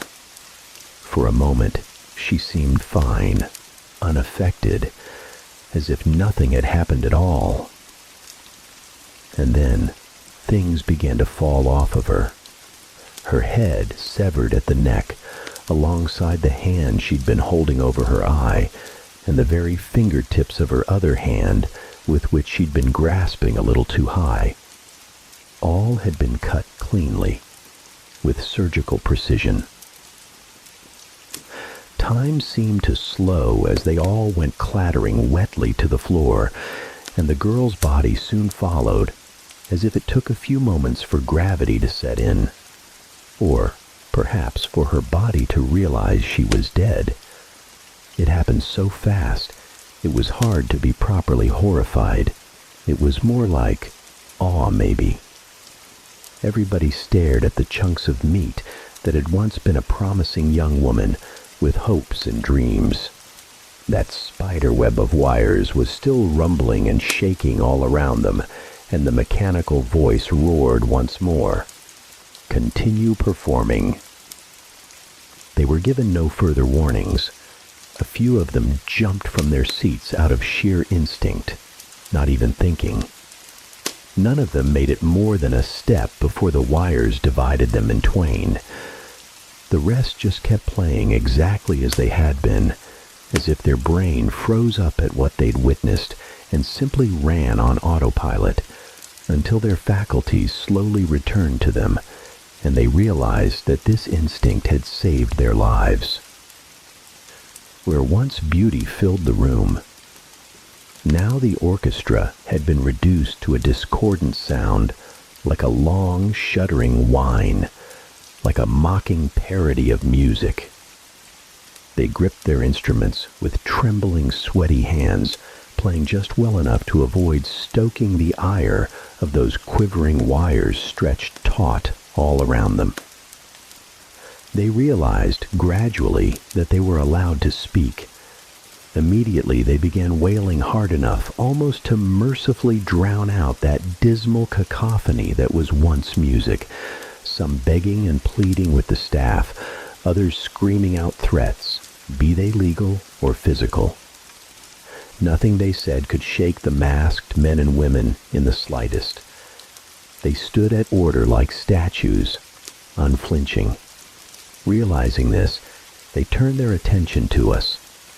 A wall of red, weepy eyes scanning the crowd for any hint of mercy, begging us to band together against the staff, calling us all sick bastards for just sitting there and watching them die. A blonde woman on violin had the most genius and cruel strategy of all. She merely began telling us about herself. Everything she could think of poured out in between sniffles and tears. My inn name is Vera H. Hayes. That's my husband, O, over there. She gestured to a dark-haired man on drums. He'd been the quietest of them all, seeming to be saving his strength. Well, we have a little girl. She's 8 years old and she loves her mama and papa. Her name is Lucy. She loves horsies, and I was saving us to maybe give her riding lessons one day. I desperately wanted to cover my ears, but knew it would be against the rules. Why can't she just shut the hell up? I thought bitterly, grinding my teeth. I truly hated her. Hated her more than I'd ever hated before. But why? Some dim remnant of my reason asked. She's a victim here. She's done you no wrong. But I realized I hated her because she kept reminding me she was human. Reminded me of what I was doing to her. What we all were doing to her, sitting here in complicity. And it almost worked, too. I almost resolved to save her. But then came the boom of a gunshot from far behind me. The shot had come from one of the tragedians standing amid the upper gallery. I was certain. I almost made the mistake of looking back. Instead, I kept my eyes locked forward and merely imagined who it was that just had their brains splattered across their seat. Had they snuck a phone in and tried calling 911? Had they tried making a break for it? Or maybe they just couldn't take it anymore and made the fatal decision to look away from the horror. I tried to distract myself by studying the impossible mechanism animating the blood-soaked piano wire. I couldn't figure it out. It was an impossible machine, existing in defiance all basic laws of geometry, and seemed to have no means of controlling it, instead operating automatically with some malign intelligence. Perhaps it was an extension of whatever creature composed the stage itself. It was a living thing. Of that much I was certain. It breathed beneath the performers, and their blood soaked into its floorboards in moments as if consumed. After some hours, the orchestra had gone quiet, having screamed themselves hoarse. I couldn't imagine being in their shoes. Even just watching them perform was a test of endurance. Many of them were oozing blood all over their instruments, from scarlet cuts where the skin had split. The woman on the French horn was struggling hardest of all, her lungs and hands burning with exhaustion. "I can't," she eventually cried out in a hoarse little wheeze, horn slamming to the floor as her body gave out. "I'm so sorry. I can't do any." A wire passed through flesh in an instant, and suddenly she had no mouth to speak, no eyes to see, no mind to think with. All of it lay splattered upon the stage, which sated itself upon that spilled vitae. Another gunshot. I quivered in my seat, sweat beading on my forehead from the terror. Somebody in the audience had looked away, and I realized I had just been about to do the same thing. Had the sudden sound not knocked me out of my stupor? Most of the performers went in similar ways over the next few hours, either making mistakes or their bodies giving out. As monstrous as it may sound, I was quietly praying for them to get it over with. They were dead the moment that they walked on stage. Why drag it out for all these hours, just for the inevitable to happen anyway? I recognize now that it's almost impossible to make that choice, to simply give in and accept death in defiance of all our natural instincts. But the auditorium now reeked from audience members voiding their bowels, and the damn woman next to me just wouldn't stop crying. Wouldn't stop at all. Vera and her husband lasted the longest of all, perhaps because they had each other. Over a dozen hours had passed, maybe even 2, and they were still playing a little duet in perfect sync, despite everything. By now, they were simply talking to each other as if nothing was wrong, as if we weren't even watched. Baby, when we get out of here, I'm going to take you to Martha's Vineyard. I know I've been saying that for so long, but God, I wasted so much money on that stupid fucking motorcycle, he said. Lucy's going to love it. Vera chuckled. I don't know. It might be boring for a little girl. Isn't it all a bunch of old people up there? He laughed weakly. Oh, maybe in town, but you know her. Once you get her in the water, you can't get her back out. She's a natural-born swimmer, I swear. Think we'll see her in the Olympics someday. It was surreal to watch, like I was peeking in on a private conversation a couple was having in their own home. But I could tell both of them were trying to maintain some illusion of normalcy, anything to keep themselves psychologically intact as the hours pass. Even as they tried to smile and laugh, there was a quiver in their tone, a desperation, a fear of what might happen if there was a single break in the conversation. A lot of what they said was too personal to relay here. They went into old regrets, past mistakes, resolved every argument they ever had in all their years together. It was like they wanted to make sure they said everything they had to say before the end came. I think I owe them, at least, their privacy. But the husband was slowly deteriorating. He'd moved too quick, caught the symbol with his hand, leaving a wide gash along his palm that was gushing blood at a terrifying rate. Now he was getting woozier and woozier, swaying dizzily, his eyes unfocusing, his speech becoming slurred and his playing sloppy. Vera desperately tried to keep him focused. Talk to me, baby. Think of the beach. Lucy's going to love the seashells. She'll pick her favorite and put it on that little stand in her room with all her little trophies. She rambled on, but by the end, all he could manage was half-hearted grunts of affirmation. He was leaning in his seat, and then his drumstick went flying right out of his hand, sending a cloud of pink mist through the air along its path. And yet he kept going through the motions of playing, as if he didn't even notice. Then a sudden clarity formed in his eyes, and he stared at his empty hand in disbelief. And then the piano wire was tensing and strumming all around him, and then in an instant he was up from his seat and racing towards us. He knew it was over. He just wanted to strike out at the world if he could. One last act of defiance. He even locked eyes with me, and I'll never forget the look on his face. Why are you watching this, you sick bastards? You sick twisted. He threw his remaining drumstick, and the trajectory would have delivered it right to me. But the piano wires lacerated it in midair, slicing into it from 100 different directions until it disappeared into a cloud of sawdust. And then they did the same to him. Vera didn't scream or sob. She just tensed and let out the tiniest little gasp, like when you're at the doctor's and know the shot is inevitable, but it still stings anyway. And then she was all alone.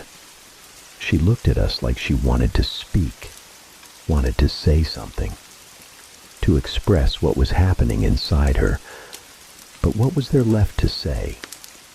She'd spent almost a full day screaming herself hoarse with every combination of words she could think of.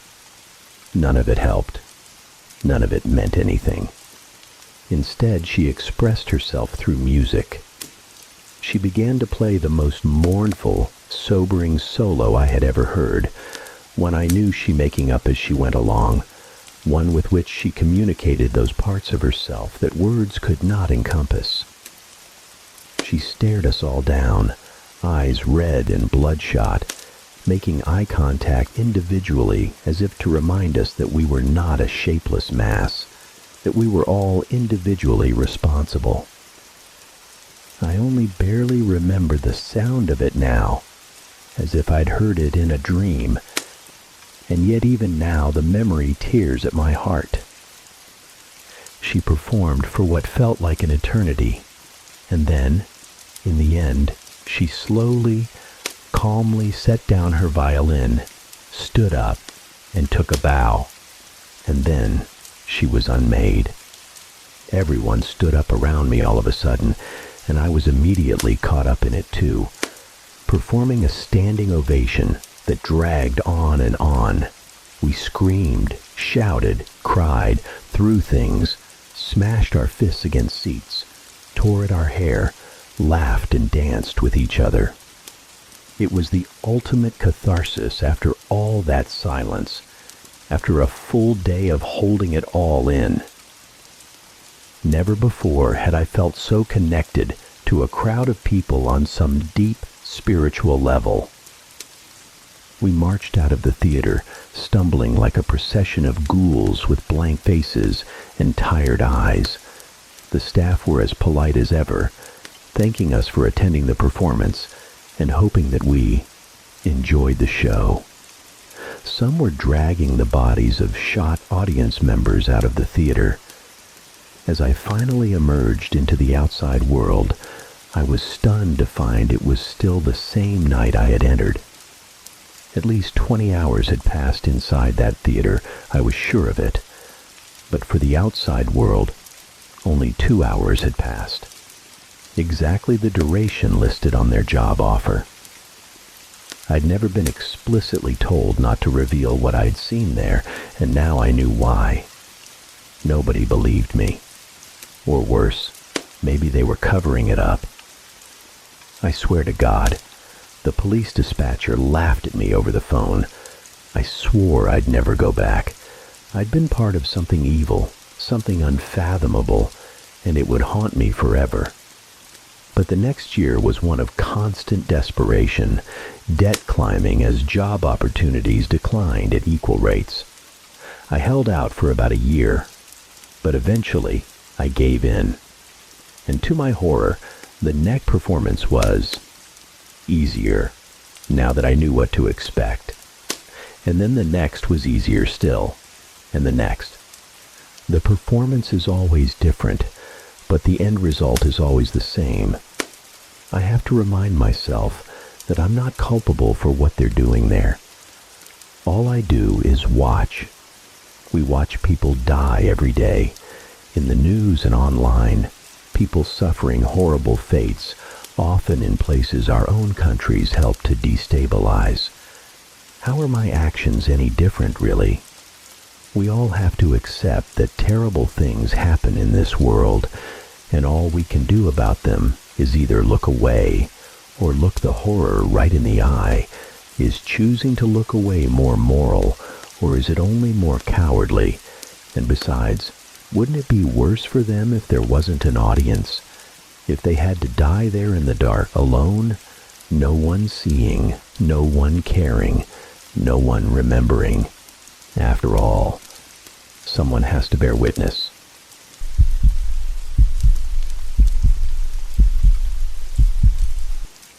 A key had been lodged in the lock of my neighbor's front door for 2 weeks straight. I remember the first time I noticed it. I was walking my dog down the street, paying no particular attention, when something across Mr. Carlson's yard, the neighbor beside me, caught my eye. After standing there for a while, unable to determine the cause, I finally realized it was a key, just dangling from the door handle of his house. I didn't think much of it and continued my walk, immediately forgetting about it. But then, the next day, I saw it again. And the day after that.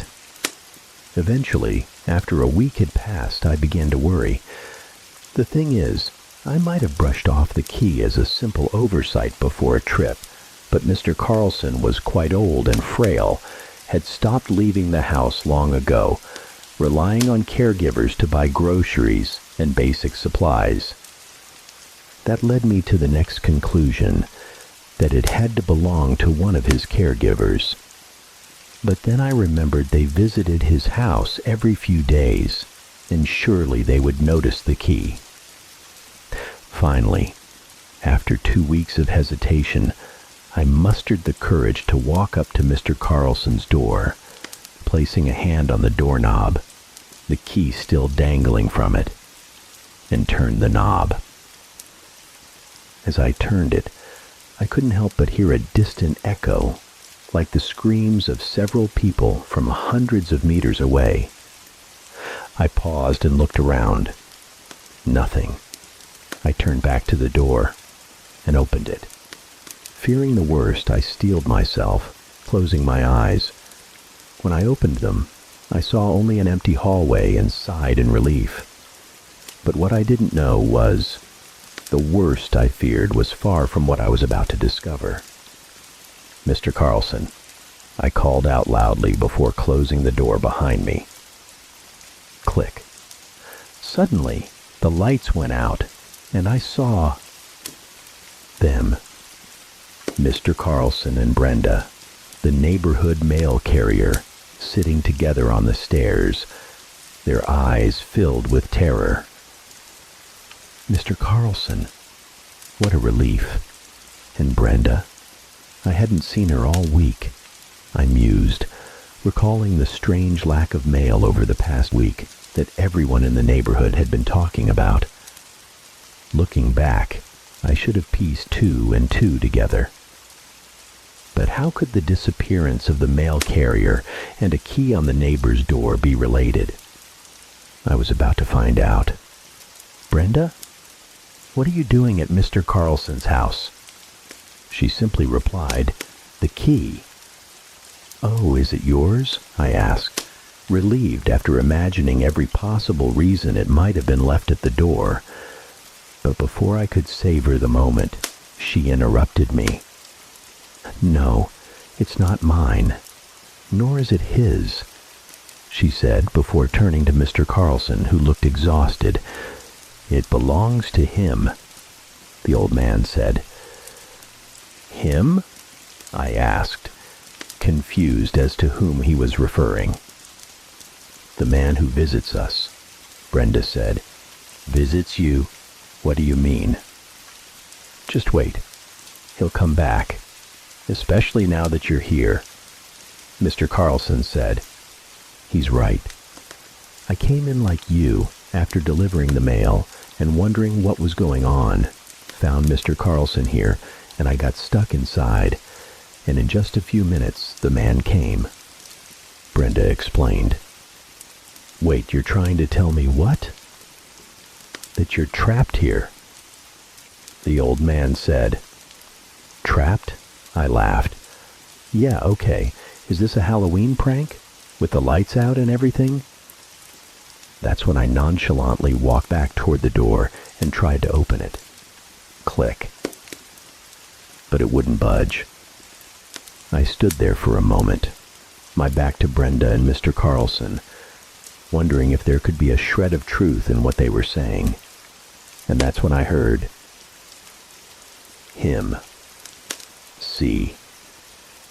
A raspy, chilling voice echoed from behind me. "They're right. You're trapped." A chill ran down my spine as I realized that voice couldn't possibly come from Brenda or Mr. Carlson. I couldn't turn around, so I simply called back to the voice, "Who are you?" "I am the keeper of the keys to your worst nightmares." I turned around to see a man standing there in the shadows, his eyes glowing, and keys dangling all over his body. "Let us out," I shouted at him, feigning bravery, but inside I was horrified by such a ghastly sight. He simply replied, "Sure," before looking down at his body and removing a particular key ring with a single key. "Yes, this one is yours," he said as he handed it to me. It will open the front door from the inside. Feel free to leave." I looked at the key, then back at the door, then back at the monster, and smiled. "You fool. Why give this to me? I'll come back with the police, and you'd better not be here." Then I stepped to the front door and inserted the key. "Don't do it," Brenda shouted. "He's tricking you," Mr. Carlson added, but I was too convinced by my plan to listen to them and continued to turn the doorknob. Click. It opened. "See?" I said, as I turned back to look at Brenda and Mr. Carlson with a smug expression on my face. They simply shook their heads in disappointment. I turned back, opened the door, stepped outside, and closed it behind me, only to find myself in a bedroom. My childhood bedroom. What the hell? I wondered, as once again a chill ran down my spine. Feeling uneasy being there, I opened the door and stepped into the upstairs hallway, where I heard the sound of someone being strangled in a nearby bedroom. Normally, I would have been shocked to hear such a sound, but this was a sound I had heard before. This was a memory I was reliving in real life, now as an adult. A tear rolled down my cheek, as I knew exactly what was happening in the other room, and despite trying to stop myself, I couldn't help but burst into the bedroom and try to stop him. But as everything had played out in real life many years ago, by the time I opened the door, it was too late. My father was dead, strangled to death by my brother for reasons I only found out later. "Andrew, no," I shouted, but he had crawled into a corner of the room, simply staring at my father's lifeless body. That's when he looked up at me and lunged at me like a ravenous zombie, grabbing one of my arms before slam. I slammed the door shut and ran down the stairs, hoping to find my mother there, like when I found her when the actual event happened. But all I found was Brenda and Mr. Carlson, looking up at me with wide eyes. "I'm sorry," Brenda said, seeing the expression on my face. "How do you know?" "Because it happened to us, over and over. No matter what key he gave us. No way." I cried out, beginning to feel despair, unable to believe what they were telling me. But I should have believed. As I stood there, trembling in horror, I heard the sound of keys jingling, and I turned around to see the monster standing there once again. "What do you want?" I screamed. But he didn't answer. He simply looked down at his body and removed a particular key ring with a single key. "Yes, this one is yours," he said as he handed it to me. I looked at the key, then back at the door, then back at the monster, unable to smile this time. I knew another horror awaited me, knowing that the key wouldn't help me escape the house, but for reasons I couldn't fully explain. Maybe I thought there was a slight chance the key would work, or perhaps it was the desire to see my father again. I still took it. I took it and opened the door, only to relive that horrific memory and return to the staircase where Brenda and Mr. Carlson were standing. Again, the monster appeared. Again, he handed me a key, and again I vanished through the door. This continued endlessly until I couldn't take it anymore and finally gave up hope that the keys could help. When I finally refused his key, he simply said, "Suit yourself," before disappearing into the shadows. I turned to Brenda and Mr. Carlson, who explained they too had tried the keys and gone through nightmare after nightmare from their pass. Then we all retreated to the living room, where we slept on the sofas, armchairs, and floor, reasoning that we should stay in the same room.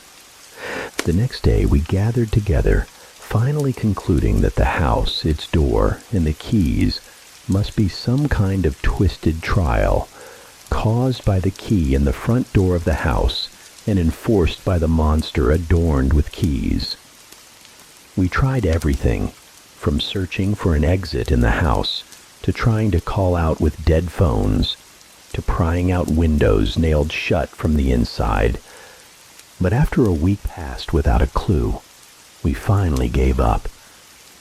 That's when someone else came. "No!" we all screamed, our voices surely echoing outside just as I had heard them, as Officer Howe turned the key in the front door and stepped inside. As the door closed behind him, it was too late, and 3 became 4. Again the monster returned, this time handing Officer Howe a single key, which he accepted and stepped outside, experiencing his own nightmare, only to return from the upstairs a short time later with horror in his eyes. After we recounted our stories to him, he too refused the next key from the monster, and we gathered together again, ultimately deciding that the answer lay not within the house, but with the monster itself. But how was I to stop it, I wondered. The next time he appeared, we attempted to attack him by surprise, but he merely waved his hand and froze us all in place until he vanished into the shadows once more. That's when I had an idea and chased after him into the darkness, following him for what felt like an eternity through a dark void until he reached a bedroom of his own. "Where is this place?" I asked. "My own nightmare," he replied, transforming into a younger version of himself, sleeping on the bed. Suddenly, I saw a window slowly opening as a masked man broke in, advancing toward the young man with a knife.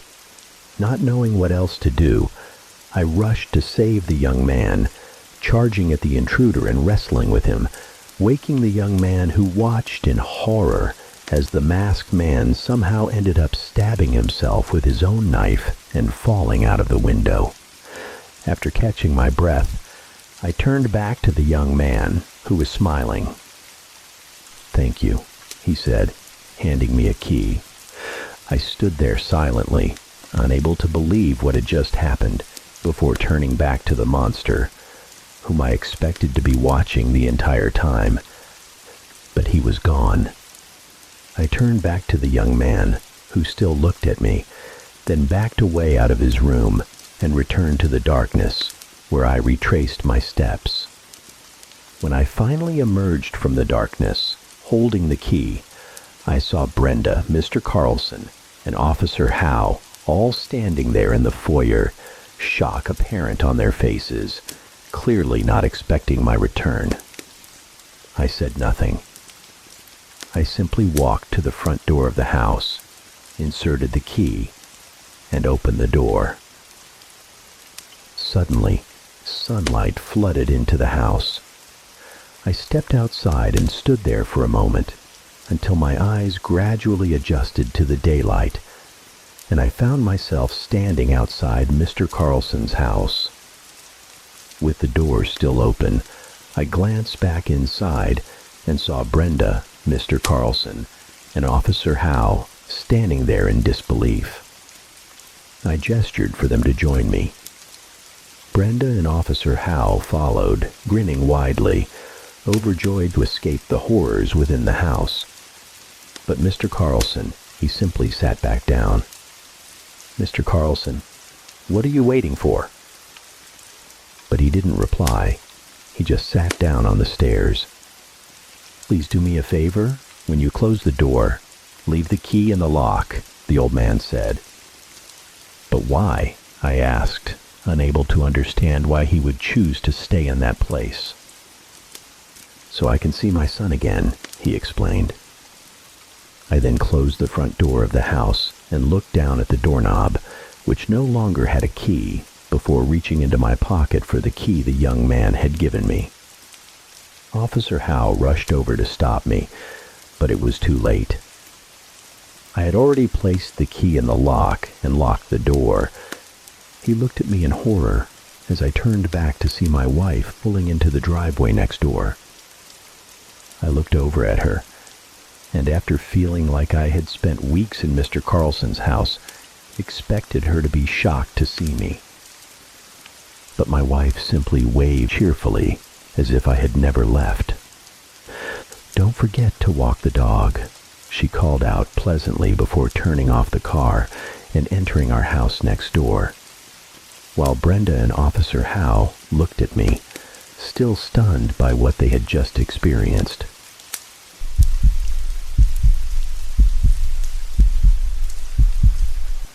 When Jordan's grandfather passed away one early winter night, his family rushed to clear out the old man's belongings before the first big storm hit. The single-story brick house his grandfather had lived in for years had a collapsing shingle roof, and most of the windows were boarded up with cheap plywood. Rather than pay to fix it, Jordan's parents decided to leave the fate of the handsome brick house to Mother Nature. This was the first time they had been there since they had moved the grandfather into a nursing home, but the house still looked much the same as when he had lived there. They found the house full of canned goods, furniture, machine parts, and magazines that the old man had accumulated over the years, along with stacks of files filled with receipts and tax forms. After a week of boxing and discarding, only the bare floorboards remained. "I don't understand why you're filming this," Sasha, Jordan's girlfriend, said as they stepped into the living room. "I mean, there's nothing here, not even the stray cat he used to feed." "Groucho," Jordan replied with a light chuckle. He held his phone up to the level of the plaster wall and zoomed in on the floral wallpaper pattern. "I suspect he's dead, and I don't know, but it's kind of nice to imagine what it looked like when your grandparents first moved in." "I guess so, but are you really going to post this on your channel?" "Maybe. It's an abandoned place, and we haven't posted anything in a while." "All right, Sasha sighed and bit her lower lip, setting some boxes down near the kitchen entrance. "He bought this place with the money he got from the GI Bill, right?" "Yeah." "Hey, do you think we could do a segment on the old Nike missile site? It's only about a mile away." "Jordan," she said, placing a hand on his waist, "I'm really sorry, but I don't actually care." "Not today. I'm sorry. I have a class in the morning, and your parents just want us to grab the random stuff here. Grad school is taking over your life. Do you want to film anything else?" She shrugged and walked into the next room. Apart from the tiled floor and a storage cabinet, the kitchen looked completely different. There were no traces of a stove, furniture, or cabinets. When Sasha opened the cabinet, she revealed a tattered newspaper lying on the shelf amid a dusty can of Spam.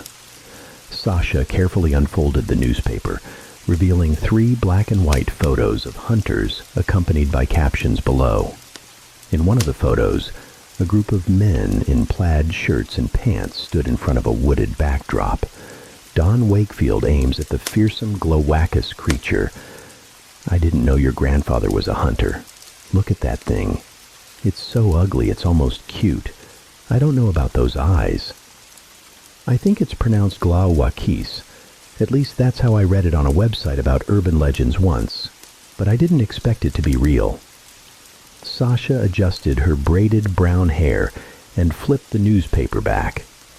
The words, "Local hunters seek beast that kills livestock," stood before a short passage about Jordan's grandfather and other hunters chasing after a creature they called the Glowacus. The author had dismissed this idea as hogwash, and suggested that the fearsome Glowacus creature was likely just a bobcat, a weasel, or a similarly sized animal. It seemed the locals also dismissed these men, but they were concerned about their livestock and pets being attacked. At least the story has some logic to it, unlike that insane asylum you dragged me to. Are you actually disappointed about this? Maybe a little, Jordan said, scratching his elbow. I always thought of him as a crotchety old man who thought the government was going to take his guns. Now, he's just a crotchety old man who can't tell the difference between a monster and a regular bobcat. But still, it doesn't look like a bobcat. Jordan put the newspaper and his phone back in his bomber jacket pocket and continued searching the remaining rooms. He found it strange that his grandfather would believe in this creature, given his attitude towards other supernatural entities. When the cousins and I would tell ghost stories around the campfire, he would grumble at us to stop being idiots and stomp out the fire with his work boots. He also thought Halloween was a meaningless holiday and would turn off the lights when trick-or-treaters roamed the neighborhood. Unlike many men and women of his generation, he was also not religious.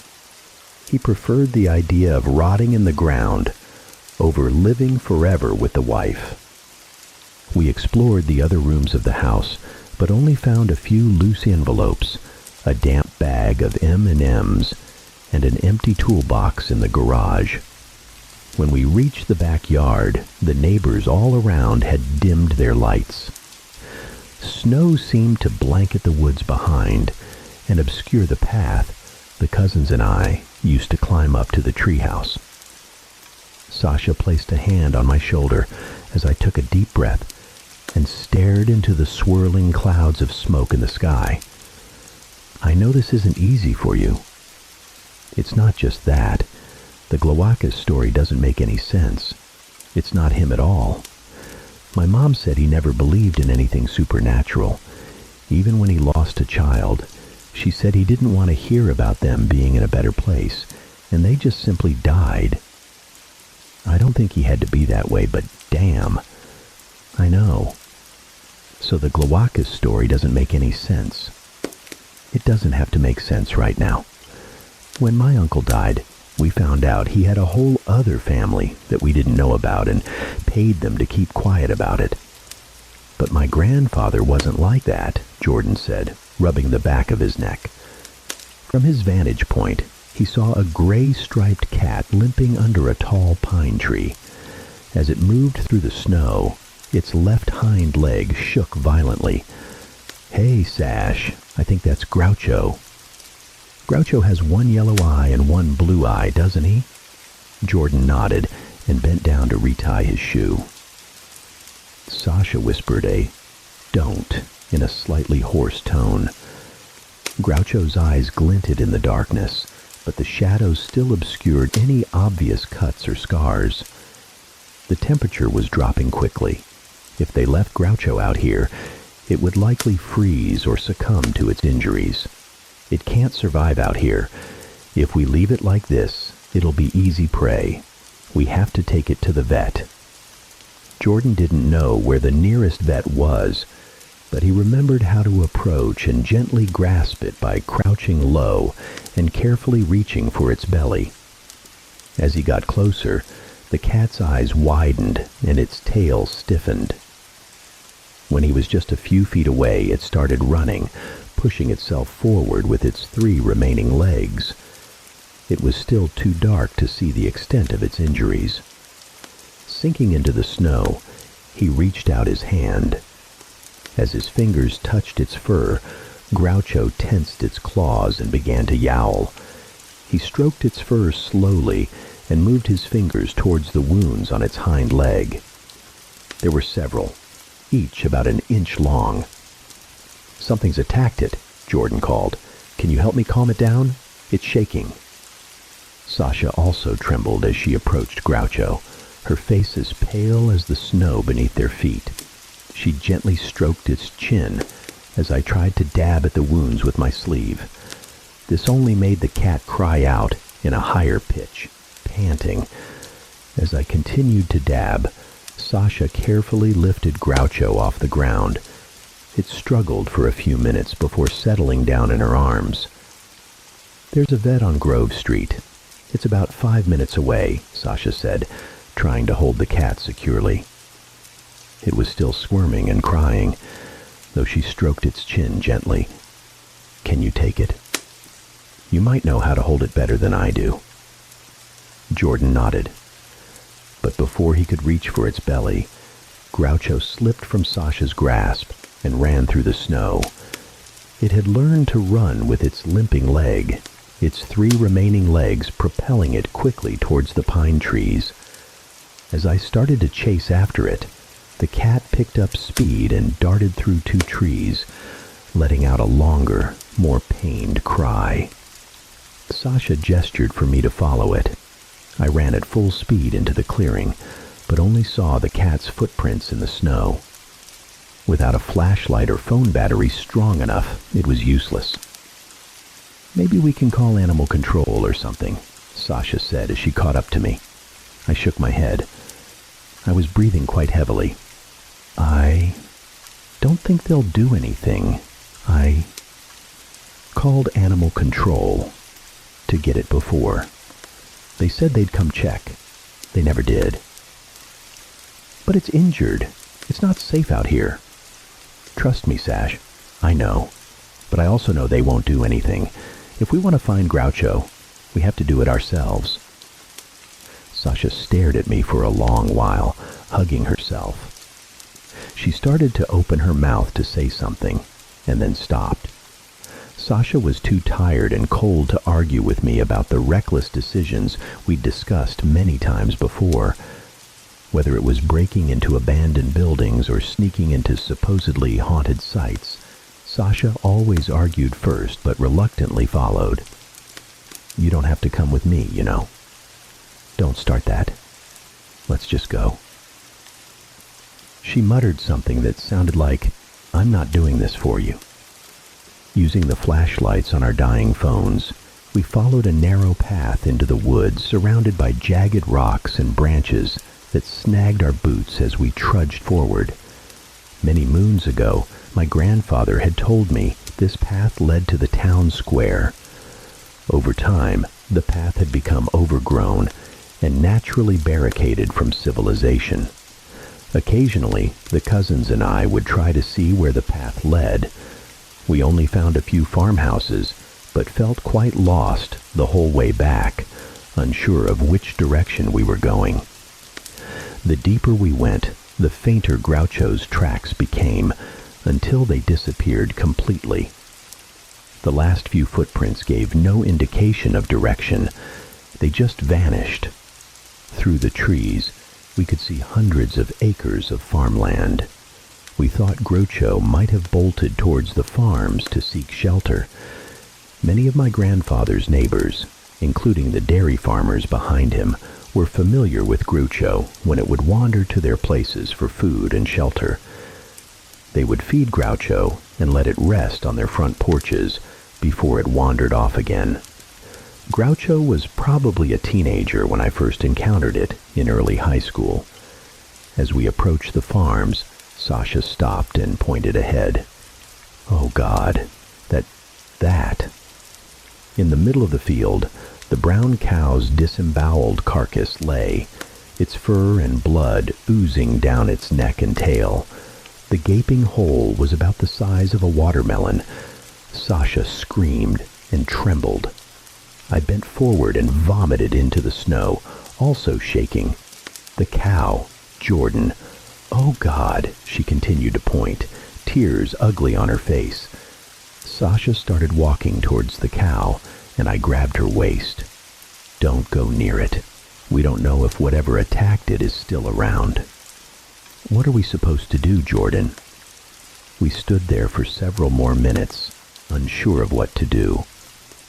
We just held each other like we hadn't in a long time. Sasha sobbed. I pulled her in closer and tried to think of something to say. "We should tell them," I said.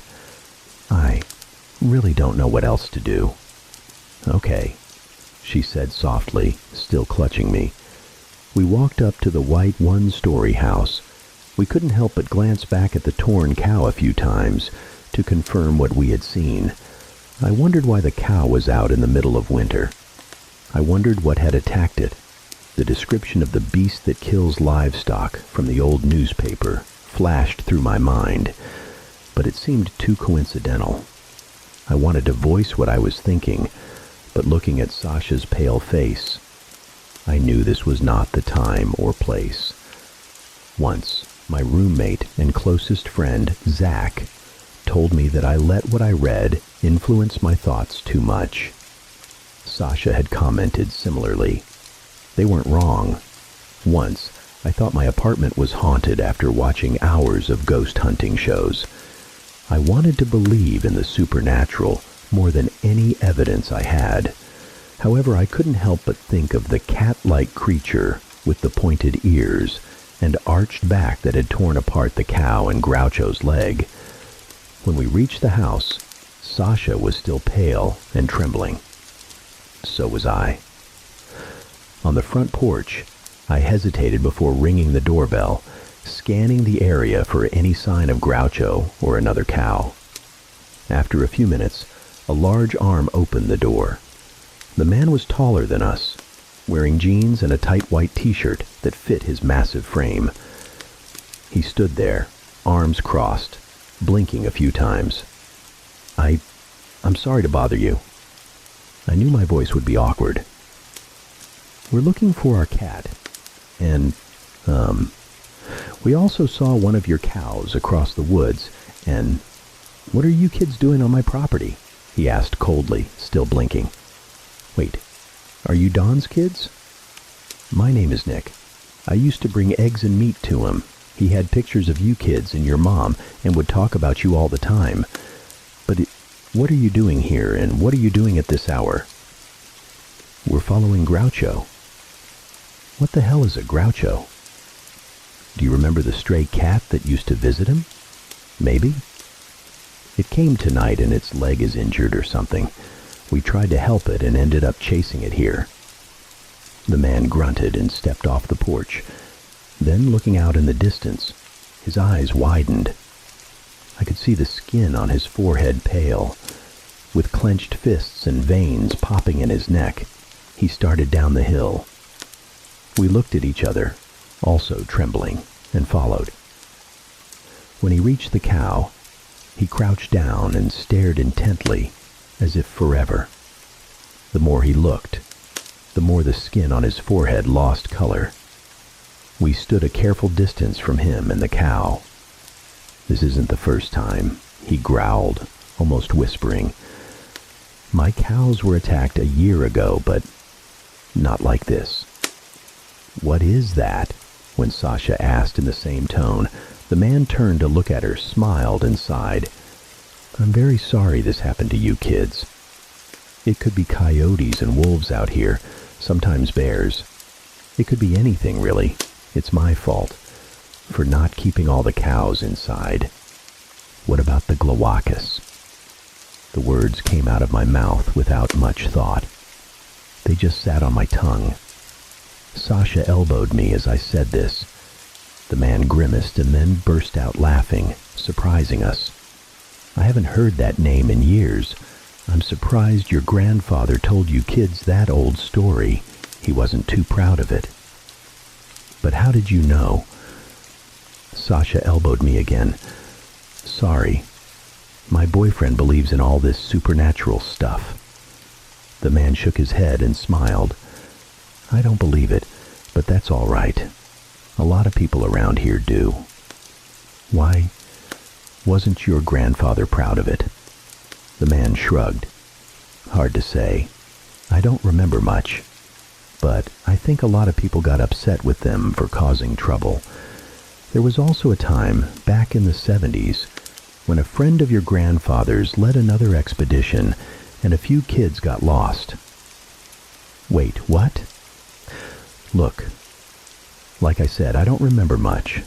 There was a guy, Arthur Hines. He took some kids out looking for the Glowacus, and all but one came back. Arthur said they just wandered off. Your grandfather vouched for him, and a lot of people in town weren't happy, especially when he got off. Your grandfather didn't talk much about it either. My dad didn't either. Do you believe any of it?" The man clasped his hands and bowed his head. I couldn't tell if he was crying or deep in thought, but he held this pose for a while before speaking. "I want to. My dad was sure about it, and so was your grandfather. But after the Arthur thing, they got quiet about it. My grandfather didn't believe in anything supernatural." I felt myself shaking as I said this. It doesn't make any sense, but if he did believe in it, I guess I should take that as a sign. Although Sasha was behind me, I could feel her shaking her head and muttering softly. "Just go." The man crouched down and tended to his cow. "I have to deal with this. It's cold. You kids should head home." "We understand," Sasha said, tugging my sleeve. As we made our way back into the woods, the large man waved at us. Sasha was still shaking her head. "What? What is it? What's your problem?" "Nothing," she muttered. "I just feel a little selfish." "Selfish? How?" "Seriously, Jordan. The poor farmer's cow gets attacked and you turn it into a story about your stupid Glaucus thing.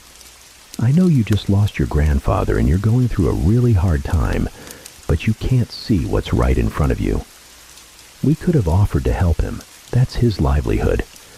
You don't seem to care at all, do you?" "You don't understand, Sasha. I do care, and I care enough to recognize that what happened to that poor cow is a result of what my grandfather has been searching for all these years. What happened to Groucho, too? Am I sure? No. But I know the injuries on Groucho and the cow being torn apart weren't done by coyotes or bears. I'm done with your stupid urban legend stories for today. Let's just go to the car." "What about Groucho? You saw what happened to that cow." She sighed and kicked some snow on her boots. "It's the last thing I have to remember my grandfather." "It can't be that way." "But it is. If it dies, I feel like I'm losing the last memory I have of him." We fell silent together, trying to find the words. A melancholy wind blew through us. We shivered and stared ahead down the long road.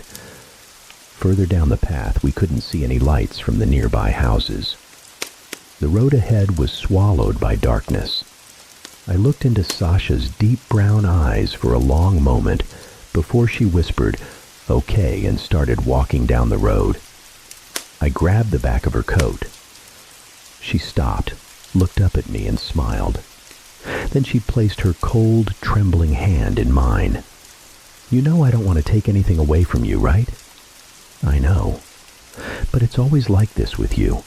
Every trip, every abandoned place we go into, every moment you interpret as haunted or an orb on your phone. You invest too much emotion, and I wish I could be like that. I wish I could invest emotion like you. This is different, if you say so."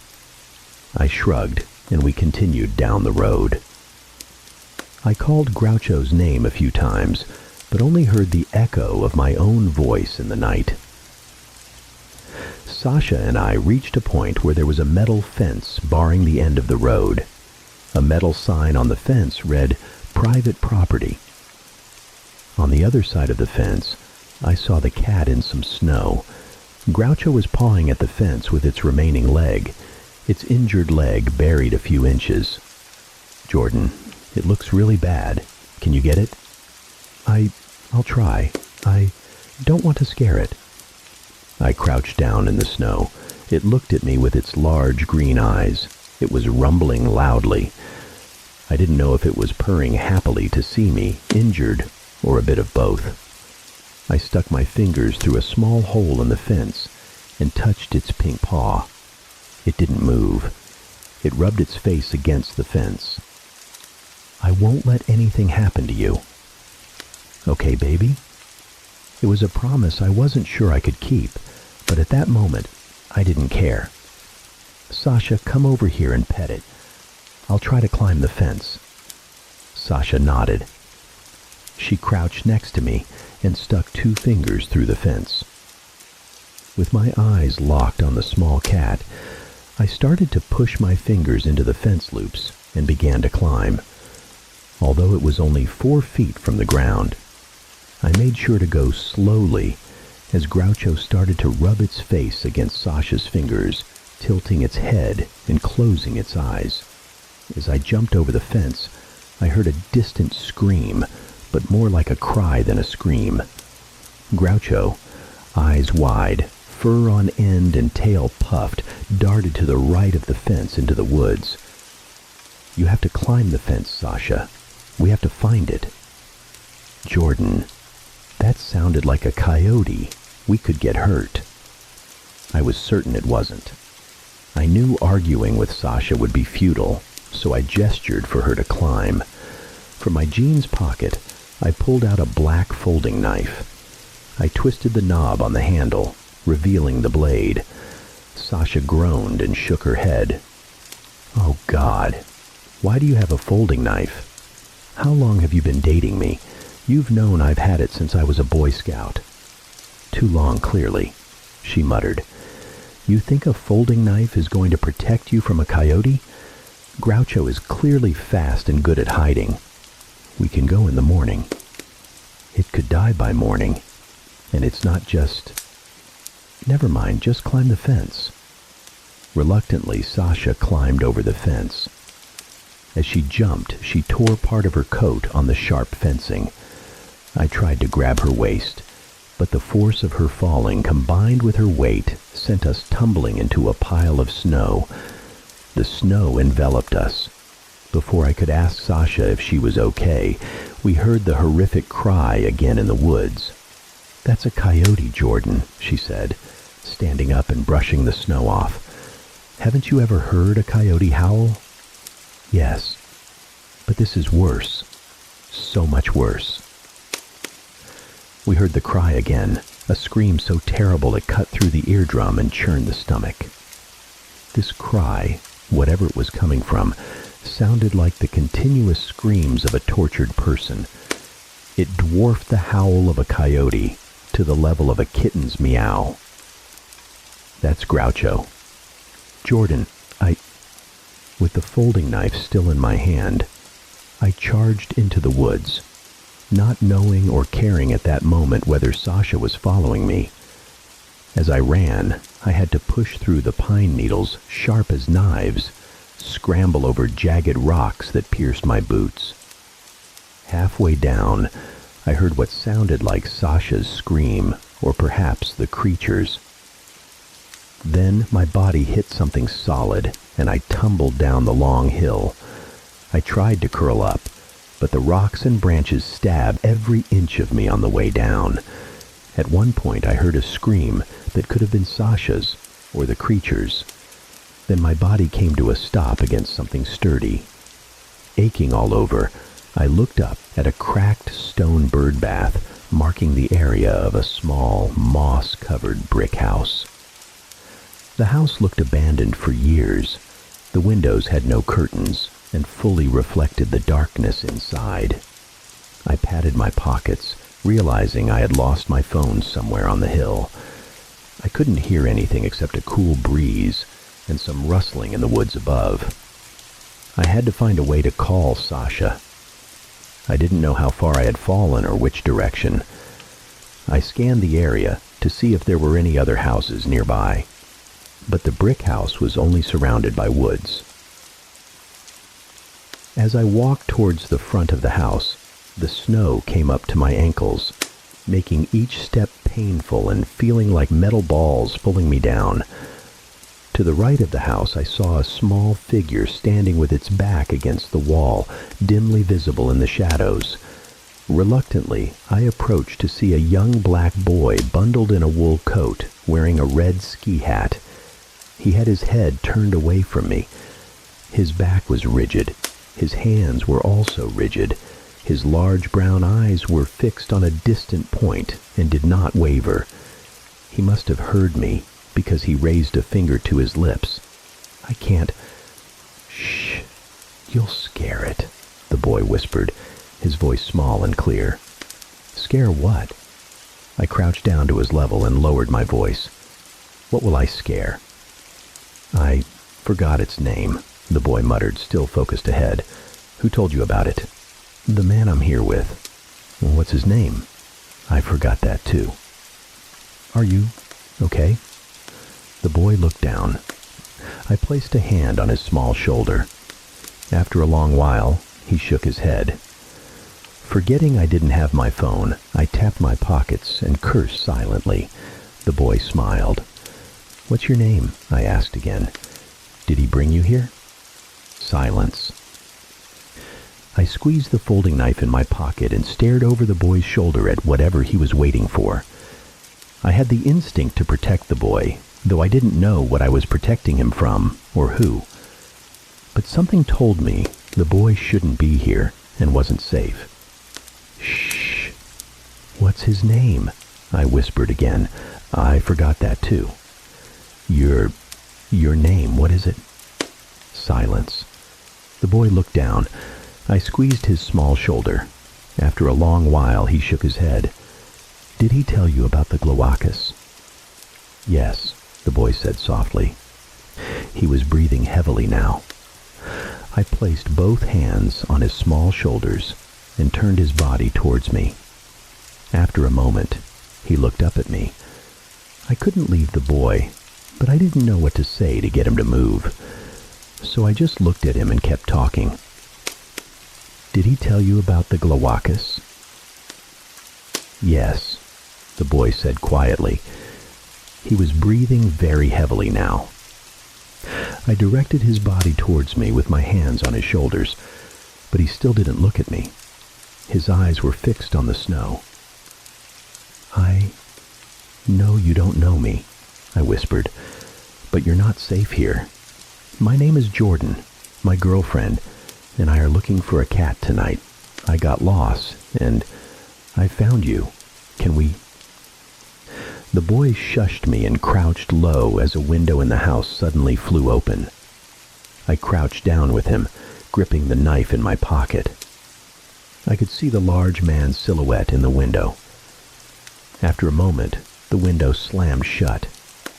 He knows I'm here, the boy whispered.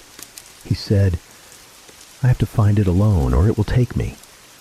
Listen, I said quietly but firmly. We're going to run really fast towards those woods. It's coming from there, the boy said. He said I can't move. I cursed under my breath again. This time, the boy didn't smile. He didn't move. Just then, the house lights turned on. We have to run, okay? The boy nodded and bit his lip. I grabbed the boy's small, icy hand. At that moment, I thought about running to the road, but I wasn't sure where it would lead. I also wasn't sure I could run full speed with an 8-year-old through the snow, uphill. As we started to run, the boy tripped and fell into the snow. Where do you think you're going with my friend?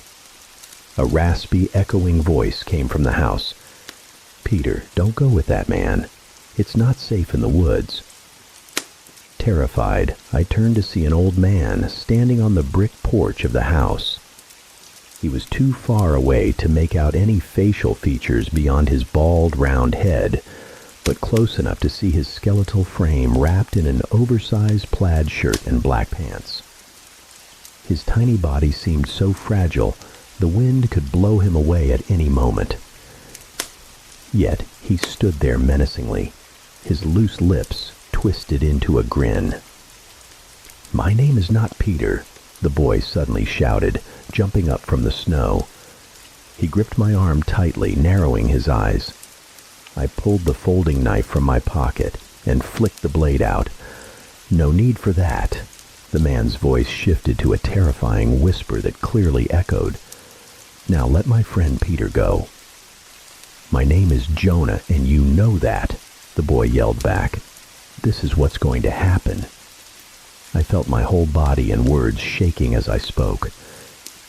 Jonah is going to go with me, and you can't do anything about it. My words didn't seem to affect the old man at all. He remained in the same pose, his loose lips twisted into a distorted grin. "Don't go into the woods, Peter." "My name is Jonah," the boy shouted again. "We're going to run now," I said quietly.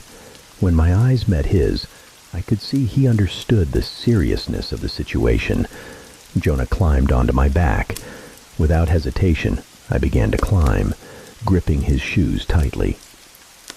The weight of the boy and the steepness of the hill quickly exhausted me, but I kept pushing, and with every sound, I gripped tighter.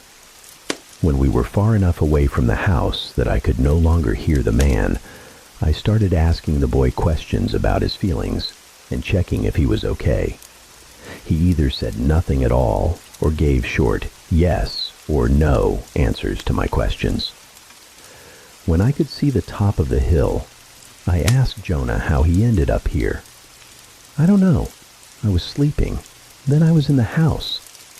I swallowed hard and tried to find the words for my next question. "When did you get here?"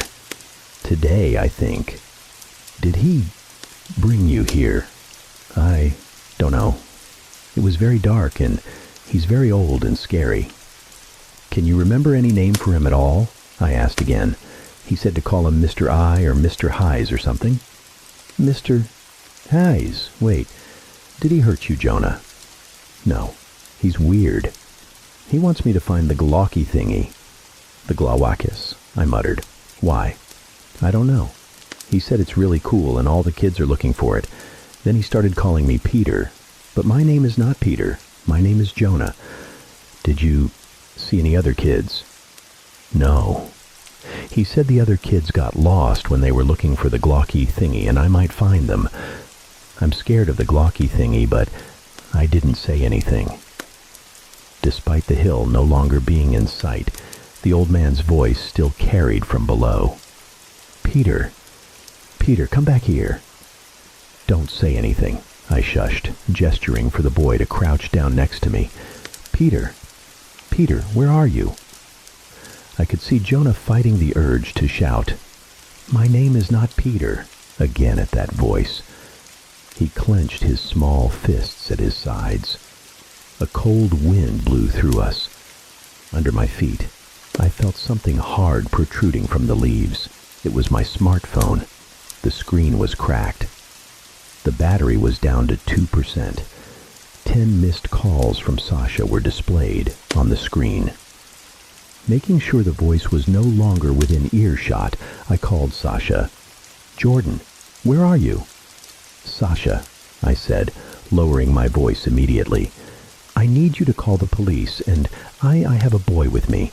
His name is Jonah. He's been sent here." Before I could finish, the screen went black. I held my hand out to where Jonah would be, but the boy had vanished. I jumped up and frantically called Jonah's name, not caring if the old man heard. The only response was the deafening silence of the wind. "Jonah, Jonah!" I cried out in fear and panic. I spun around in circles, unsure of what to do next. In that moment of frantic desperation, a memory came to me of the time I got lost in the woods behind my grandfather's house when I was Jonah's age. I remembered my grandfather telling me to look for any light that looked like a house light in the distance. With nothing else to go on, I started running towards a faint glow. As I crested the hill, I saw the boy chasing a small, dark figure with a tail. Jonah was shouting, "It's the glaucky thingy! It's the glaucky thingy!"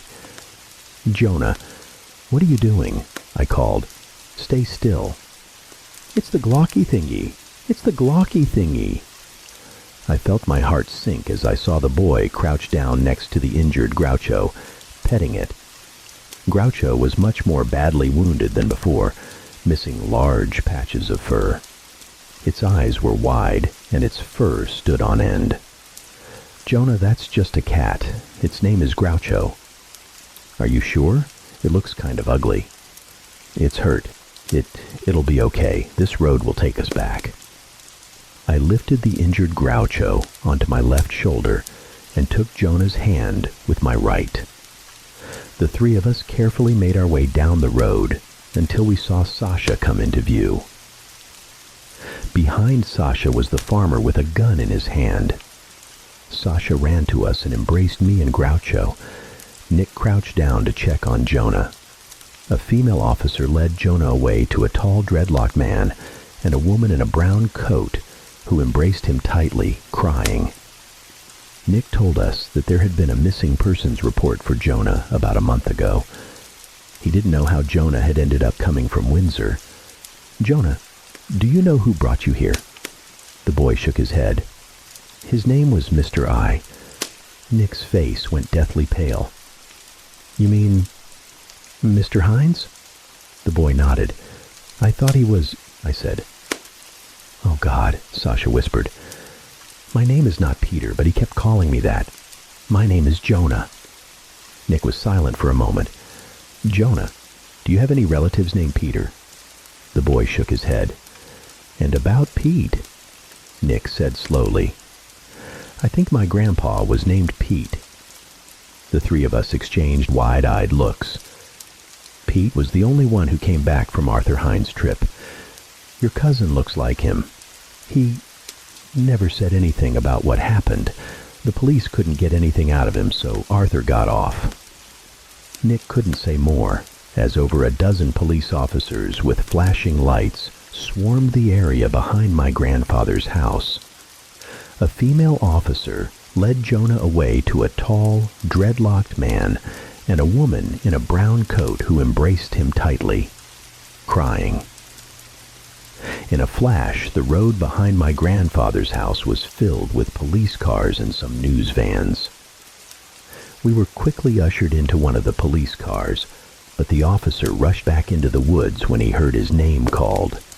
In the entryway, the female officer let Jonah run to the man and woman, who held him tightly and cried. We watched the futile efforts of the police to keep the swarm of reporters back by stringing caution tape across the end of the driveway. Shouts and barking filled the air. "So Pete never said anything?" I asked after a long while. "Not a word," Nick said. "Who knows what that sick bastard did to him? Who knows what he saw?" For most of that night, one moment blurred into the next, from being questioned again at the station to waiting an hour later at the animal hospital for Groucho to be stitched up. In most of those moments, we were silent. The moments we weren't silent, we listened to Nick's story about my grandfather and what he knew about Arthur Hines. Arthur was the one who led my grandfather on the expedition to search for the fearsome Gloakis creature. Arthur was the one who convinced him that what they saw was real. He was the one standing behind my grandfather, and my grandfather trusted him unconditionally. What happened to those kids was a shame too great for my grandfather to bear, a shame he never spoke of again. After 15 minutes of local news fame, we didn't talk much about it anymore. The officers never found Arthur Hines that night, or the house he lived in, though we and the Williams family begged them to keep searching the area. After a few more months, they stopped searching altogether. The investigation articles also died out. We eventually got Groucho back to the family after it had fully healed.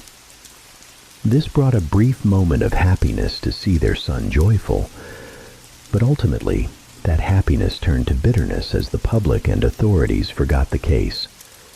They eventually stopped answering our calls and messages on social media. We couldn't blame them. We just wished we could have done more. Our shared grief lingered into the spring until one day we received a call from Nick that he had found something on his farm.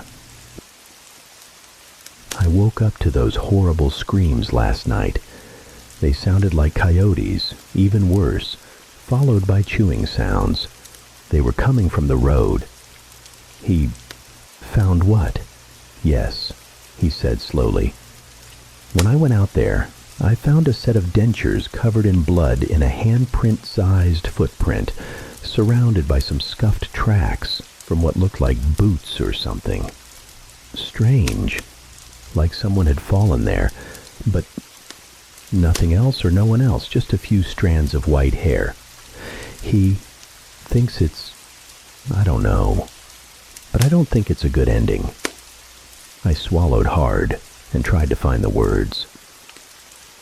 Sasha and I both knew that what happened to the cow and Groucho wasn't done by coyotes or bears, but we also knew no one would believe us, even if we tried to explain. No one would believe a legendary monster attacked these animals. They would think we were imagining things. After that, we didn't hear anything more from Nick. We didn't dare call him back. We knew he also didn't want to talk about it anymore. What he had found only reinforced what we already knew, that whatever had attacked Groucho and the cow was not a normal animal. Our shared grief lingered into the spring until one day we received a call from Nick that he had found something on his farm. I woke up to those horrible screams last night. They sounded like coyotes, even worse, followed by chewing sounds. They were coming from the road. He found what? Yes, he said slowly. When I went out there, I found a set of dentures covered in blood in a handprint-sized footprint, surrounded by some scuffed tracks from what looked like boots or something. Strange, like someone had fallen there, but nothing else or no one else, just a few strands of white hair. He thinks it's, I don't know, but I don't think it's a good ending. I swallowed hard and tried to find the words. Sasha and I both knew that what happened to the cow and Groucho wasn't done by coyotes or bears, but we also knew no one would believe us, even if we tried to explain.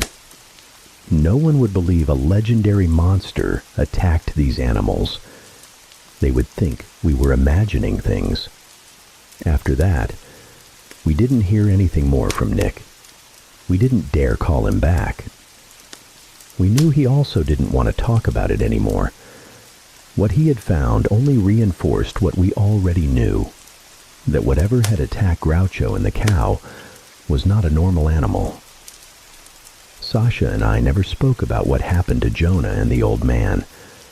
We also never spoke about what happened to Groucho and the cow. Everyone seemed to have forgotten the incident, but we couldn't. Every time we saw a stray cat or heard an odd noise, we were reminded of what had occurred. I'll never forget the look of terror in Jonah's eyes when the man called him Peter. I'll never forget the way the boy trembled when he talked about searching for the Glocky thingy, and I'll never forget the injuries on Groucho and the way it growled when I tried to help it. Those memories haunt me, like a warning about the mysteries and dangers that lurk out there. I know what happened was not imagined. It was real, and it's still out there, waiting for someone to uncover it. I hope that one day I'll find the answers, but until then, I'll remain vigilant, always ready to face whatever lies ahead.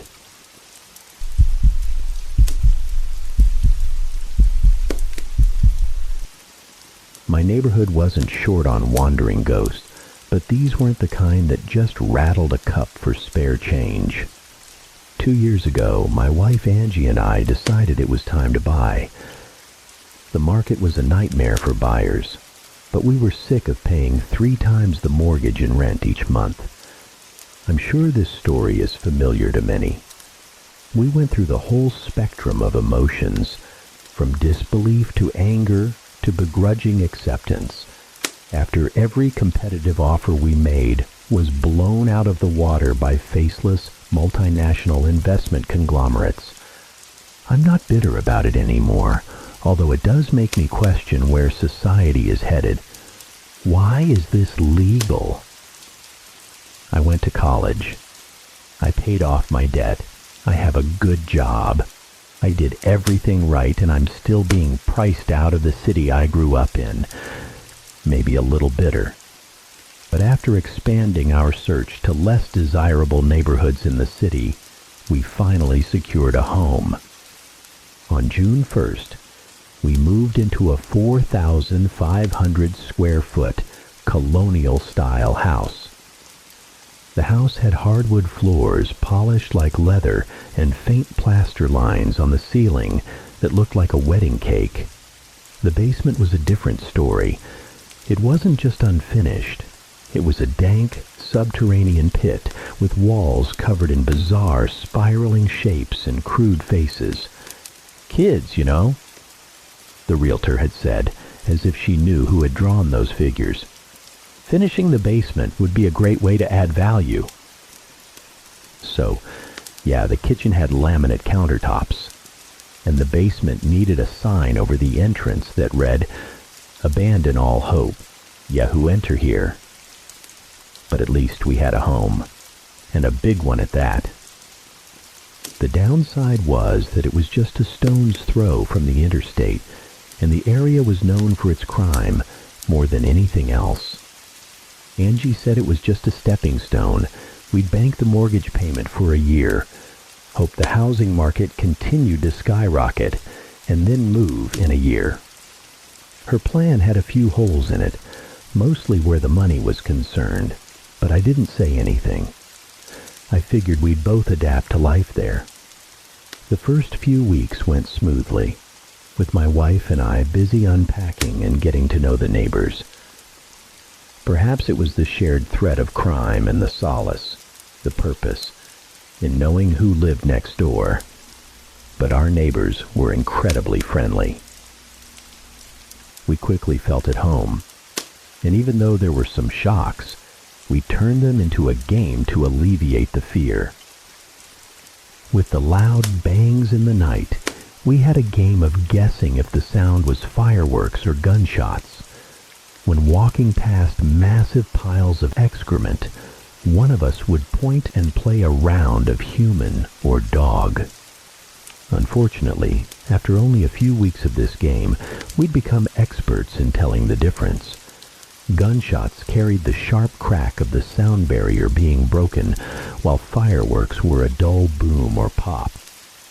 And the feces, well, I won't go into graphic detail. Let's just say we never did see a dog big enough to produce that kind of volume. There was definitely a homeless problem there, but they kept to themselves. Our neighbors seemed to see right through them. They acted as if the homeless were ghosts, like they weren't even there. Hell, everyone did. I'd offer a smile and a nod when I walked past. The least I could do was treat them like human beings.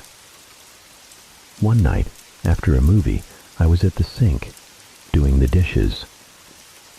The window above it looked out onto our backyard, which had a surprising amount of trees and overgrowth for a city lot. With the sun down, I could only make out a fraction of what was beyond the reflection of myself in the glass. I frowned at the shadow of a tall, spindly tree. I didn't remember any trees being out there. I swayed on my feet to see past the reflection. Amidst the brush, almost out of sight, a man stood motionless, staring at me. My heart leaped into my throat, and I dropped the bowl, which shattered in the sink. "You okay, honey?" Angie called from the living room. "I'm good." I kept my eyes on the man and didn't say anything to Angie about it, not wanting to scare her. "I'm going to take out the trash." "Okay." I walked past the trash without touching it and opened the back door. "Hello?" Outside, the wind whipped through the trees, and the branches of the hawthorn the man stood behind swayed violently as if to warn me. "What do you want?" I took a step forward to try and appear unafraid, but it was the tentative step of prey, like I was loading weight onto my back foot so I could flee at any moment. The man didn't say anything. I took another step, more confident this time, but jumped when my movement triggered the motion sensor light. I collected myself and shouted, This is private property. If you don't leave, I'm calling the cops." It was an empty threat, and everyone in the neighborhood knew it. The cops would make a point of showing up an hour late, if they showed up at all. The man stepped forward a few paces, until I could see him better. He was extremely tall, and wore a thick wool coat that extended down to his ankles. He continued toward me, my mind screaming at me to run, but my body was frozen in fear. "What do you want?" He stopped just in front of me. A white scar tore across his dark skin, just below his chin. He was at least 6'6", but the long coat that reached his ankles made him seem gigantic. His face was freshly shaven, gaunt. He held his hand out, and as he unfurled his fingers, nestled in his massive palm was a pill. "I don't do drugs," I said. His face didn't change. There was no malice or questioning in his eyes. "You want me to take it?" I pointed at his hand, but his expression remained blank. I reached out and gently took the pill from his palm. I held it between my thumb and forefinger. It was just an empty capsule. Whatever had been inside was long gone. "What do you want?" I asked again. He opened his mouth to reveal a mangled, severed tongue, then blinked his white eyes. He began to mumble something, but with no tongue. I couldn't understand what he was saying, but my blood ran cold because I was sure it was a curse. "Please," I whispered, "just go." He turned and walked back into the darkness, and I watched as the bushes swayed in his wake, as if he were a giant parting a forest. The next day was Saturday, and I was determined to find out if anyone knew about the large man. I walked down to the strip mall and asked some of the homeless in the area, but as soon as I started describing him, they all looked at the ground and shook their heads. This repeated with every other homeless person I tried to engage. On my way back home, I stopped by two men who were working on a car at the end of our driveway. "Hey," I started, "this is gonna sound crazy, but do you guys know a big, tall dude that hangs around here wearing a huge coat?" They both started laughing. "Sorry to bother you." I turned to leave. "No." One of them waved me back. "You mean the big fella?" The man held his hand up to indicate height. "This tall, black coat, nasty scar." "Yeah." I nodded. "Oh, that's tall, Frank. What you want with him? You find him in your recycling bin?" "No, why?" "Tall Frank's a can man. Makes a living off it." I nodded. "He was acting strange in my backyard last night." "Strange how? Did he just look like his usual creepy self?" "No. He was staring at me from outside. When I went out there, he tried to say something, or mumble something." They both raised their eyebrows. "You mean Tall Frank tried to communicate with you?" "Yeah." They looked at each other. "Tall Frank don't talk to nobody, and talk around here means communicate in any way." Cut his own tongue out so he would never have to talk again. The other man chimed in. "That's just a rumor. Tall Frank showed up in this neighborhood 20 years ago. No one knows where he came from, and he sure as hell can't tell anyone. Yeah, people make up all sorts of stories about those scars. Some say it was dogs, but I never seen a dog that could take someone's tongue. If he doesn't communicate with anyone, then how come he's called Tall Frank?" Well, that's just what my mama called him." He leaned in close to me. "She used to tell me to be careful what I said, or Tall Frank would cut my tongue out." He chuckled. "What do you guys think he wanted from me?" They both shrugged. No clue. But let us know when you find out. They bent back to their work and I thanked them and left, feeling far more unsettled than when I'd started. Over the next few days, there was no sign of tall Frank, but I started to get sick. It was just a headache at first, but soon I had heart palpitations and body ache so bad I almost went to the emergency room. I told myself it was ridiculous to think I was cursed. Why was I letting a strange encounter with a homeless man rent such space in my head? Angie had been working late a lot recently, and when I was alone in the house at night, I'd find myself standing at the kitchen window, staring out into the backyard. I'd become obsessed, and it wasn't long until I saw him again. I was folding laundry, refilling my water at the sink, when I saw him standing in his usual spot. I dropped my water and ran for the back door. Hey! My mind was racing, and I felt like I was in a drunken stupor where your fear struggles to find a voice. I scrambled across the backyard to where he stood. What do you want from me? Tall Frank was staring right at me. He jerked his scarred neck, motioning for me to follow. I looked down at my bare feet, but he was already walking away. Hey, leave us alone. I cautiously followed behind him. When I passed through the bushes where I could see the alley, I found him standing near the dumpsters. I caught up to him. You! I never want to see you on my property again. With our height difference and the blanket wrapped around my shoulders, I'm sure I looked like an angry hobbit to him. He certainly didn't seem scared, and I couldn't blame him.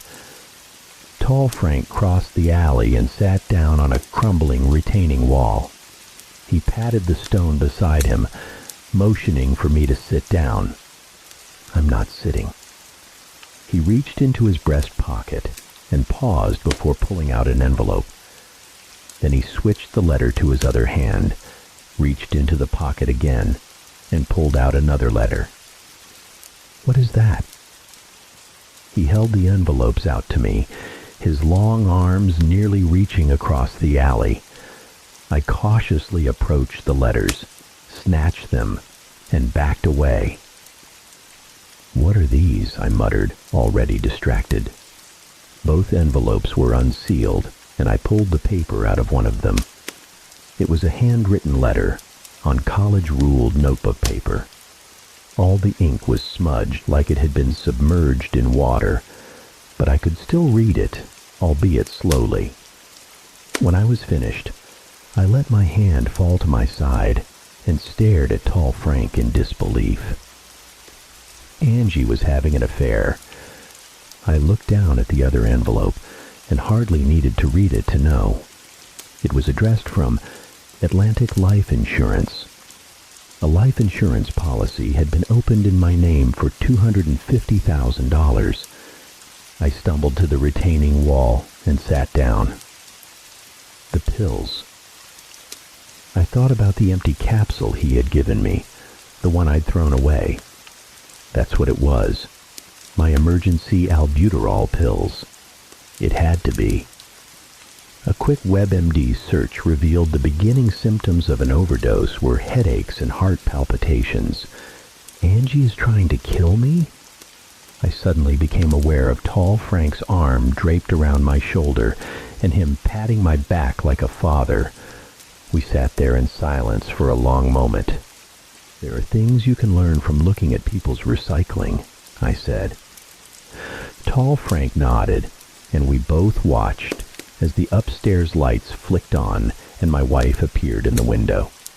She swirled something in her hand, then dropped it into a mug. A minute later, I heard the back door open. "Honey, are you out there?" Angie called. "I made you some of that tea you like." I guess the homeless people around her didn't always want spare change. Sometimes they just might want to save your life.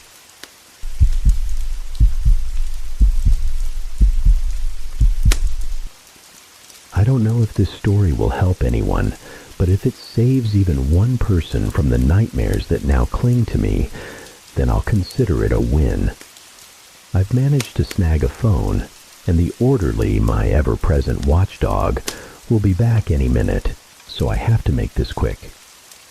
A few days ago, I was lying in bed, scrolling through Reddit as I usually do to lull myself to sleep, when I came across a story that sent chills down my spine. After I finished reading it, I thought to myself, man, that was creepy, and moved on to the next one. Fatal mistake. 20 minutes later, I heard a scratching sound coming from my bedroom door and froze. Confused, as I live alone, I flicked on the bedside lamp and looked towards the door. Silence. After a moment, I told myself I must have imagined it. I was reading scary stories in the dark, after all.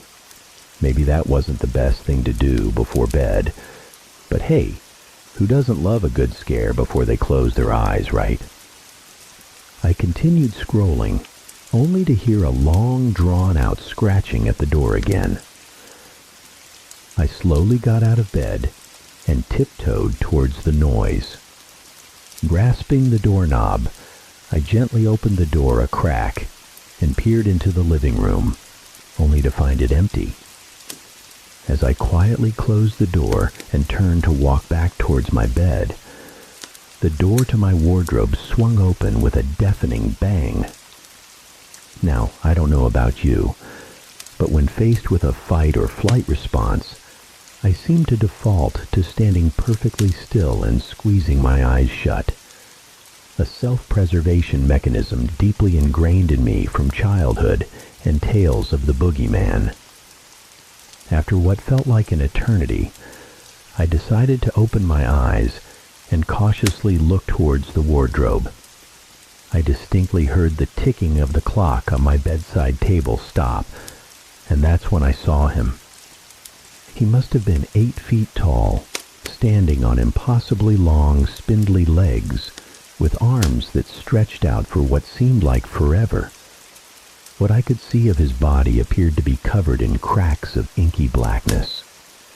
He wore a long, flowing coat as black as a moonless night, revealing blood-red eyes that burned into my very soul.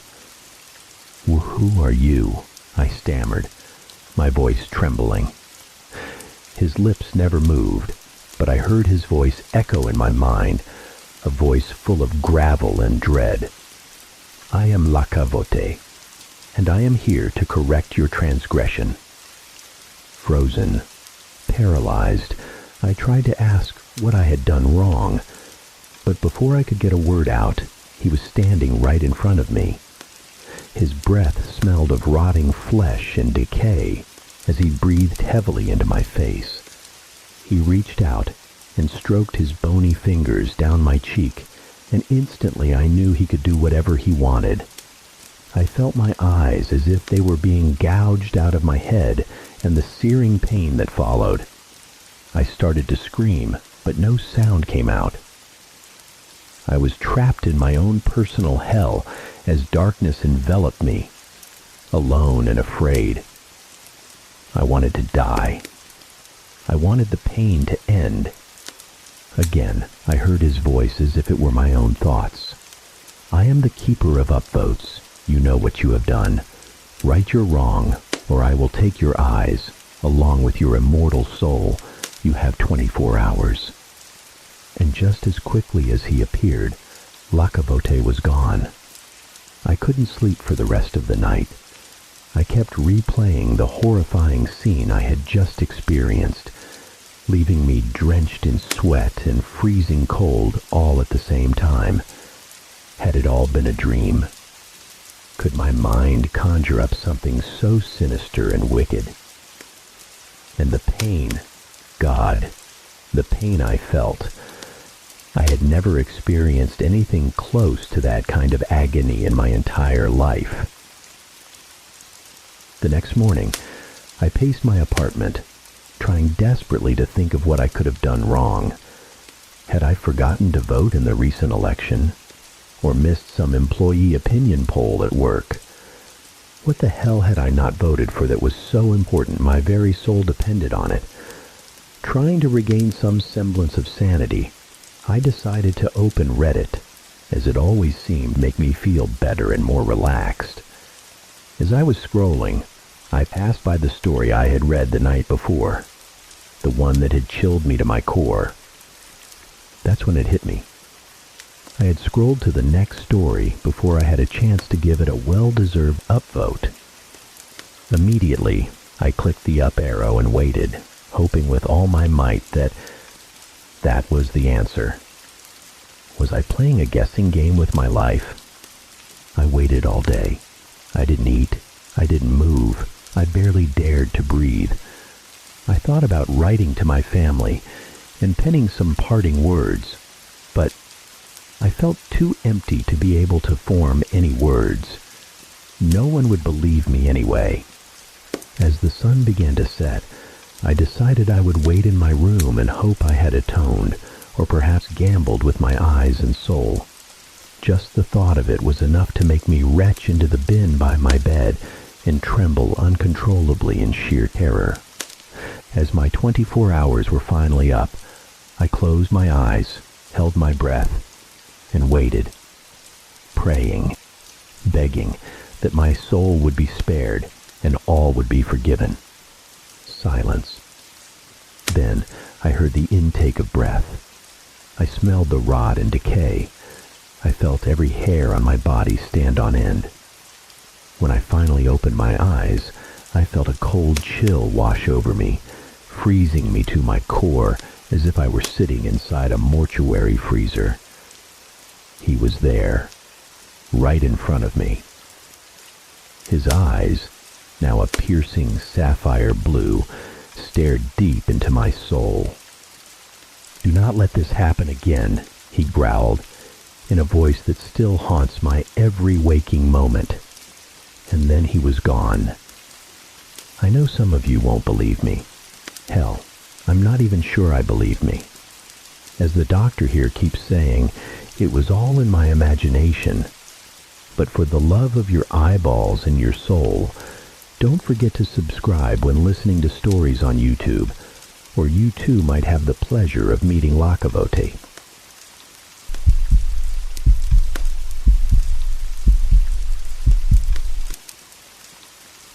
I am a fire watcher. Upon arriving at this desolate outpost, I discovered these pages on the desk. They are not my words. I am merely transcribing what I found, dated 1989. It's been 185 days since my exile began in this God-forsaken wilderness, according to my worn-out calendar. The watchtower stands alone in the northwestern corner of the United States, where I, along with two others, Clark and Thomas, are slowly losing ourselves. 185 days, 5 days longer than the goddamn 180 we signed up for. They're supposed to send a chopper after 180 days to relieve us. It's been 5 days since our supposed salvation from this hellscape. I'm writing this journal entry, or whatever you want to call it, because we're overdue for a pickup. Or so we think.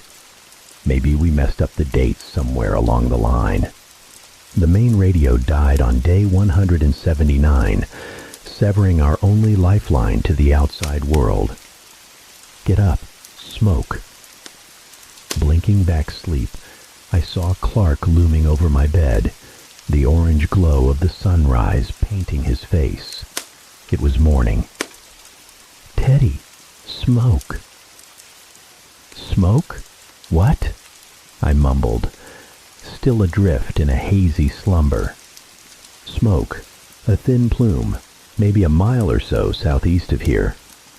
His eyes were wide, brighter than the emerging sun.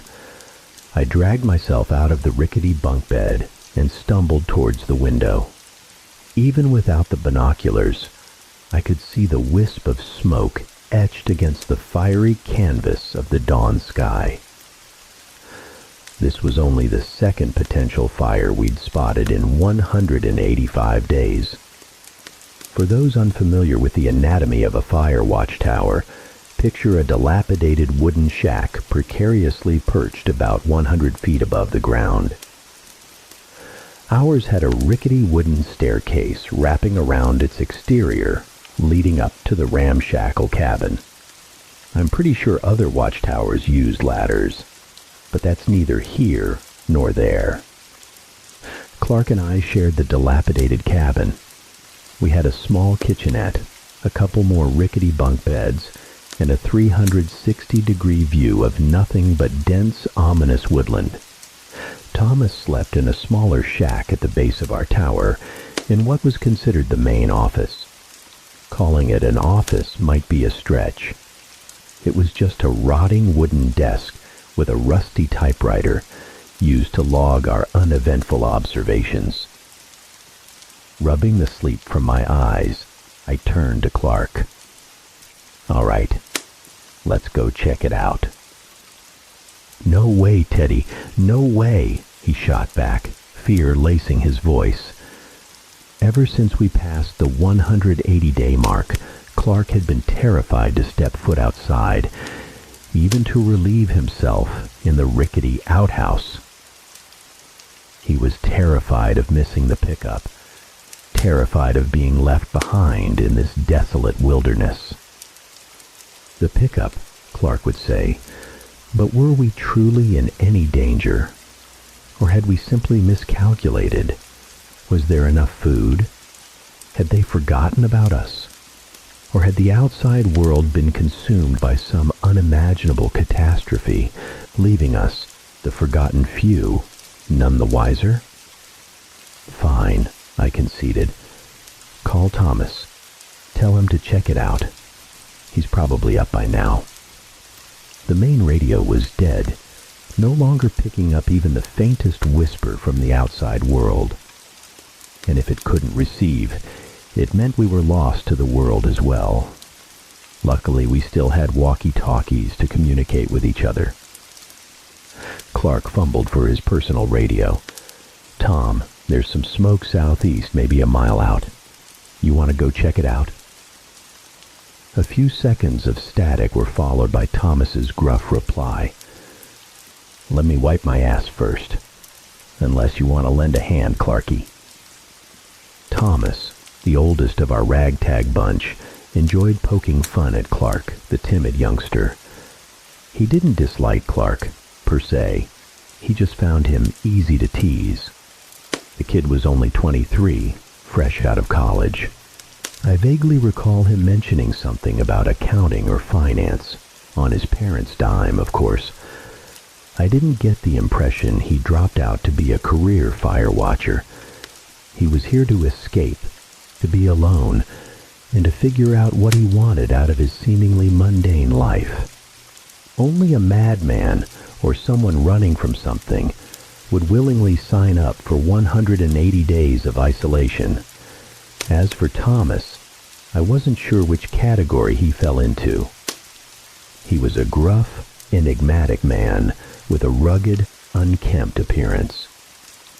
I'm pretty sure his picture was printed in the dictionary next to the word lumberjack.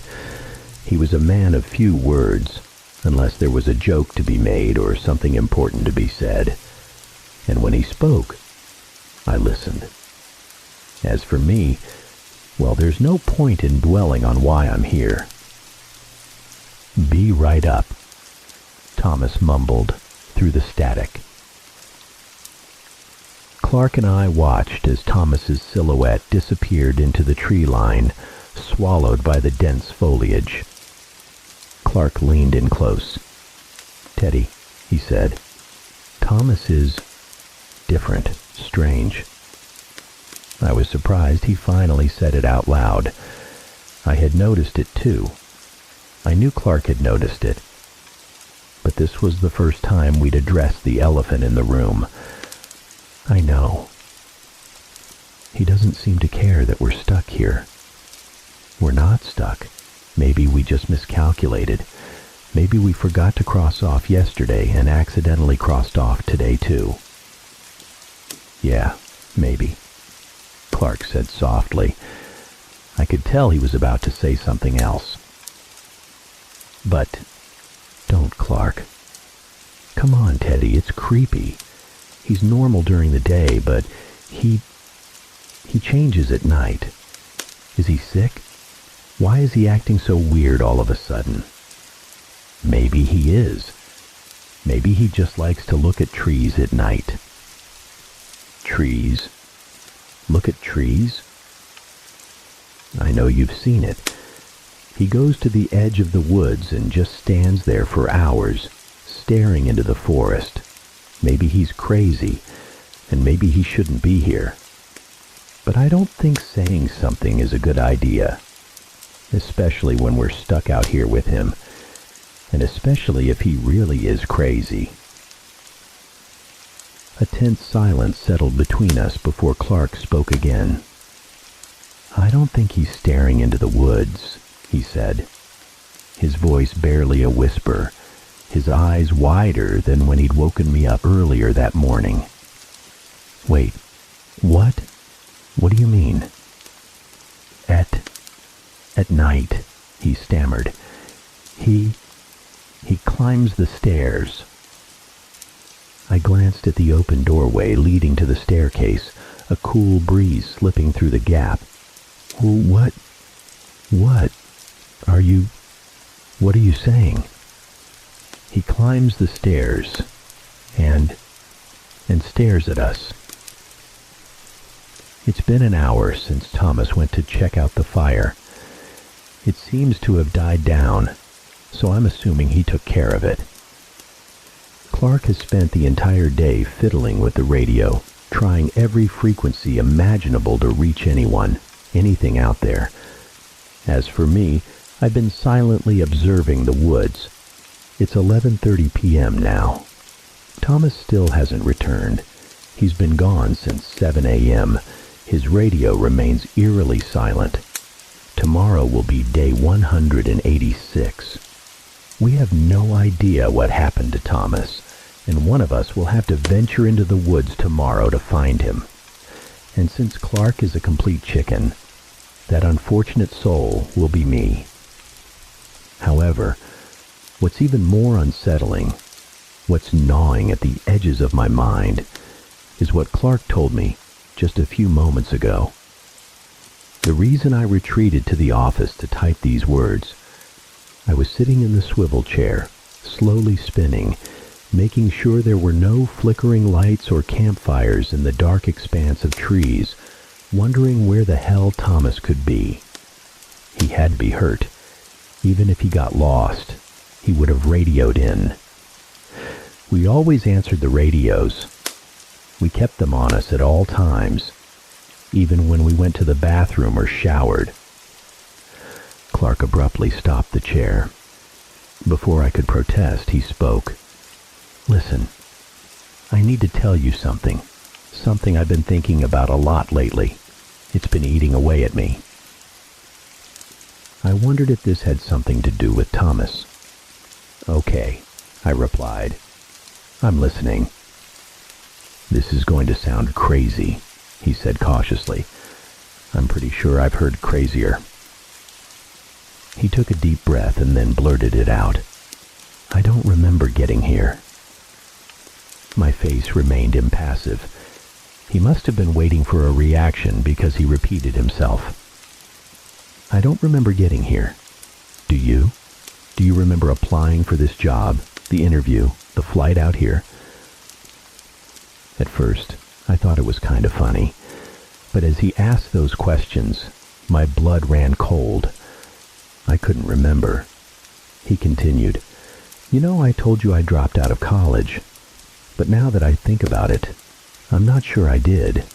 I mean, I must have, right? Because I'm here? I must have. But all I remember is the last day of that semester. And then, I'm here. I don't remember anything between driving home from class that day and meeting you and Thomas. I continued to listen, but my expression must have changed because he stopped.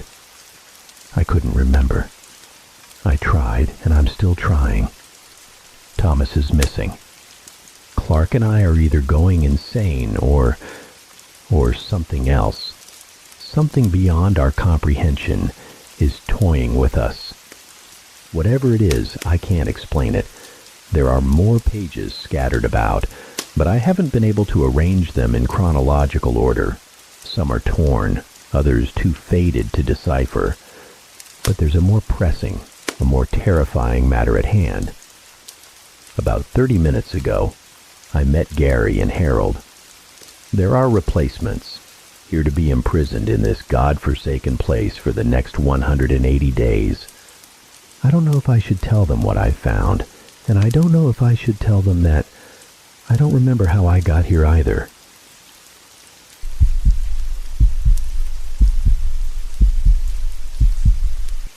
Buying that weighted blanket on Amazon was the worst decision of my life. You've heard of them, I'm sure. Originally designed as therapeutic tools for people with autism, anxiety, and insomnia, in the last few years, they've become ubiquitous in homes across the country, and for obvious reasons, they provide comfort, they provide relief, and we're all desperate for a little peace. Have you noticed how much of what we, the bereft, spend our money on is geared towards that end? Why are we so hungry for oblivion? It wasn't as if my life was particularly difficult. After my wife and kids disappeared 2 years ago, I'd managed to cobble together some semblance of normalcy. I'd sold the house in the suburbs, rented a cheap apartment near work, attended all the grief counseling sessions the cops and social workers had recommended, and gone back to the office. I still couldn't sleep more than an hour or two a night, even with the pills. But whatever. The worst was over. Shock and grief had given way to a dull ache of acceptance. And yet, I still ordered the weighted blanket on Amazon, queen-sized, like all my bedding, even though my queen no longer slept beside me. It arrived unaccountably late. I was a Prime member, and I'd paid extra for 2-day shipping, but whatever. At least it had arrived, so I decided not to complain, despite its mangled condition.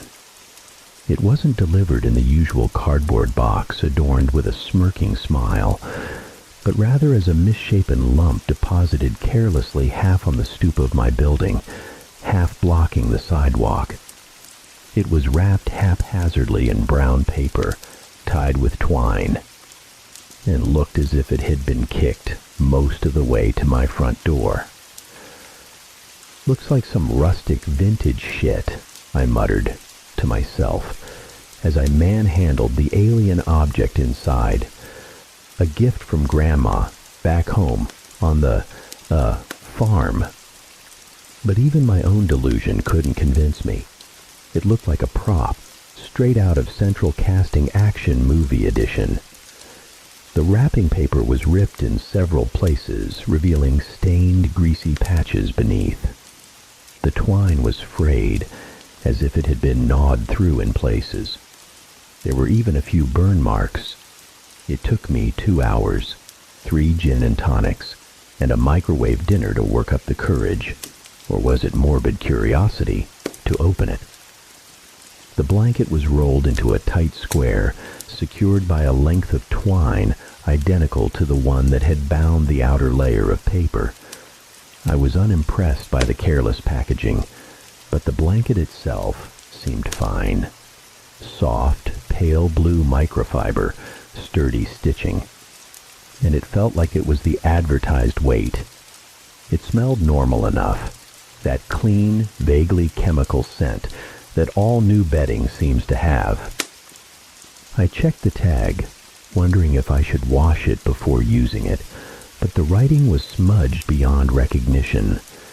It seemed risky to throw it into the washing machine without knowing what temperature to use, so I decided to just toss it on top of my old duvet and get on with my life.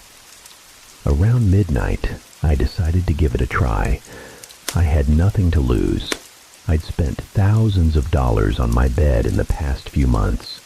top-of-the-line memory foam mattress, ridiculously expensive Egyptian cotton sheets, pillows that could be adjusted to practically any height, and none of it had done a damn thing to help me sleep. In all honesty, I was expecting tonight to be like every other night, but there's no harm in pretending, right?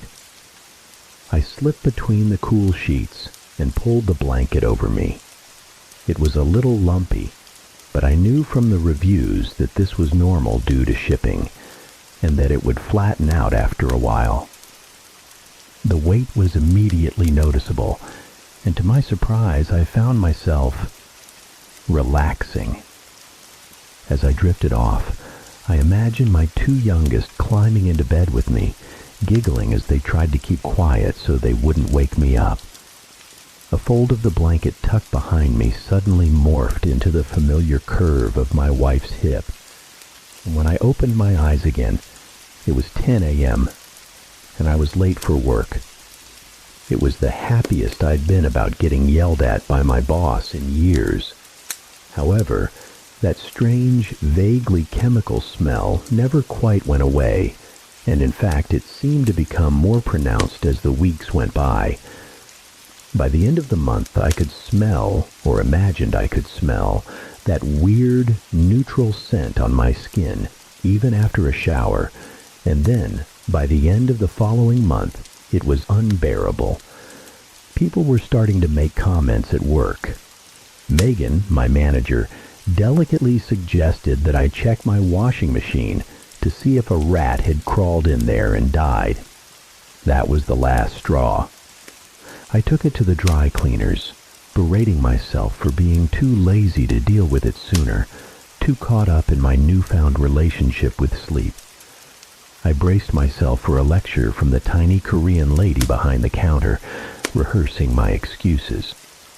Work was crazy. I left it in the car and forgot about it.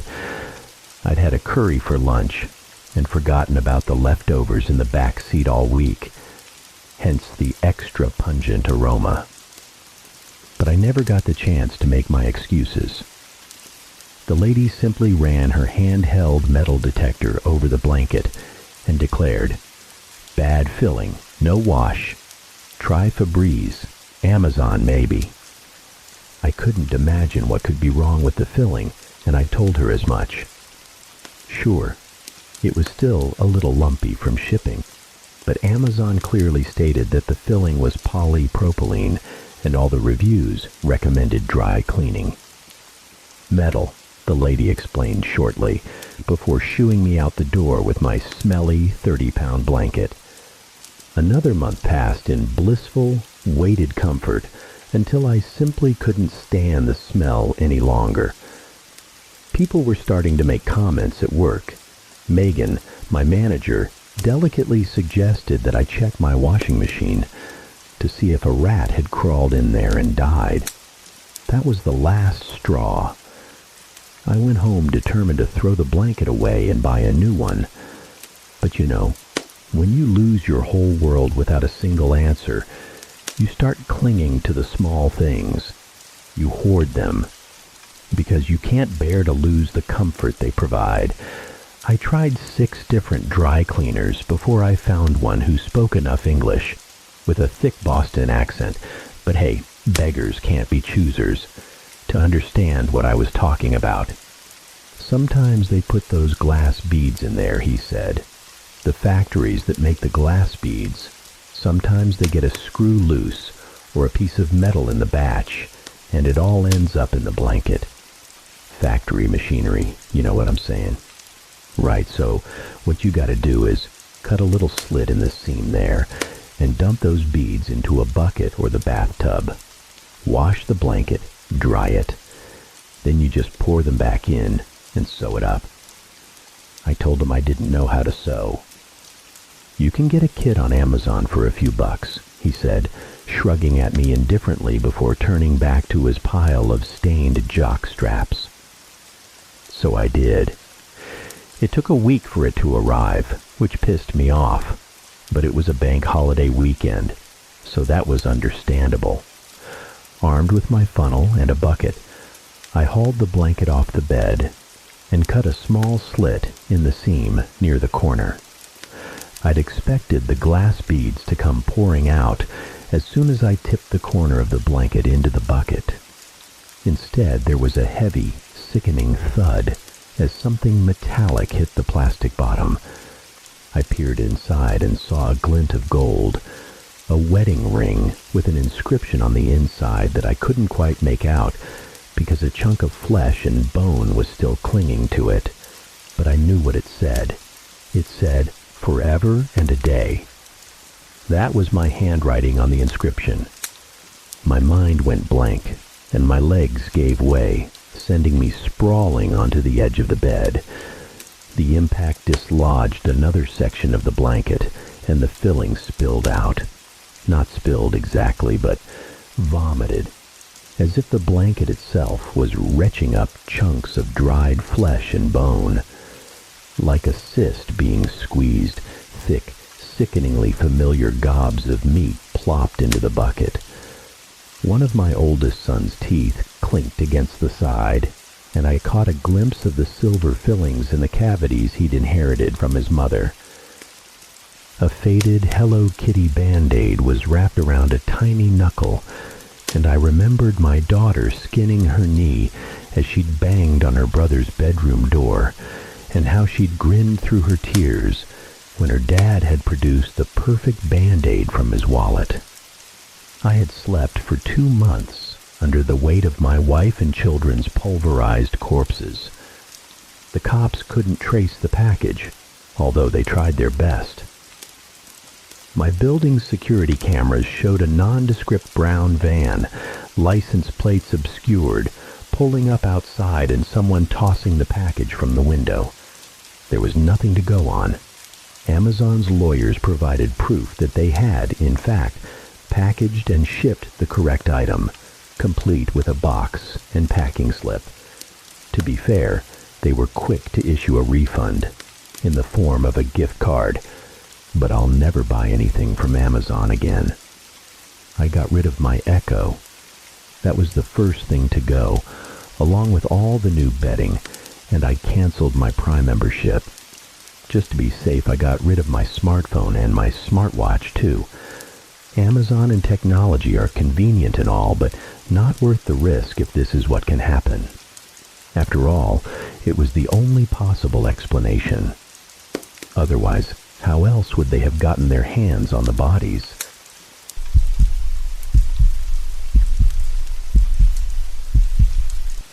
Mr. Leaves came to see me. Those were the first words my daughter uttered that morning. I brushed it off as the ramblings of a 7-year-old. It wasn't unusual for her to invent imaginary friends, especially given our recent circumstances. Change could do that to children, force them to create something to hold on to make the world a little less scary. We decided to leave the city, find somewhere less hectic, somewhere we could call home. As a physician, I had the luxury of time and jumped at the chance when a position opened up in the quiet town of Windarm. It was an idyllic place with picturesque cottages, sun-drenched streets, and lush green hedges. Not too big, not too small. Perfect for the 3 of us. My wife, Erin, and I had named our daughter Karen after an aunt, but we always called her Kip. It was an old English word my grandfather used for sleep. Karen loved to sleep, so Kip seemed to fit. Our new home on the outskirts of Windarm was older than both of us combined. A renovated farmhouse dating back almost 150 years. We fell in love with the place instantly. As we pulled up outside, Kip dashed up the creaking white-painted wooden steps, through the wide double doors, and disappeared into the embrace of our new home. She was ecstatic, running and giggling from room to room. It was an adventure for her. Even at such a young age, she understood the weight of stories that old places could tell. She wasn't concerned about the dust, the wobbly banisters, or the creaking floorboards. Within 10 minutes, each of the 3 floors had been explored by her little 7-year-old feet. Of course, There were bound to be nooks and crannies in the attic and cellar that she hadn't seen, but Kip wasn't interested in those, only where she could sleep and play. I foolishly told her that she could choose any bedroom to be hers, and of course she chose. The best room in the house. Erin and I smiled at each other, happy to watch Kip explore her new domain with such delight. She loved the high ceilings, giving the room a sense of grandeur and majesty, like a princess in her castle. The squeaks and groans the floorboards made beneath her feet were hilarious. She'd stomp up and down on the ones that creaked the loudest, giggling to herself. Most of all, she loved the window. It was vast and sprawling, looking out over the rolling farmland of flat plains and gentle hills below.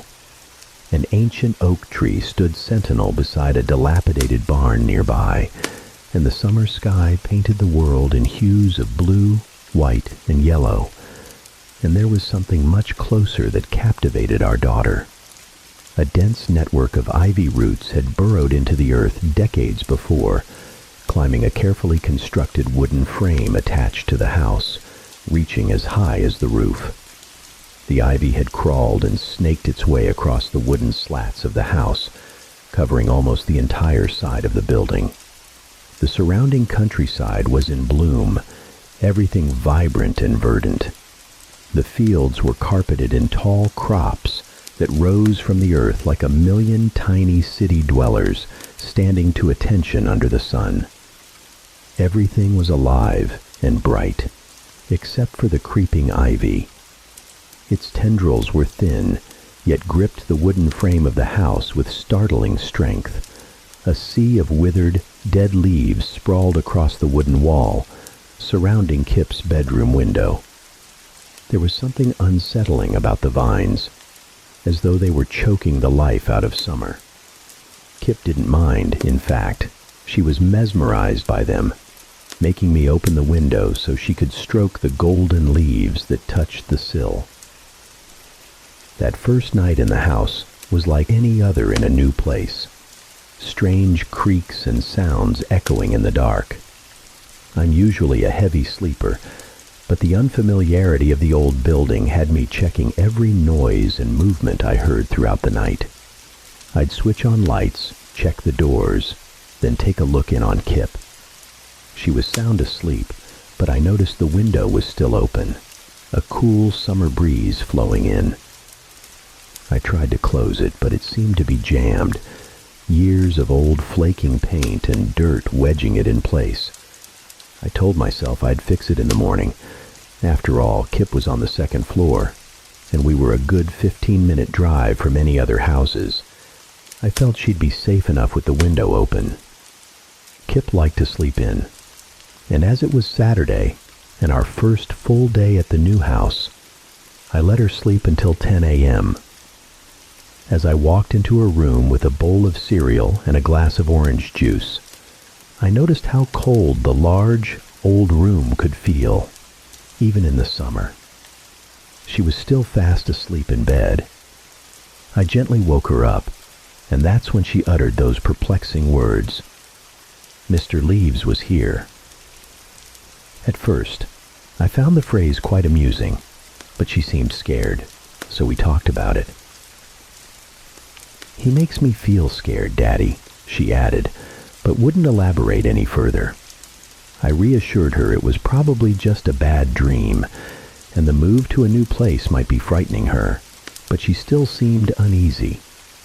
It was obvious she was talking about an imaginary friend, but the conversation bothered me enough that I mentioned it to my wife, concerned that our daughter might not be adapting to the move very well.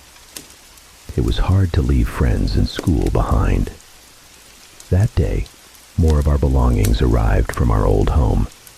Slowly, the house began to feel familiar, and I enjoyed walking around the property, taking in the breathtaking views of the farmland.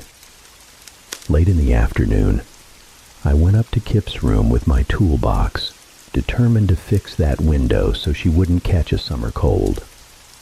As I scraped away the grime and flaking paint that was causing the window to stick. I looked down and saw Kip playing in the distance, sitting on the old rope swing that hung from the oak tree by the barn. She looked so happy. Eventually, the window gave way, and I was able to force it shut. That second night, I didn't sleep well at all, and by the next morning, I felt exhausted. Something had shifted for me. The house no longer held the same sense of comfort it had when we first arrived. The air felt heavy, difficult to breathe. Again, I let Kip sleep in for a while before taking her breakfast. She was awake when I walked in, and when I asked if she'd slept well, she replied, "No, Daddy." When I asked why, she whispered, "Mr. Leaves was watching me from outside." I glanced at the window for a moment, a chill running down my spine. "Can you tell him to go away, Daddy?" Kip asked. Once again, I reassured her and gave her a big hug. Soon, she was back to playing on the swing by the barn. I spent most of that day trying to organize my materials. I wasn't due at the practice in town for another 2 weeks, but I wanted to be as prepared as possible. Erin was taking care of some errands at the bank, while Kip continued to giggle and run around as usual. Most kids got bored during the summer holidays, but she had a way of immersing herself in the world around her that never left her with a dull moment. It must have been past 2 a.m. The house was pitch black, but something pulled me from my sleep. At first, unsure as I opened my eyes in the darkness, I eventually realized what it was. Kip was talking. I didn't want to disturb Erin, and I knew it was probably just my daughter talking in her sleep like she'd done before. But as I padded barefoot across the creaking floorboards toward her room, I couldn't help but think about those words. Mr. Leaves was watching me. I crept up to the door and could still hear her talking in hushed, excited tones. I knocked gently and stepped inside.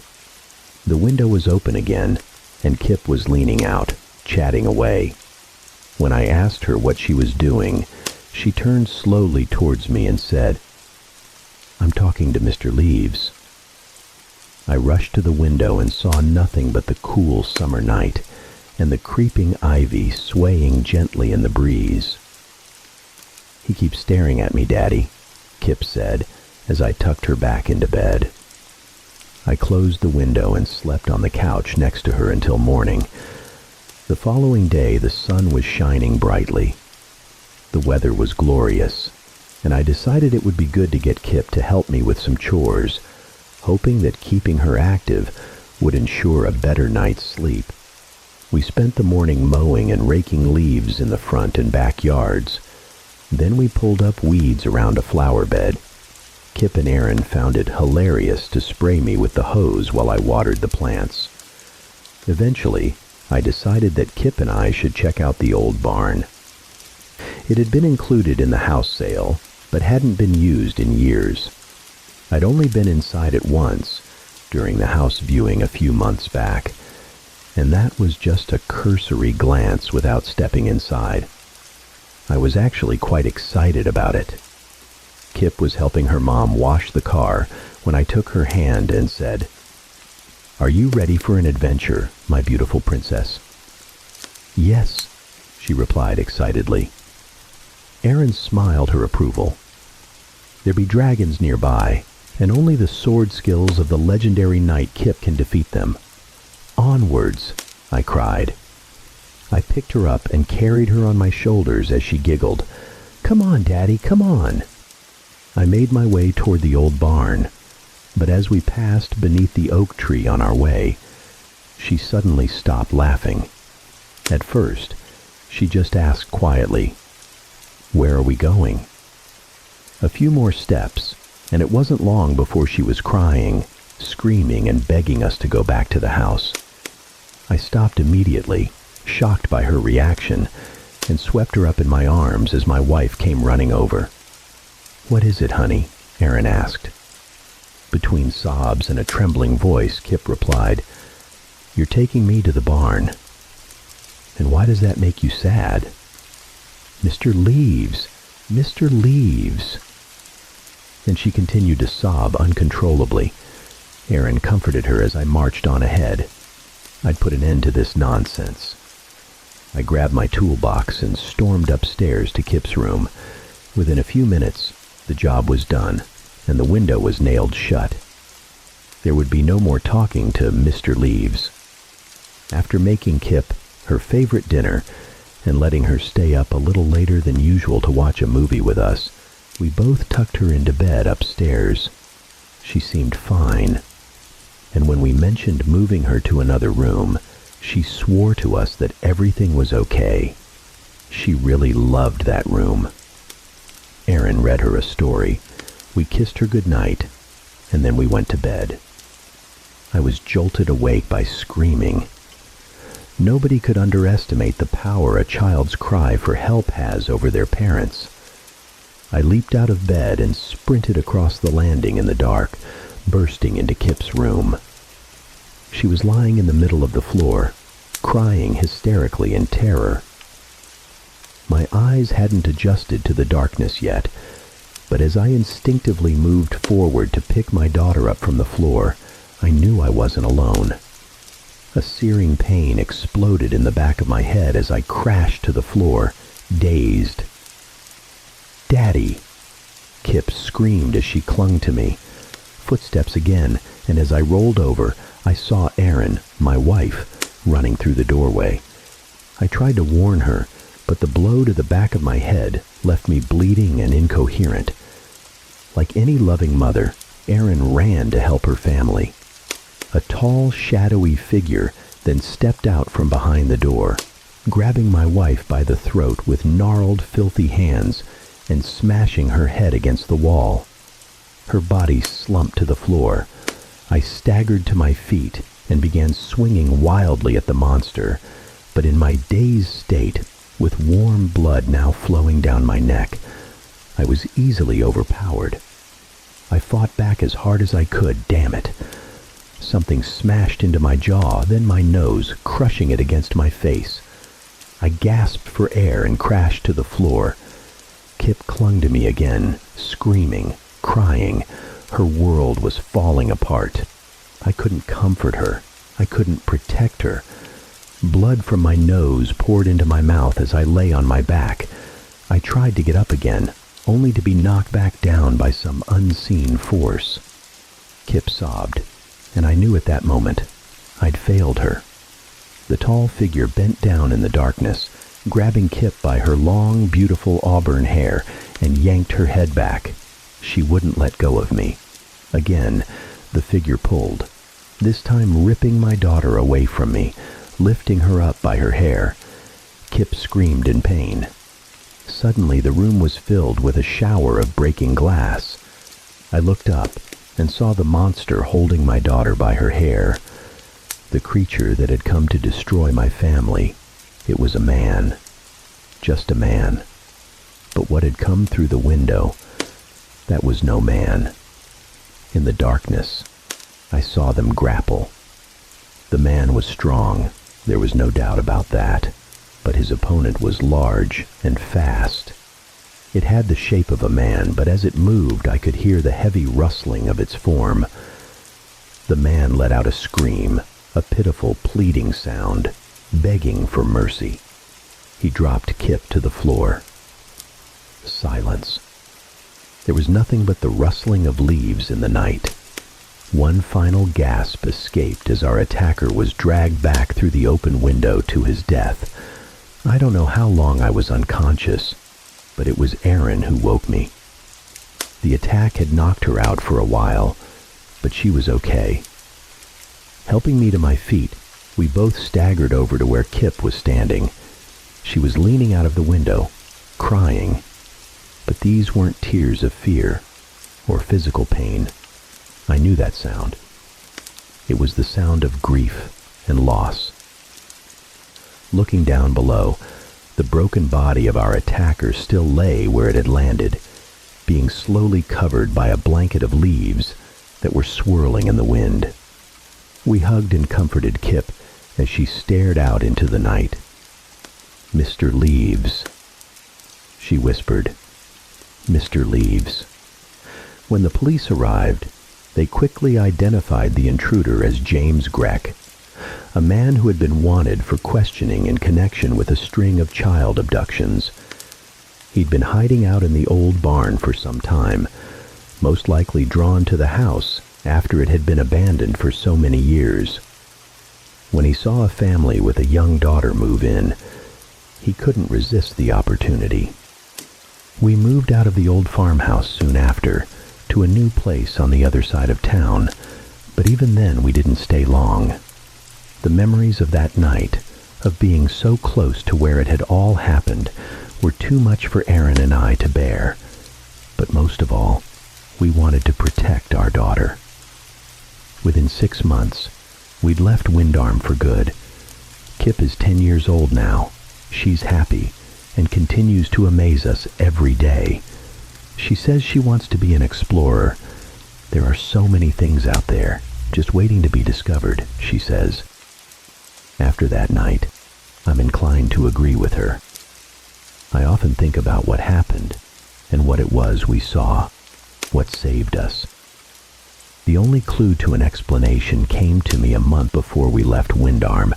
I was having a drink in a local bar, and I got talking to an off-duty police officer who'd been at the scene the night we were attacked. "Shame about you leaving that old farmhouse. It deserves a good family," he said, draining his 6th beer. "How can a place deserve anything?" I asked. "Stupid thing to say, I suppose. I knew the people who owned it before. Mr. and Mrs. Dimitra. Nice people. They lived there for years, looked after the place." "And what does that have to do with a family living there?" "Well, they love kids. Never had any of their own, though. Don't know why. Didn't think they could. All I know is that everyone around here loved them both. They were always doing nice things for the kids, helping out and stuff." "I still don't see," I pressed. "They were always doing things for the kids in town. Halloween, Christmas, whenever. And I just thought it would be nice if their old farmhouse went to a family with kids, that's all. They would have liked that." It was then that I finally plucked up the courage, whether it was the alcohol or the timing, I don't know, to ask the question that I needed answering the most. The question I hadn't dared ask anyone for fear of ridicule. But I was leaving soon, so it didn't matter if everyone thought I was crazy. I just needed to know. "Did you ever hear about Mr. Leaves?" I asked nervously. The man laughed. "Course I have." I was shocked. Someone else knew about it. He continued, "When Mrs. Dimitra passed away, the old man was heartbroken, poured himself into volunteer work around town. You know that Windarm Park in the center of town?" I nodded. "That was Mr. Dimitra's doing. Used to be overgrown and barren, but he got the community interested in pulling together. So we all pitched in and sorted it out. The old man could move mountains. Anyway, he just worked himself to the bone fixing up that park and planting trees, as well as tending to his own garden before he passed away a few years back." "What's that got to do with?" I began before being cut off. "Mr. Dimitra loved his gardening, or as the kids used to call him, Old Man Leaves. So the next time you see an old house covered in ivy, remember, there might be more to those whispers in the wind than meets the eye. Hit that subscribe button for more true horror stories. Sleep tight, and may Mr. Leaves never find you. Good night."